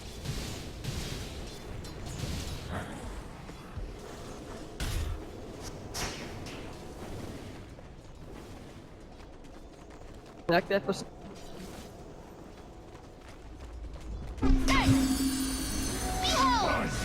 He wants to build a blink. He get that initiate. Dire's bottom tower is under attack. Oh! Steals the regen under his fingers. Kill, no inspiration. Any vision? Charge maybe. There we go. Crazy cow, blade fury. That was not the play, but tricks of the trade. I think the dash should have actually expired. Yes, he's gonna die. He's gonna live. And now they find out it's okay. Corruption, that should be a smoke streak coming out. They should kill. Yep, yes, there goes Foil. And here comes Foil. Oh, the Timbersaw getting killed onto the puck. There's Spirit Breaker getting killed. Oh, wait, I thought Timbersaw killed somebody. Wait, what? Very messy. Puck goes down. Just very nicely done from the Spirit Breaker to kill off the puck. That should not have been a kill, but 7 to 7. 584 gold benefiting the team. Gold going here and there as well. Jug just scouting all the way behind. But he will be a-okay. Not much good's happening to Radiant's bottom tower. Flash at the ready. Timbersaw, there we go, laying out the chakra, vacuum doesn't really. Now he will just Blade Fury that away, and how is actually falling. Bodhi is still trying to farm. Maybe a dance into a Hurricane Pike. That's the staff of Wizardry there, just in case.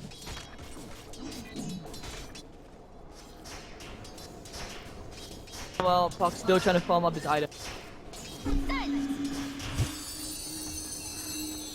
I am. Gold doesn't have dagger just yet, but you look at all these. They can see pretty much almost the entire team's most things going, but here comes Reform forward. We'll try to get the tower. No, the tower denied from the Darkseer. Nicely done. Exos should be able to kill Xenoth, but oh, he doesn't have a replicate. Wait, he does. Okay, so he backs up just in the came out. You know where he is. Juggernaut's on the way. He has the Omni Slash. Nope, no. Maybe they might decide to go for the So instead, does Timber Chain all the way back to the safety of his tier 1 tower. Which is smoke. Outworld Destroyer hasn't shown himself. I hope now they see him. Daytime vision. Yes, they do. Very tasty kill. Here comes the Shadow Demon on, and Myth should be dying here. Or actually, maybe not. Right, they need to fix up the trade. One ulti, very close. Ulti will not die to the creep teams. Still juking, juke the creep. Oh, he will get pocketed. He will die to the OD. Thanks to the creep. Very, very close. So they lose the OD, but they also lose the shadow process. Dire's middle tower is under attack.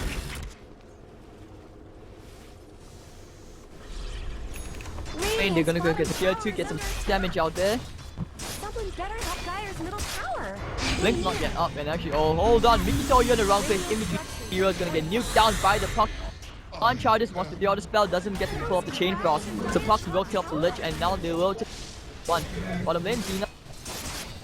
Time when you get the tier 2. Wanna go. Charge, Xena, nope, waves form away just at the very, very last second. Dire's top tower is T1 gone. top. Just a cold fog left behind.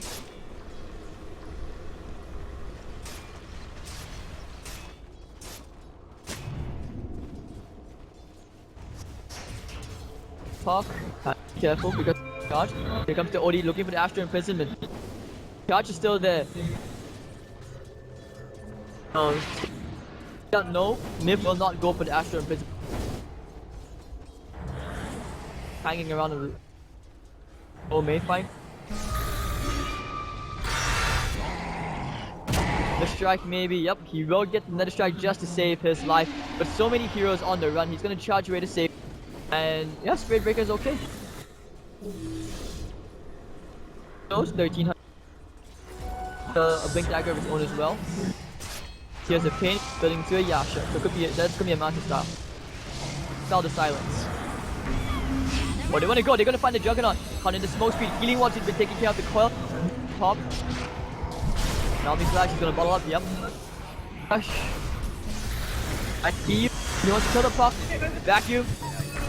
Oh, this is big. The Astral Imprisonment. Pain will die here to the Puck. Myth getting all these hits onto Auto K. He needs an ulti. He doesn't have it. 25 seconds. Power will kill the Puck. Going for a bit more. Getting charged. Do they have a... Just, yes, they will. So Inspiration will get brought down by the OD. They're gonna look for a bit more. 3 for 1 trade already. Do they have the Astral Imprisonment? Yes, they will find it. Silence, but Exo is gonna get picked up by Xenov at the very silent. Here he is to the rest. Cocky thinking about going back in. Plenty start on 1 charges. He go out the Timber Chain up. He will. Where you find Jack. Jack control right now, and he will be okay. So 3 trade.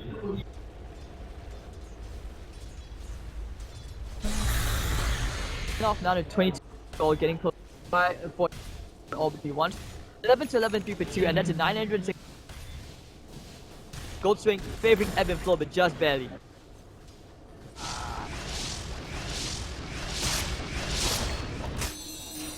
Silence. Blink. Oh, he has a staff with now Talisman. This could be that Dagon. Find it well, the Soul Catcher, and of course with the Demonic Purge. Shadow Demon and Dagon equals to very, very tanky heroes all KO very easily as well. Very far away from the snake.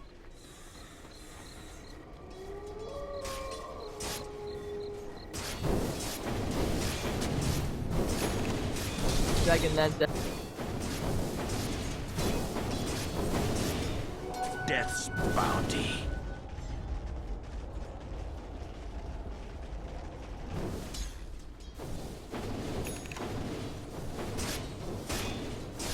Thousand EX.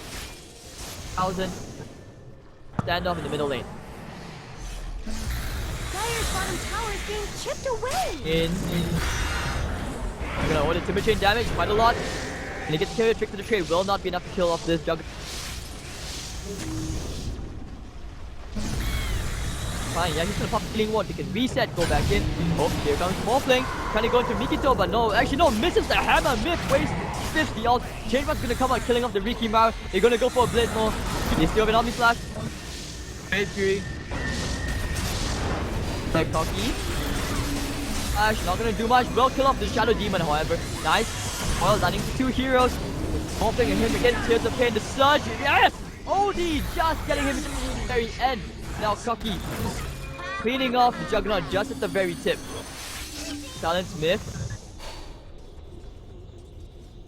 Charge, can he get the charge? It's going to be a 3-for-1 trade favoring Ebb and Flow as they find themselves more momentum going into this game.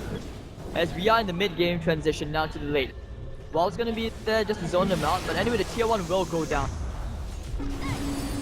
Yeah, he's slowing things down. Get the kill here? Nope. OD will be forced to back off.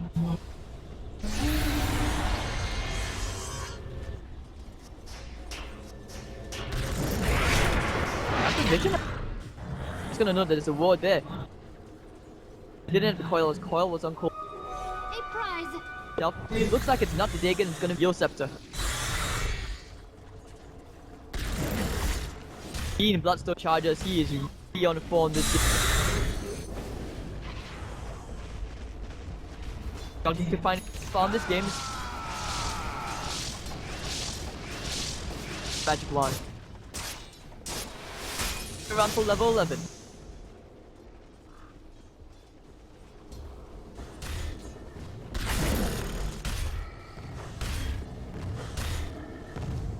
Cocky base and the Void Stone also going for Yos. Sarah can start to trade. Waffling and the Link. Real Blade, your Juggernaut on the other side. Manta Style. Be a BKB coming out from the old. Link Dagger up on Darkseer, he can farm it up. Oh, they will not. Puck for this, that's why the Nimble Puck very hard to kill.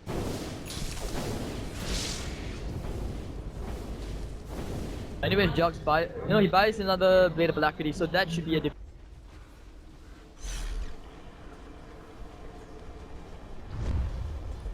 smoke, yes, they will. Endurance run. Charge, maybe.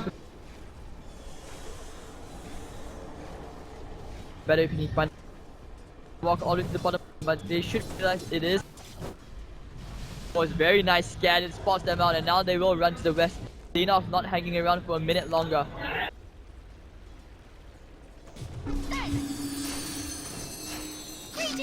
Alright, so Sicker. Waste the smoke and then flow.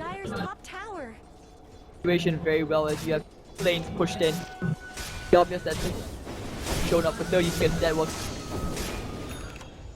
Meanwhile, Ebb and Flow. Be with the mech, they've got the healing ward, they will just proceed to one mid. Radiant's middle tower shouldn't have to take Objective gaming, they want to take past tier 1. Golden Kitty already being put down.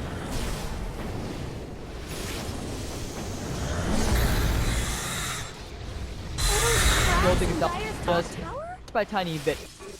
Ricky Maru all the way in the back line. Down. Strike's gonna connect on Dire's top a tower bit of damage, but that's flop. So, like, can he find it? Black needs to find. Breaks the Lincolns onto Zane.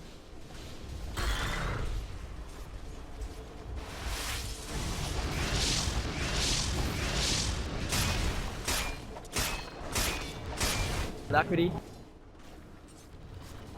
Those. Yeah.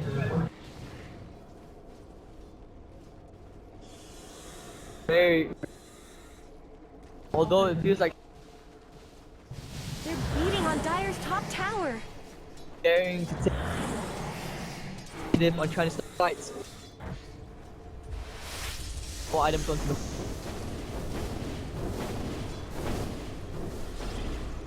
Ooh, a Ricky fight. Jack and they will just back. This just means that Z bottom lane without any worries. Provided intel on 4 enemy hero. That 5.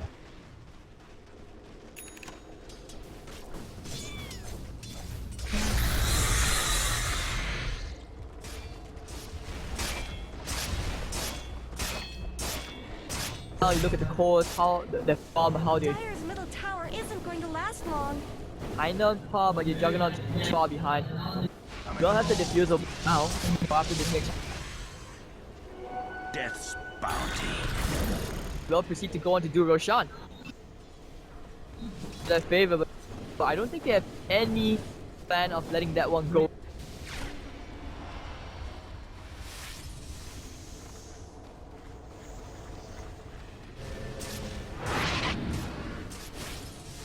Radiant's middle tower could use some help. Now, no action yet, but stand the situation. Challenge is test spells, maybe even.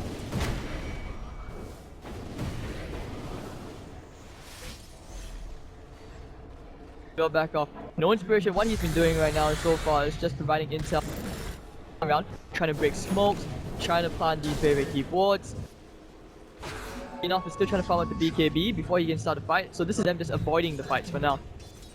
Pretty much anticipate the location of the enemy team. That's all they can do. Charge maybe. They will not find no inspiration. That was a very, very close.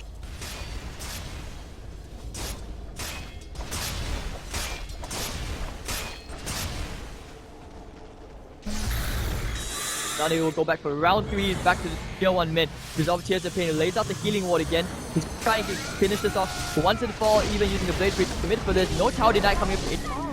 Here comes After Imprisonment OD, 4 stars forward very aggressively. God, no, they will not get the use out the nick of time. Nice call. Oh, the hammer, mid. He's going to Timbersaw. Pain Pulse going to cause the sticker very, very low. And here comes Tears of Pain, that diffusal charge, popping the jump. Can he find a kill trick to the trade there? Doing a bit of reckless, but barely there to tickle. Altercation should be going down, but Sticker needs to be careful. No inspiration. They don't have detection on him. They don't have any vision at all. Okay, gets destroyed by Myth. The OD. All these Astros all stealing all the intelligence. Xenon becoming very stupid. Pops the BKB now. Now the BKB will be caught from Myth. And then we're going to see a couple of Timbersaw use themselves in the air. Inspiration needs to pop. There you go. And the orbs. Oh, too much. Junk will find Cocky. No inspiration, kind of in between all these heroes. Jack. Do they have dust? Yes, they do. They will back off. Jack farming up the top lane. Could be going to Yasha of his own. Gain well the level 3 healing ward. Pumped a lot of blood. Charges and diffusal blade charges. Just win that fight. Not lose anyone.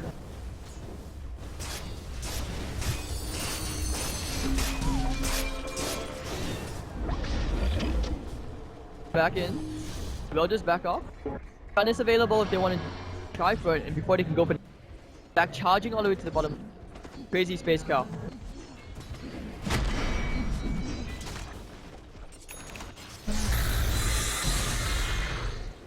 Well, they did smoke up, but it's not really sure what their intent.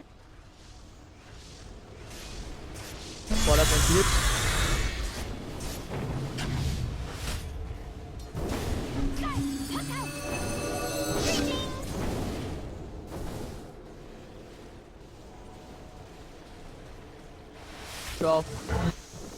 And then the advantage is pretty much being away forcibly, ebb and flow, as they, I would say they're taking these fights. Yoga Spell has been doing very well. Like you look at the Great Breaker, he exactly what he needs. Charge and beat and meat should add more oil into the flame so that he kills.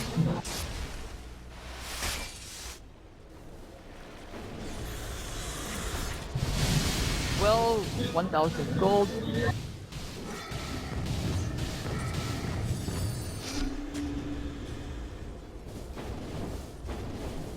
Alright, so 30 minutes in, this game, I don't know, it feels like a 30-minute game already just because of how these two teams are playing. The way they're just dodging each other the whole time, unless they're very sure that they quickly and back off.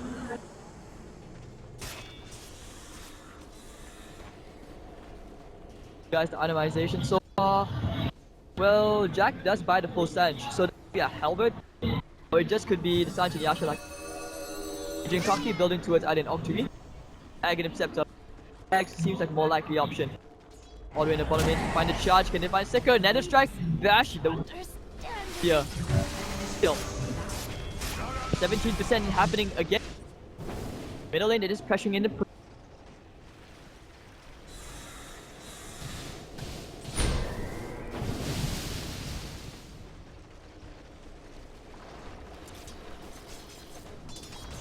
himself, killing off Puck.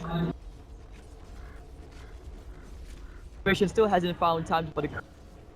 They're beating on Dire's top tower. Anyways, they will let the rush times begin, and teams. What's going on? Actually, they have out.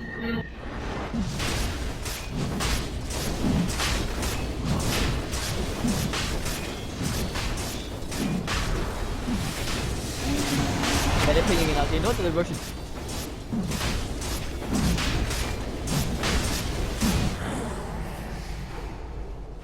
Oh, Roshan. Something tells me we haven't seen the last of him. Immortality. Half of wizardry, yeah, yields us. Somebody hold them in place long enough, or just melt. Try to find the nether strike. Screen, and there we go. He's gonna get put back. No intention to be one dead inspiration. Killing spree. Own it. Find himself another what? And actually, it feels like the net worth is heading in favor of ebb and flow.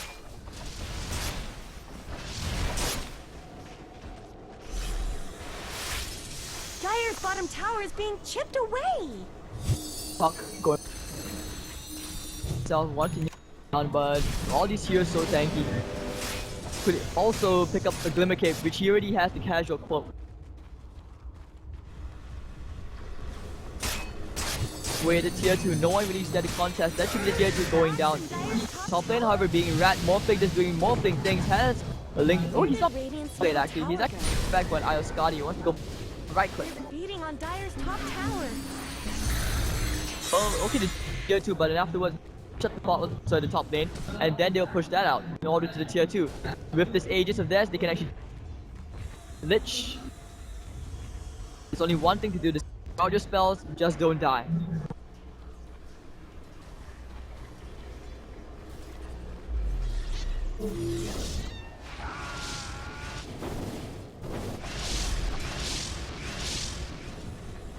Then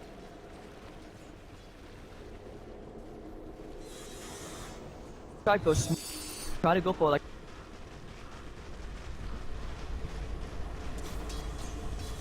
ebb and flow. I mean, as a spectator,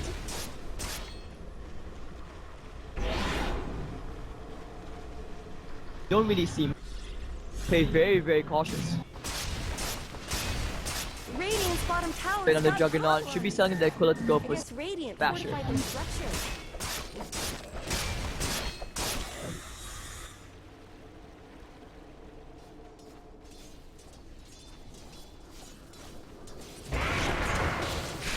Top lane. Charge maybe. Dust. Pop another strike. No, but trick to the trade there just to buy time. And two heroes behind him, also K and Xenov. They should be fighting here. Smoke screen. Do they have anything? No, nothing to break. And actually, yes, they will break the TP using the chain flash. No inspiration will go down one more time. Charge. Something, no vision, nothing for the spirit charge to. That's gonna be a very tiny few hundred gold swing going the way of ebb and flow. Dire's bottom tower needs some help. 35 minutes in now. A prize. Dire's open bottom the pump. tower is under attack. He wants to kill some.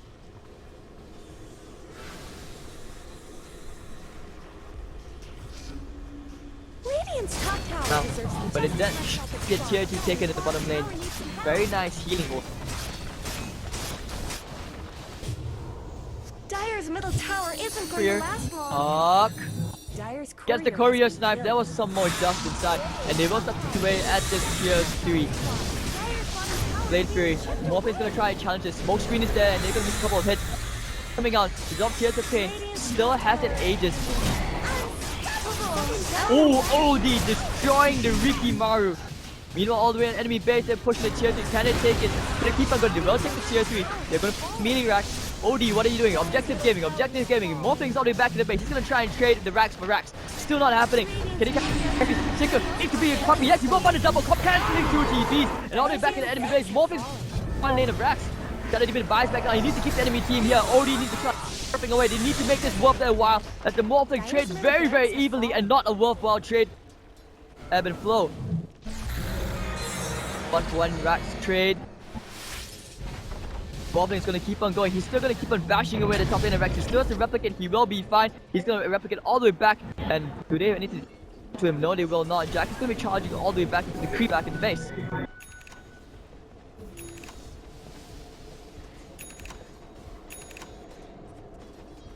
Game really very, very close. 23. And despite ebb and flow, what seems like an advantage for them, that puck coming in with an amazing play, that coil.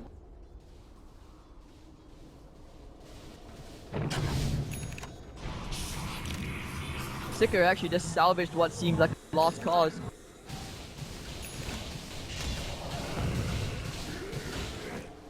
More playing the Iron Scotty. Now you get a Hex OD as well. What other items can he go? Might consider going upgrade those treads into travels, or he could just go for a moonshot, just extra attack speed. The last thing you want right now for the OD, stacking up on intelligence. He's gonna go for a trade again, looking for the Hex. Can he find Xenoth? Forward again. Oh, yep, they do get the Hex. Xenoth, can he kill him? No, defense is saving him time. Nice call coming up. Can he kill Xenoth? Nice vacuum coming in. Xenoth, nope, that's the Shaper's gonna land to one. Even put up the wall as well, and if you go just replicate away. Oh, it's the bottom lane. If couple hits in, and that will be it. Tears of Pain now gonna try and get the tier 3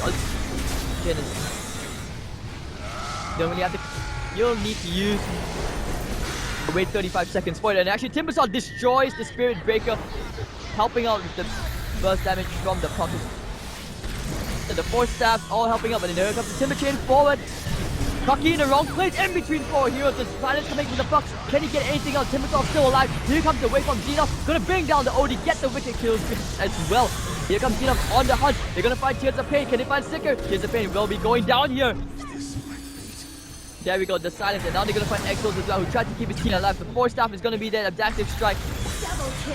Chakram, that will be 1 more kill. 4 heroes with ebb and flow sent to the grave, and they will not have buyback on the Juggernaut and the Spirit Breaker, only on the OD and the Spirit and the Darks here. Red team seed, they go on the offensive now. They want to push in. Push this wave in, they can go straight for the tier 3 at the top lane or the bottom. Original bottom doesn't have a tier 2, sorry, so they will not be able to do that.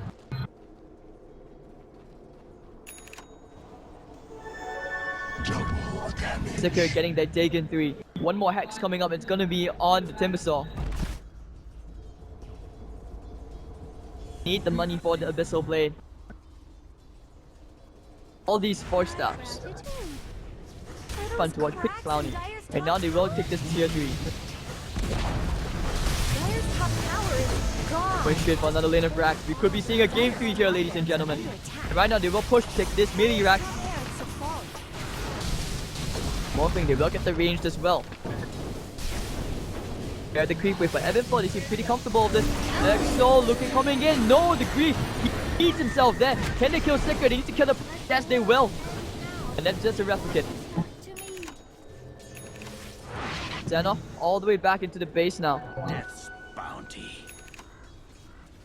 Very nice upgrade as the Dagon 4 comes onto the puck.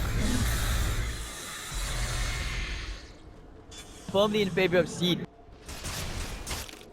The much better trade now with the 2 lanes of Rax advantage. Evan Flow, how would you respond to that?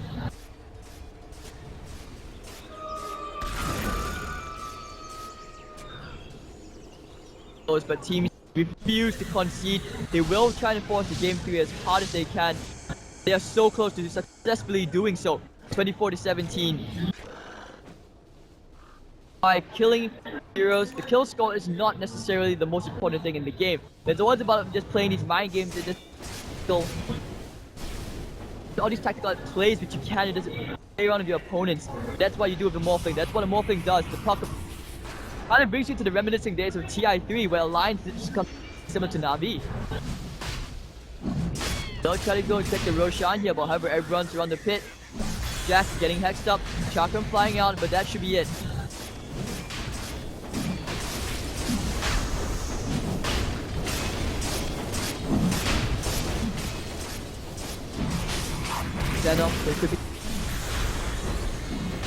Do they know that the Roshan is happening? I have no vision there. Yes, now they want to look to run away.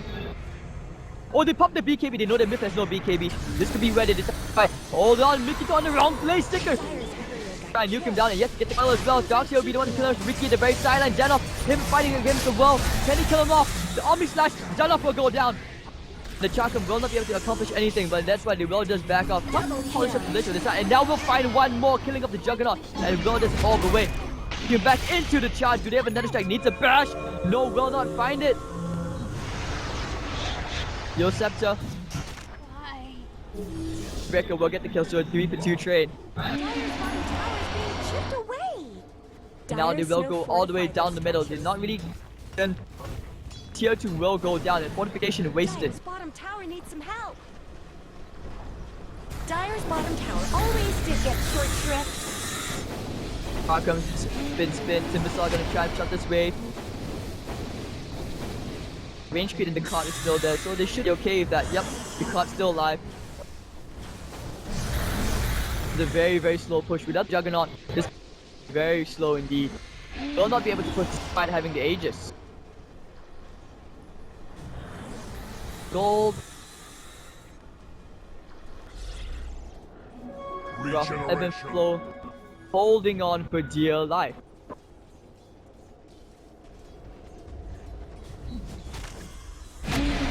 Midbreaker with this halberd. Saw what kind of use it did.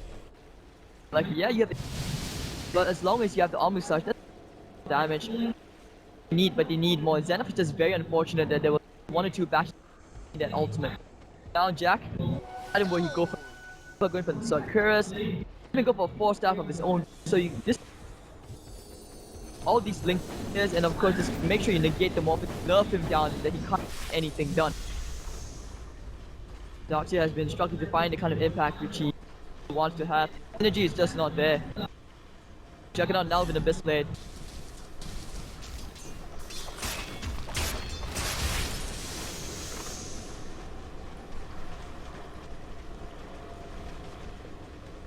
Fresh Aegis pushing the tier 2. Radiant's bottom Lane. tower's got problems. Those creeps racks. Very, very exposed. Radiant's bottom Goes down and the moon well no through. more. Talk is gonna try and force some TPs back. Oh, that's the last person who you want to go back. Talk. Xenophon coming in. Oh, actually, can they find Sticker? The charge is there.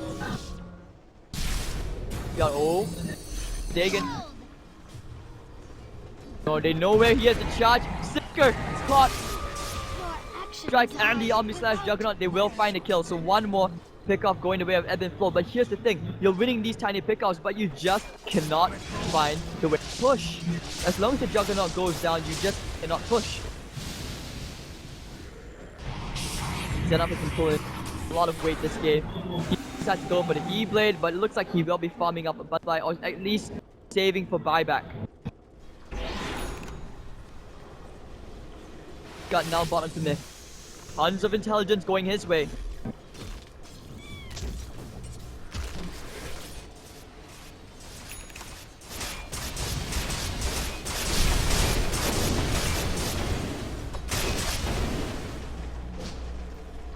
Then, draft just K in favor of C. D just barely over 2,500. Items, well. Oh, you see, it's a Lotus Orb. Here's the pain. Bit of damage from those slots being popped out by the Morphling. Comes go take care of the creep wave, and they just try and take this tower. Blade Fury and tip. Take the can't kill Myth. But hold on to all those slows.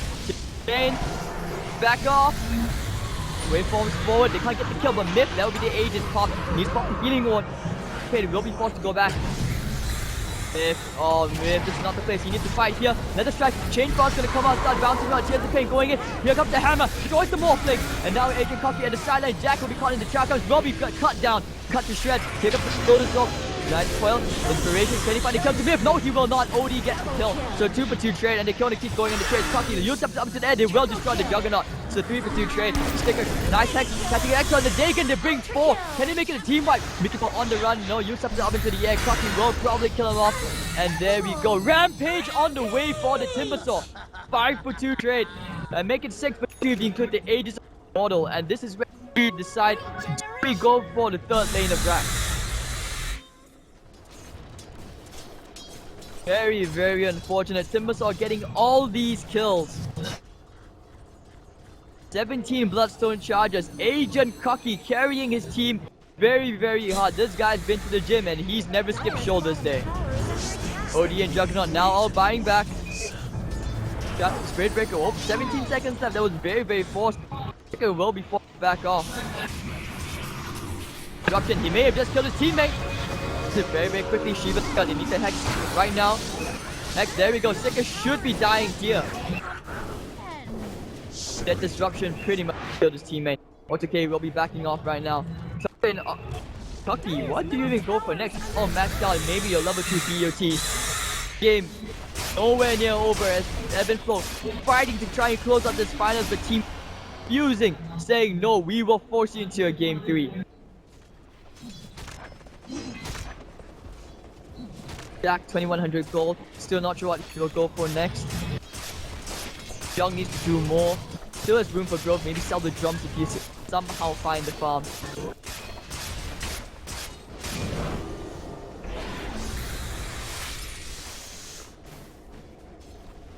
As well, this doing work actually. Still has 6 diffuser charges. They may try for smoke. There. They need a gem. Don looking at Cocky. He's here. The Hex. Can you find Cocky? The Shiva's got. They need to pop the BKB. The Hex coming up. Myth could be going down here. Cocky. The Lotus Sword purge everything up. Zana will be the first one down. Bandit second and the slash. Can they find Cocky? It's one. No. He kills the lead. And no. Commit suicide. Just very, very close. Myth forced down forward. Now the diffuser charge. No inspiration. Brought down by the OD. That's gonna be 4 heroes down in the center team seed. All of them, pretty much 3 of them at buyback. Evan Flow still want to keep on going. But can they? They need more. They just do not have enough. They're gonna try and get at least second lane of racks. This game's still very, very dead even at 48 minutes in. I cannot tell who has the advantage. Okay. Or if they had a Hex on, if they had a Hex, that would have been beautiful. Not the buyback, really amazing.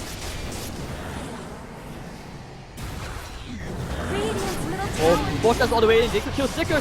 Sicker going down. Nope. Destruction. Also okay. Going down. Yes. One more hit. Can he make it 2? Nope. Tupac gets out just in the skin of his teeth. OD hitting like a truck right now. 56 stolen intelligence. Of course, now the healing one up in seconds. We'll have plenty of regen up. There we go. And this should be the tier 3 tower. Fortification will be out. They're gonna take care of that smoke screen. Okay, they need to force staff him forward. Yes, they will. So he does get the stun, but that's it. They still don't get the tower. Really, really close. On the hunt. Can they find more? Pin spot looking for the orb. Can they find anything? We are right in the middle of the trees. Can they find the Hex? That's very important. The U-step up. He will have to sack off cooldown. Myth could be dying here. Oh no, the Invis they will not get it. The puck will be stealing it right under his nose. So OD with no buyback for a minute and a half. This is where they decide, alright, we have to go down the bottom lane now, get the Megas and end the game.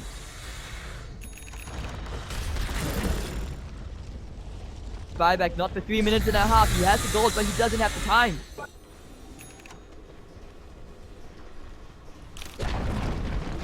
Five is desperate, very desperate right now. Back to Cocky. Wait, a bit of that mana. Oh, Sticker by the side, looking for Dagon. Will not be able to do much, but here goes Morphling. No, Zimmer keeping him alive. Jack, you know, popping the BKB. Juggernaut will kill himself. Buys back right now. Doctor, everyone buybacks galore. And over the Ricky gets very lucky. Bash onto the Juggernaut here. Holy trick of the trade. He will not die. Morphling going on right in front of the fountain. Still not die. Mikito well going into the Charkham. Timbersaw getting the kill. 2 heroes down. Will they get this melee lane of racks? Fortification will be forced out. He? Need a miracle. Exo's looking for the vacuum. Second on the U-Scepter. Exo's looking for vacuum. Catching 3 heroes into the wall. That's very, very big. But the Megas will go the way of Team Seed. Back going on in terms of Fading Mill. Not enough damage being dealt back, and he will go down. No buyback onto him. And this should be the game. Oh, he wants to find a kill, but no. Juggernaut doesn't have Omni Slash, doesn't have anything. May have to defuse himself. That Ion Scotty is slow. He should be dying here. And there we go. 1 minute and a half. No Juggernaut. The GG will be called by Evan Flow. Yeah. forcing ourselves into Game 3 of this final, the Game 3 Asia. Team Seed, wonderful play here, just great. Close game. We're nowhere near done yet, folks. We will be back for Game 3 shortly. My name is Hades. Don't go anywhere, we'll be back soon.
Radiant team's turn to ban.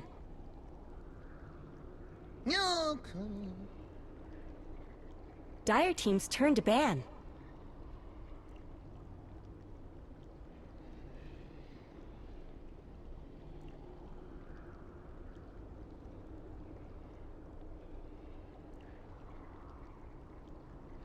Ten seconds remaining. Radiant team ban.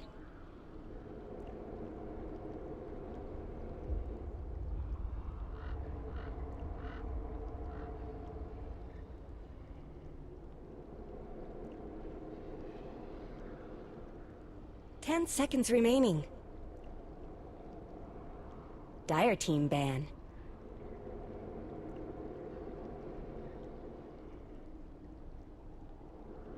Radiant team's turn to pick.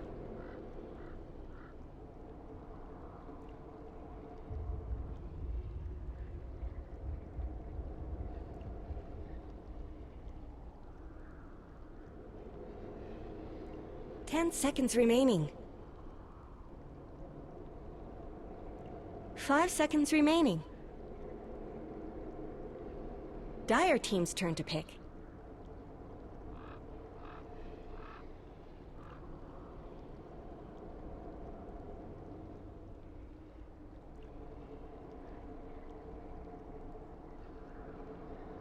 Riki. Radiant team's turn to pick.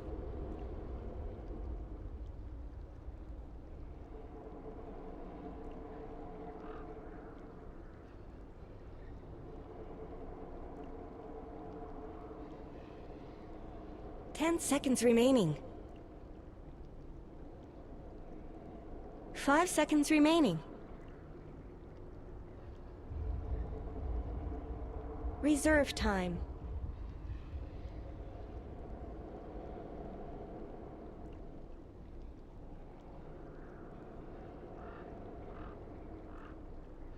Shadow Demon.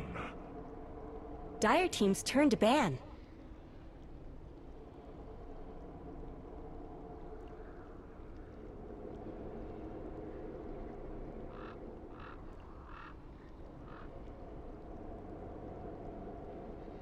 Ten seconds remaining. Alright, ladies and 5 gentlemen, seconds welcome back for our remaining. final game of the grand finals here at Game 3 Asia. Team Seed versus Ebb and Flow Reserve Gaming. The time. winner of this game will be crowned champions of this tournament. Team Seed, well, not letting the Meepo get past first ban phase, and just out of respect for Jack. And as well, they open up the Faces Void and the Riki. And very reliable picks. Ebb and Flow Gaming, Bat Rider, Shadow Demon instantly. So they don't want to give away any support. Unfortunately, Ventures might think about it. Radiant team ban. Don't think about ban Terrorblade instead. They could think about banning out Drow, but Ebb and Flow Gaming, their turn to ban. Who would they think about ban? 10 seconds remaining. 5 seconds remaining.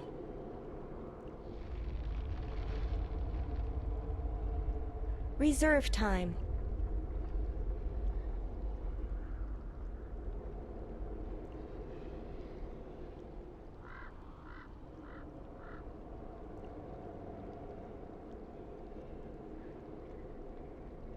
Game will decide the game. Dire team ban. And both, they have played games up until and up for both teams. To make it this far into the tournament. 10 seconds And that's just how it remaining. is. I mean, Singapore is very competitive order. 5 Well, seconds thank you. left. Yeah, it will be Don't back. freeze up. Reserve time.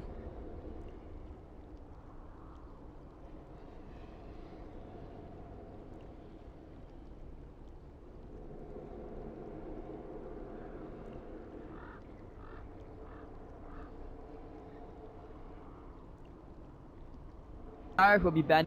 Radiant Oh, that's team's just one of turn to those things. ban. I've been doing this. Target Dire team's turn to pick.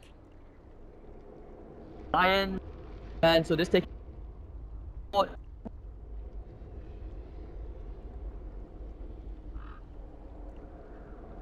We'll have to think. 10 seconds remaining. I'll get the nuke out, especially 5 seconds line remaining. being taken out. Unless you want Reserve time. to decide well, the good might pick up something which go well. Not actually, but I realize, Tide Hunter could again. Then yeah, they did someone out, whether that was that out.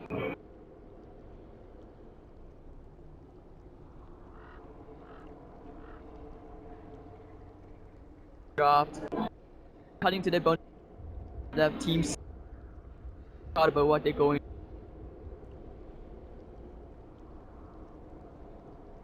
So far, I mean, tournament it's very outstanding. Radiant team's turn to pick. I believe in all my casting, I've never seen so. And both these teams will not get to see that. It's a dream. It's a dream to everything off. Might even see, but no, a casting can only dream 10 scenario. seconds Juggernaut remaining. will be the third pick. So then we 5 have seconds plenty of remaining. oh, Dire team's turn to pick. mid or safe. Void can go into safe lane or the off lane. But Ebb and Flow Gaming, they don't go back for the Invoker. Surprising, especially last time we saw the Invoker played. Really have that 10 seconds remaining. 5 Ebb seconds and Flow, left. but yeah, Don't freeze up. Invokers this so far been very great mechanical skill, doing very well. And Oracle will be the Radiant other team's pick. turn to pick. Alright. We have that very live. To a certain extent, it's almost like prolongs death. It's like get maximum kill out of it. You're able to just 10 somehow seconds remaining. die. You end up back at full HP. So 5 Oracle is seconds very remaining. annoying here to deal. And with the Juggernaut healing water, Reserve time. By what, Feeling double? those Yeah. icy tendrils? Naga Siren. Naga Siren will be the pick. Oh no. Oh no. Guys, we're at risk of a. But that is the counter. I mean, we see that TI6 will pretty much start at the Hiroki did 10 seconds pick up that remaining. Naga Siren as a counter to the Void. For some reason, I almost feel like this 5 seconds script. remaining. And Naga to a certain also transition into. Reserve But if that time. happens, guys, then it's past an hour. Spell in general, it always use spell for the whole team back off without casual. Now less than 30 final ban pro lacking right now is the hero who's able to Naga all the way in the Radiant back team lines ban. catches the Naga. Naga's gonna be hiding always out of position. Out of vision. Try and snipe that Naga Siren. Take out the Luna. 10 seconds remaining. Goku with a ban. Could be a mid hero. I mean, Invoker, 5 seconds remaining. but Tinker, yeah, Tinker could be one. Ban. You're using up your reserve time. So the bright side is that plenty of have to decide on that final ban.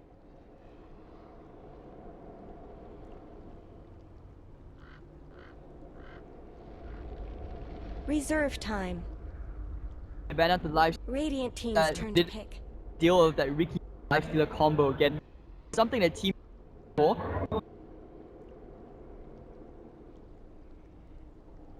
Alright, so final picks.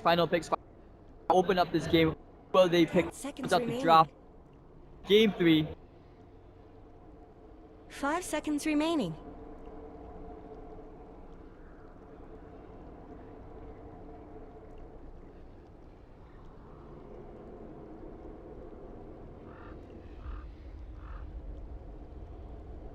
Drow Ranger.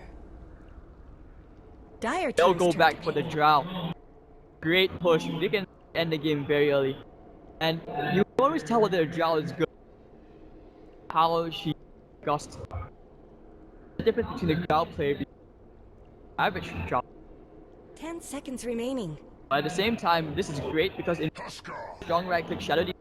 There we go, the Huskar with the Oracle. It almost feels like Evan Flow where pick up this Huskar. Oracle and not banning out the Huskar. Very unusual. Still very, very good. High physical damage output. Drow Ranger. Damage output from the great late game. Glass can provide control, but laugh at as well. When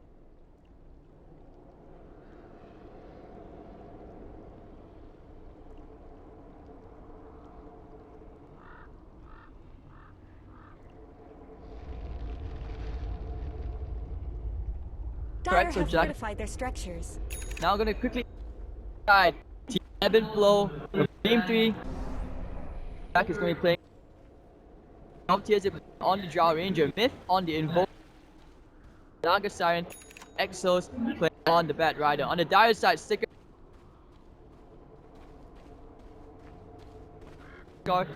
followed up by No Inspiration again, Agent Cocky on the I haven't been disappointed by Defense's Void and 9 provided at the right times.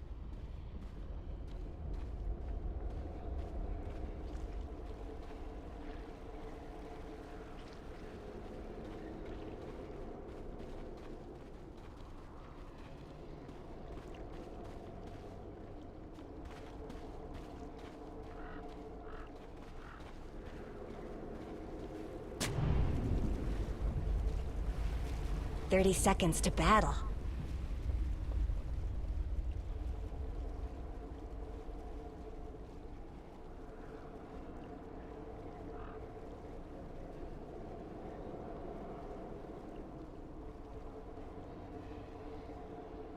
So very, very tough. Drow Ranger and the Husk. The battle's starting. I'll take that as tribute. One Invoker in the Juggernaut against this against this turn against the Invoker. Magic damage is great right click fire.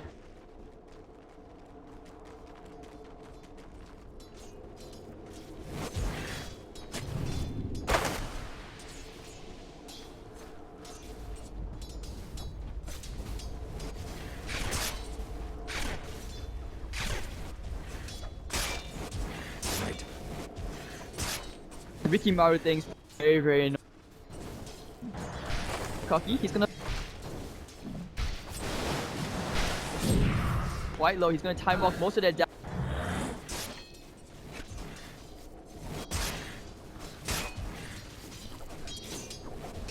Oh, instead of the miss out from both sides as well, that you will always have that Sunstrike to very, very low. Body blocks. Oh, he's gonna be successful here. Oh, Exos, this could be first blood. Will not get it. But actually, wait, hold on. Selves up. Is alive, but just barely.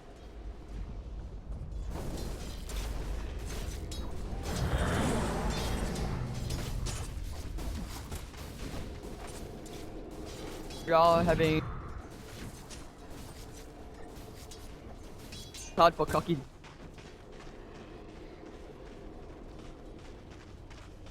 A-okay. Putting on this Invoker lane, but Jog actually is get 5 compared to your Invoker's 4. And that's where you realize Sticker try to go for a kill. What's up? Well. The Invisible right under the Naga Siren is keeping with in good control.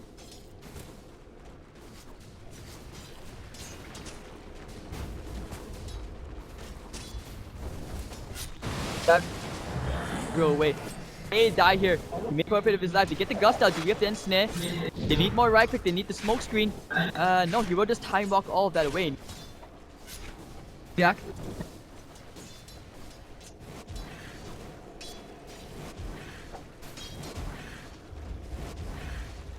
Draw aura as well. PMS.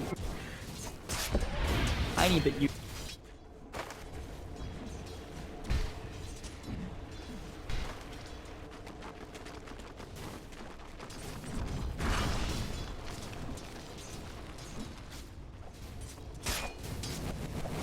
Block and help to parry. Not going to. He's not right to lane since last click in this game. Stuck at level 2. Here, yes, he will. Time walk short.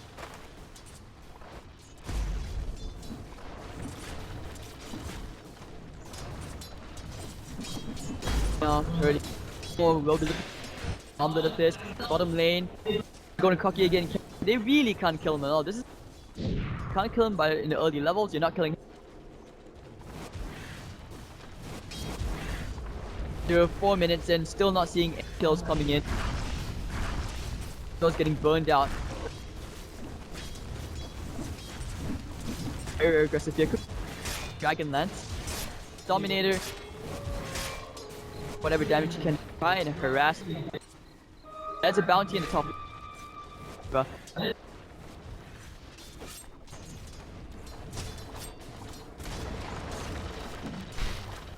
Oh.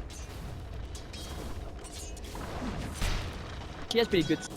Not as much as the Jug, which is surprising. And when he go to mid, he get the kill here. Verify the Ghost Walk, and actually he has to go find first blood sicker. Dead Blade Fury, and now of course the squad will be back up.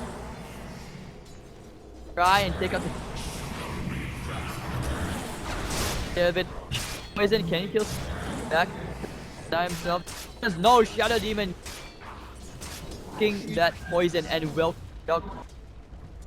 Very convenient. No. Rider gonna be stack. Oracle is gonna be dead at least, or even try. Will get one.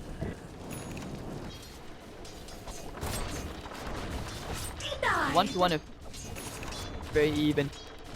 Wait for the Drow to hit that before you can decide. Hours take early objective for the.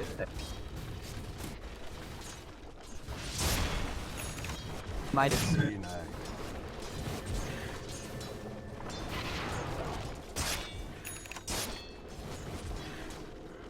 Fine.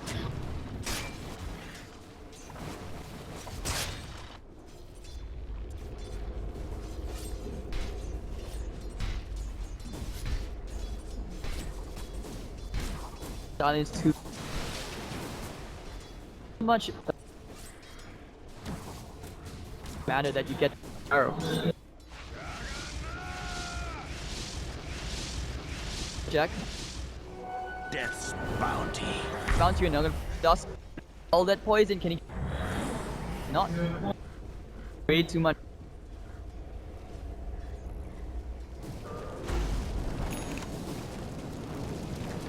So he's got the strength wills. Get closer. Now that he has very efficiently as well. Naga's still there, still leaking. Side in need and second. The Army Slash looks like they will kill the Drow. And here comes the Blade Dance as well. Can kill Mickey though. No, Will not taking all that tower damage and will be a-okay with that.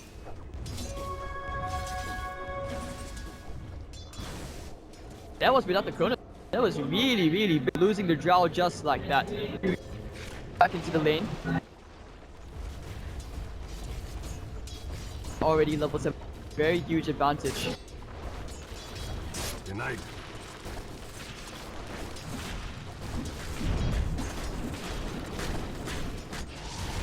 We're actually getting the kill into very key. 109 goal swing. Radiant's top tower is under attack. Very even. Exactly going ham as they can. Radiant's top tower tower deserves just as much help as bottom. Joker's gonna get... Radiant's Close. middle tower could use some help. Juggernaut to clean up. Chasing up the Exos. Radiant's top tower has looked better.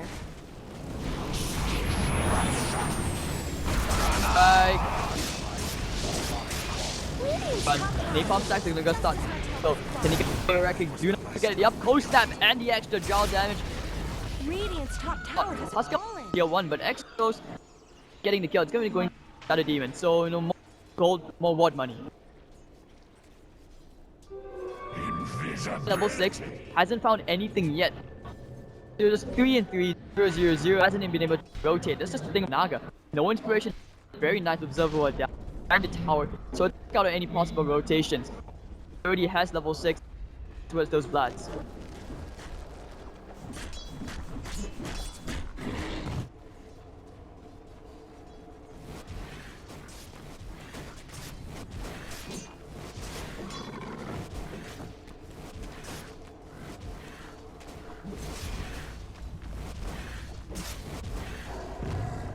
Well, anyways, looking at Drow finally has the level 6. We'll be looking to build into that Dragonlance. No inspiration, just leeching EXP. Myth. No global presence but on his team, which can help. Like, good thing about Myth. Well, Midas done.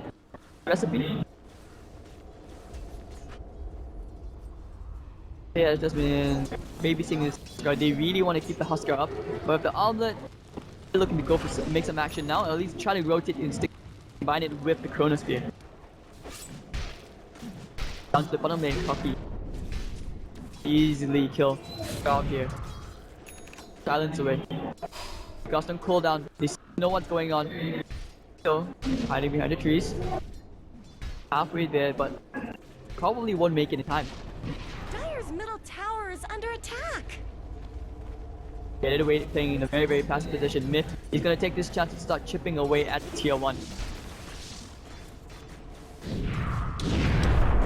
They find the Chronosphere onto 2 heroes to find resolve Tears of Pain. With Sunstrike, no Sunstrike. Enough thinking about charging in. And it looks like he's gonna arm the toggle is way through this. Can he do it here? From Sunstrike at long last, he's gonna do quite a bit of damage to Cocky. Resolve Tears of Pain still alive, will finally go down Xenoff. Not getting a bit of damage. Backrider is going to get a return kill, and they will go for a bit more. But the Shadow Point is going to proc, and Shadow Demon will kill the Faceless Void. Going to try to go for Auto K. Can they kill Auto K here? Here comes the Song of the Siren, keeping both of them in place. Nope, Oracle's going to get the kill. Okay, now Omni Slash. That's 1 down to 3 for 2 trade Exos. Can he go for Auto K? Here comes Myth. He comes here to clean up shop. Sunstrike going off the mark. Oh, wait, no. The very tip. Zicker's not running anywhere. He's going to go down. It's going to be 4 heroes taken out. Ebb and flow.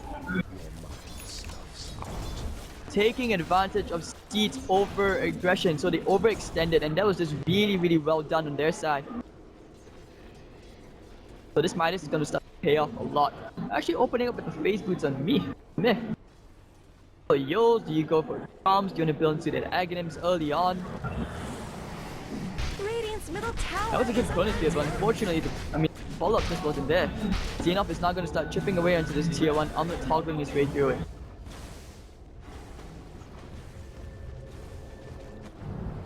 Dire's bottom tower needs some help. Life courtesy, Oracle, great heal, great support. Never really have to worry about sustain at this rate. Dire's bottom tower is being chipped away. Copy of the hit dress, I guess Radiant more will regen, find the structures. closer and closer. Bassi, which will Here's Sicker. 3, just hit the tower. Juggernaut's gonna get that one. Xenoff actually charging forward to Mip. Looking for the Sunstrike, not gonna get it. Xenoff. Oh, this is very close. Mikoto will burn down to the Husker burning spears. So you invoke it, Dom. 4, 1, and 3. Picking up on farm. You can actually start chipping away at this tower if they wanted to. Team Seed not really interested in fight at all. They will try to take some bottom tier 1, but Ebb and Flow can actually contest this if they want to. One of the Drow things, the advantage of having a Drow on your team is that you're able to take objectives very, very quickly, very early on. transition to the late game will be quite questionable. Void, Juggernaut, and Huskar are definitely better late game cores. This game feels like it's going to boil down to the invo. Radiant's bottom tower has fallen. Flickers, good start, pretty much gone. Net worth-wise, Invoker all the way on top. He's actually surpassed Juggernaut, and that's because he's been able to clear up so much. Xenoph's now going to try and do this Roshan. They need the Aegis before they can try to be more for making more moves. Smoke coming up from Jack, don't know what's going on. But they're waiting for someone to come. But I don't think they know that the Roshan's happening. Roshan has fallen to the dire. Hold on. We might see a fight here. Looking for the Chronos Spell. It's gonna land into 2 heroes. Exo's caught inside. Jack as well. Autokid getting the nuke off. And Purifying Flames. No. The defense is gonna buy in a bit of time. He will finally go down. And that's where everyone else says, okay, man, we were happy to lose that. Sunstrike, no off the mark, no inspiration. Looking for Trick and Trade. Song of the Siren gonna be there. They need to retreat right now. Mikito gonna be the one sacrificing for Resolve Tears of Pain. Here. Coming out. It's barely touched Xenoth. But he will not die. Cracks in Dire's top tower? So 8 to 7, that's not ideal, especially if you're on the Drow side, because Drow Ranger, you really want to have an advantage by now. Bat starting up the jump onto that Blink Dagger. Already spotted out. They have the last 2 if they want to use it. If you find Ricky, just need a detection.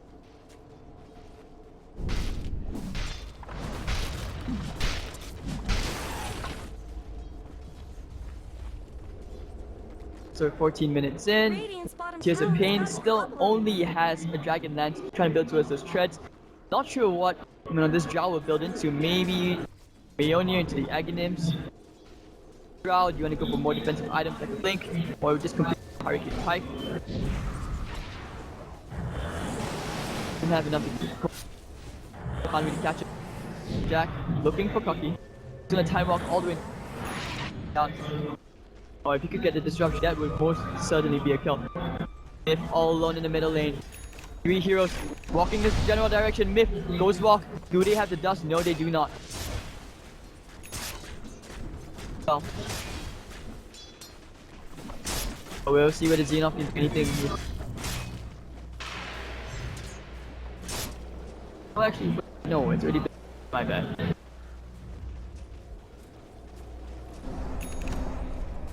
Alright, so now they're going to keep on going. 15 and team go under aggression. They'll start to push away, clear this square, and start to go for the tier 2 in the middle lane.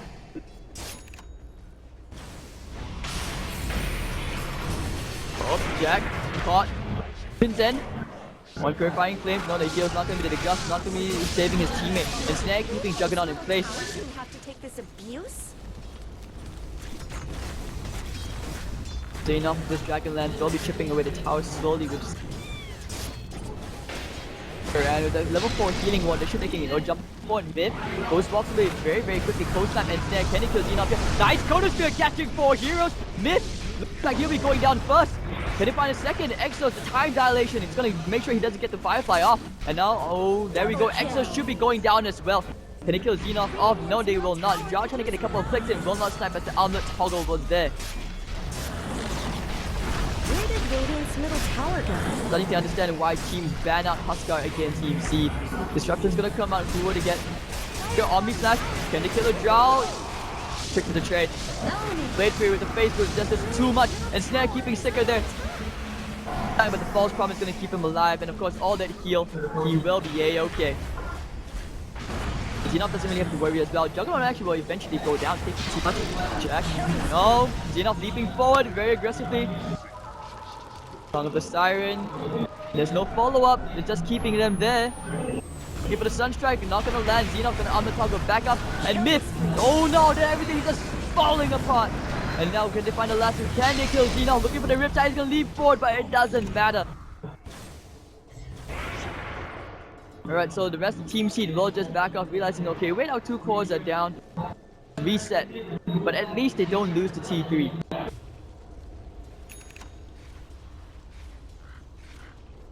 So trying to farm up towards that Heal Scepter. Void as well, making towards a Blink maybe before he can get those really Yes, but just now that 4-man Chrono won them the fight and the tier 2. Half the tier 3's damage.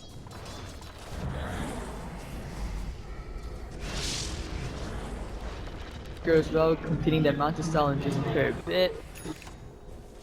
Power just providing great intel. Again, Death's bounty. Zhao will be going for the Hurricane Pike. You really need those Hurricane Pikes. Again, or the 4 stabs again. Or even a Chrono.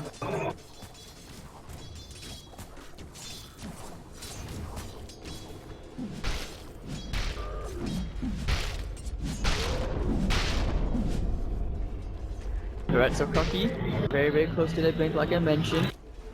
They should be trying for a tier 2 as they are sort of edging around the bottom. Waiting for the Oracle and the Seeker to join them. Ebb and Flow really unable to capitalize on any draw advantage they have. After the Bat Rider gets the last 2, they just cannot find quick enough kill. Especially on a hero like a Huskar where you have False Promise. Oracle is just too big of a priority, and when you try to go on the Oracle or the Huskar, you always have to worry about the Faceless Void. So just the way Ebb and Flow, Radiant's bottom tower. just the nature of the draft, it feels like they are such a disadvantage right now. Find the last 2, what did find DOTA? Okay, Xenoff leaping all the way in. Nice Chrono catching 3! There's a big one, EXO! Gonna burn down to the Huskar. Do we have a song? The Gust. Can they kill Xenoff? Apparently not. Drow doesn't have enough damage. They have to back up. Huskar gonna find the Invoker. Can he make it more? He's looking for more of that Omni Slash, killing off the Drow. It's gonna be 3 heroes down as Ebb and Flow are just falling apart.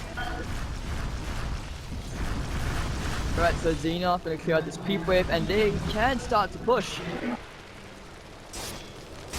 Or no, not up yet. Radiant's bottom tower is under attack. Yeah, they're gonna go and get this tier 3, try and take it down. Xenoff doesn't really have to worry, he has to toggle, but the creep wave is already here with the siege card. Fortification will be brought out. So looking at Sir, what is next? There. Volker just isn't at that level of super great farm where he can dish out great amounts of damage. Justin's gonna come out. Alasu, no, he's just gonna try and get Flame Break out. That's gonna be the melee lane of Rack down. Stepchild looking for the media, it's gonna land, but Sticker is gonna just blade through that away. Xenoff gonna burn the Bat Rider down with all those flaming spears. Here comes Mikito getting silenced up. Xenoff and Snare, but it doesn't matter, they get the lane of Rack and there's nothing, absolutely nothing Ebb and Flow can do. And they will just run off, just run away. Tense, and they really have pushed this draft to its limit. 20 minutes in. Against the Drow strat, you've actually claimed the lane of Rack's advantage. And they're gonna go for the tier 2, they're not done, not anytime soon. Seeker's just gonna go and get a bounty and just stock up on mana. And Void now with Blink Dagger, that's just one very big item. That absolute beast of Chronos every single time, and Blink Dagger now, this is gonna make his job so much easier, he doesn't have to worry so much. He should be actually going more and more aggressive the way he's playing. Bat Rider just laying out the Firefly, trying to burn the creep wave, whatever he can, try to get a bit deeper, slow the game down. Team C not letting Ebb and Flow hit the pace. In fact, they're the ones who are controlling this game really well. And Snare coming out, Armlet hogging his way through. And with the Solar Crest, great armor, he's got great evasion and no MKBs in sight.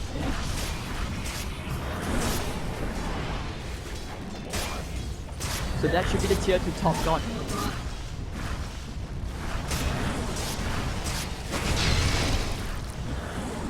Kevin of the Scorched Spirit. Shadow Demon actually, whoa, kills off the Juggernaut. Plenty of Shadow Poison. Skyline and Exos looking for a kill. Gonna find the last one to Alter, gonna drag him away. And they kill Alter, that's the thing, but no, apparently not. These guys are not on the same page. Xenoff looking for the Void. Jack is just a defensive disruption. Myth looks like he's gonna go down here. Yes, he will. 2 for 1, the Gust not really able to save his teammate. Can he kill Xenoff here? Xenoff gonna armlet toggle his way through. Blink Strike. Fuse keeping him very slow. Tears of Pain goes down. 3 for 1 trade. And to make it 4, Mikicho also dies. The Nagasari getting fried. by the Huskar Flaming Spears. So that's going to be one more tier 2 down. If anything, that should be even the Megas or just a second lane of Rax at least. You know, defense UK. Very, very fun. Absolutely nothing Exos can do, but watch as this tower Radiant's top falls. tower has looked better. Radiant's top tower is falling. Well, cocky at the time dilation. But Xenox gonna fight with his own illusions, but it doesn't matter. He's gonna jump all the way forward onto Exos, burning the Bat Rider down. Time dilation. Nope, nope, nope. Bye, sir. Forced to buyback. Us up in 10 seconds. Except the Sunstrike. Can they get the kill here? Xenox. Okay, he will finally die. Find himself a bit of respite. But that's it. As he's gonna keep on chasing, Cocky will be retreating. Sicker. No, Jaw actually gets the Ricky in the back line.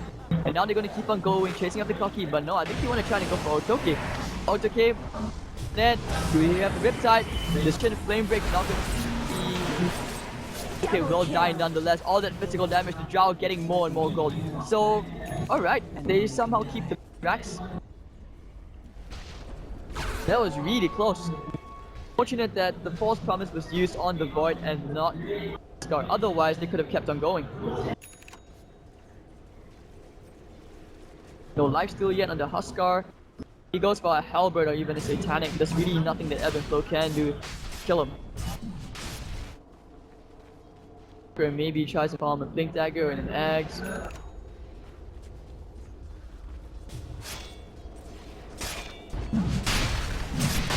Now the second Roshan of the game looks to be going to Team Spell.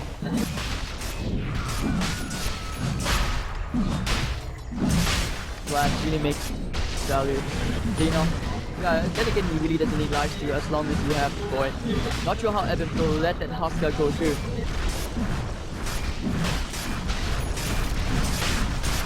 If this they can actually go for a push again, Ebb and Flow just cannot find a break. What? No, they can't find much.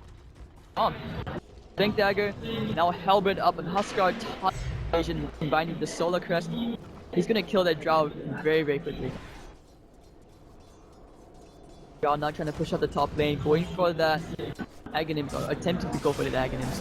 Point booster being bought. Now they're all the way in the enemy base, no inspiration going in. Can he find Jack? Omni Slash, getting killed 2 heroes. Oh, that's a beautiful Chrono Spear, catching 2 heroes. Axos will be going down. If he dies, he has no buyback. Yes, he will go down to the Juggernaut Blade Fury. Of course, here comes the Huskar. Huskar wants a bit more. He's gonna go ahead, but the Usurp to invoke no life, and now he goes to walk this one out. Post snap. Xeno. Oh, the false promise. Myth could die here. Myth goes down. No buyback on him. Will be the second lane of Rax. What can they do?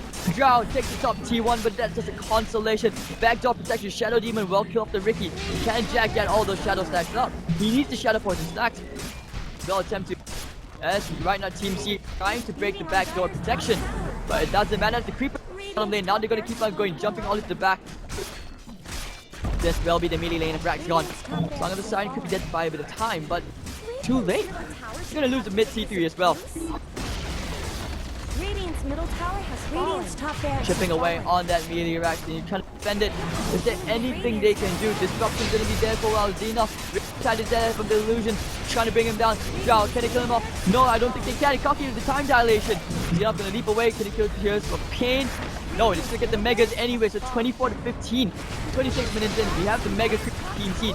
Xeno's gonna burn down Jack. He's gonna burn down the fish as well. Nagasai, no, okay, then again he dies. The Aegis is slain. He has a second life. He's coming back. It's round 2. No interest in keeping on fighting. Jack doesn't try to keep alive. Nagasai actually kills off the Faceless Void, and now this is very, very desperate attempt for them to try and stay alive. Myth will burn down, forced to buy back maybe. Xeno.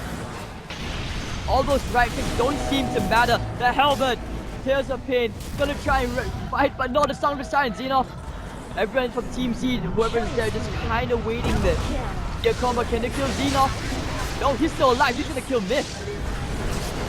Yourself out, Myth goes down. No buyback on his side. The GG will be called by Ebb and Flow. And that was a very, very desperate attempt. They fought their hardest, but their hardest was just not good enough. Team C win 2-1. And they are your champions of Game 3 Asia. Really, really well played. Now you can see Team C. Whoa, whoa, whoa. You really won the Bandit Huskar. It was a good attempt coming up from both teams. Congratulations to Team Seed, the winners of this tournament. My name is Hades. If you enjoyed the cast, if you have any feedback, you can always find me on facebook.com/Hades.TV or Twitter as well.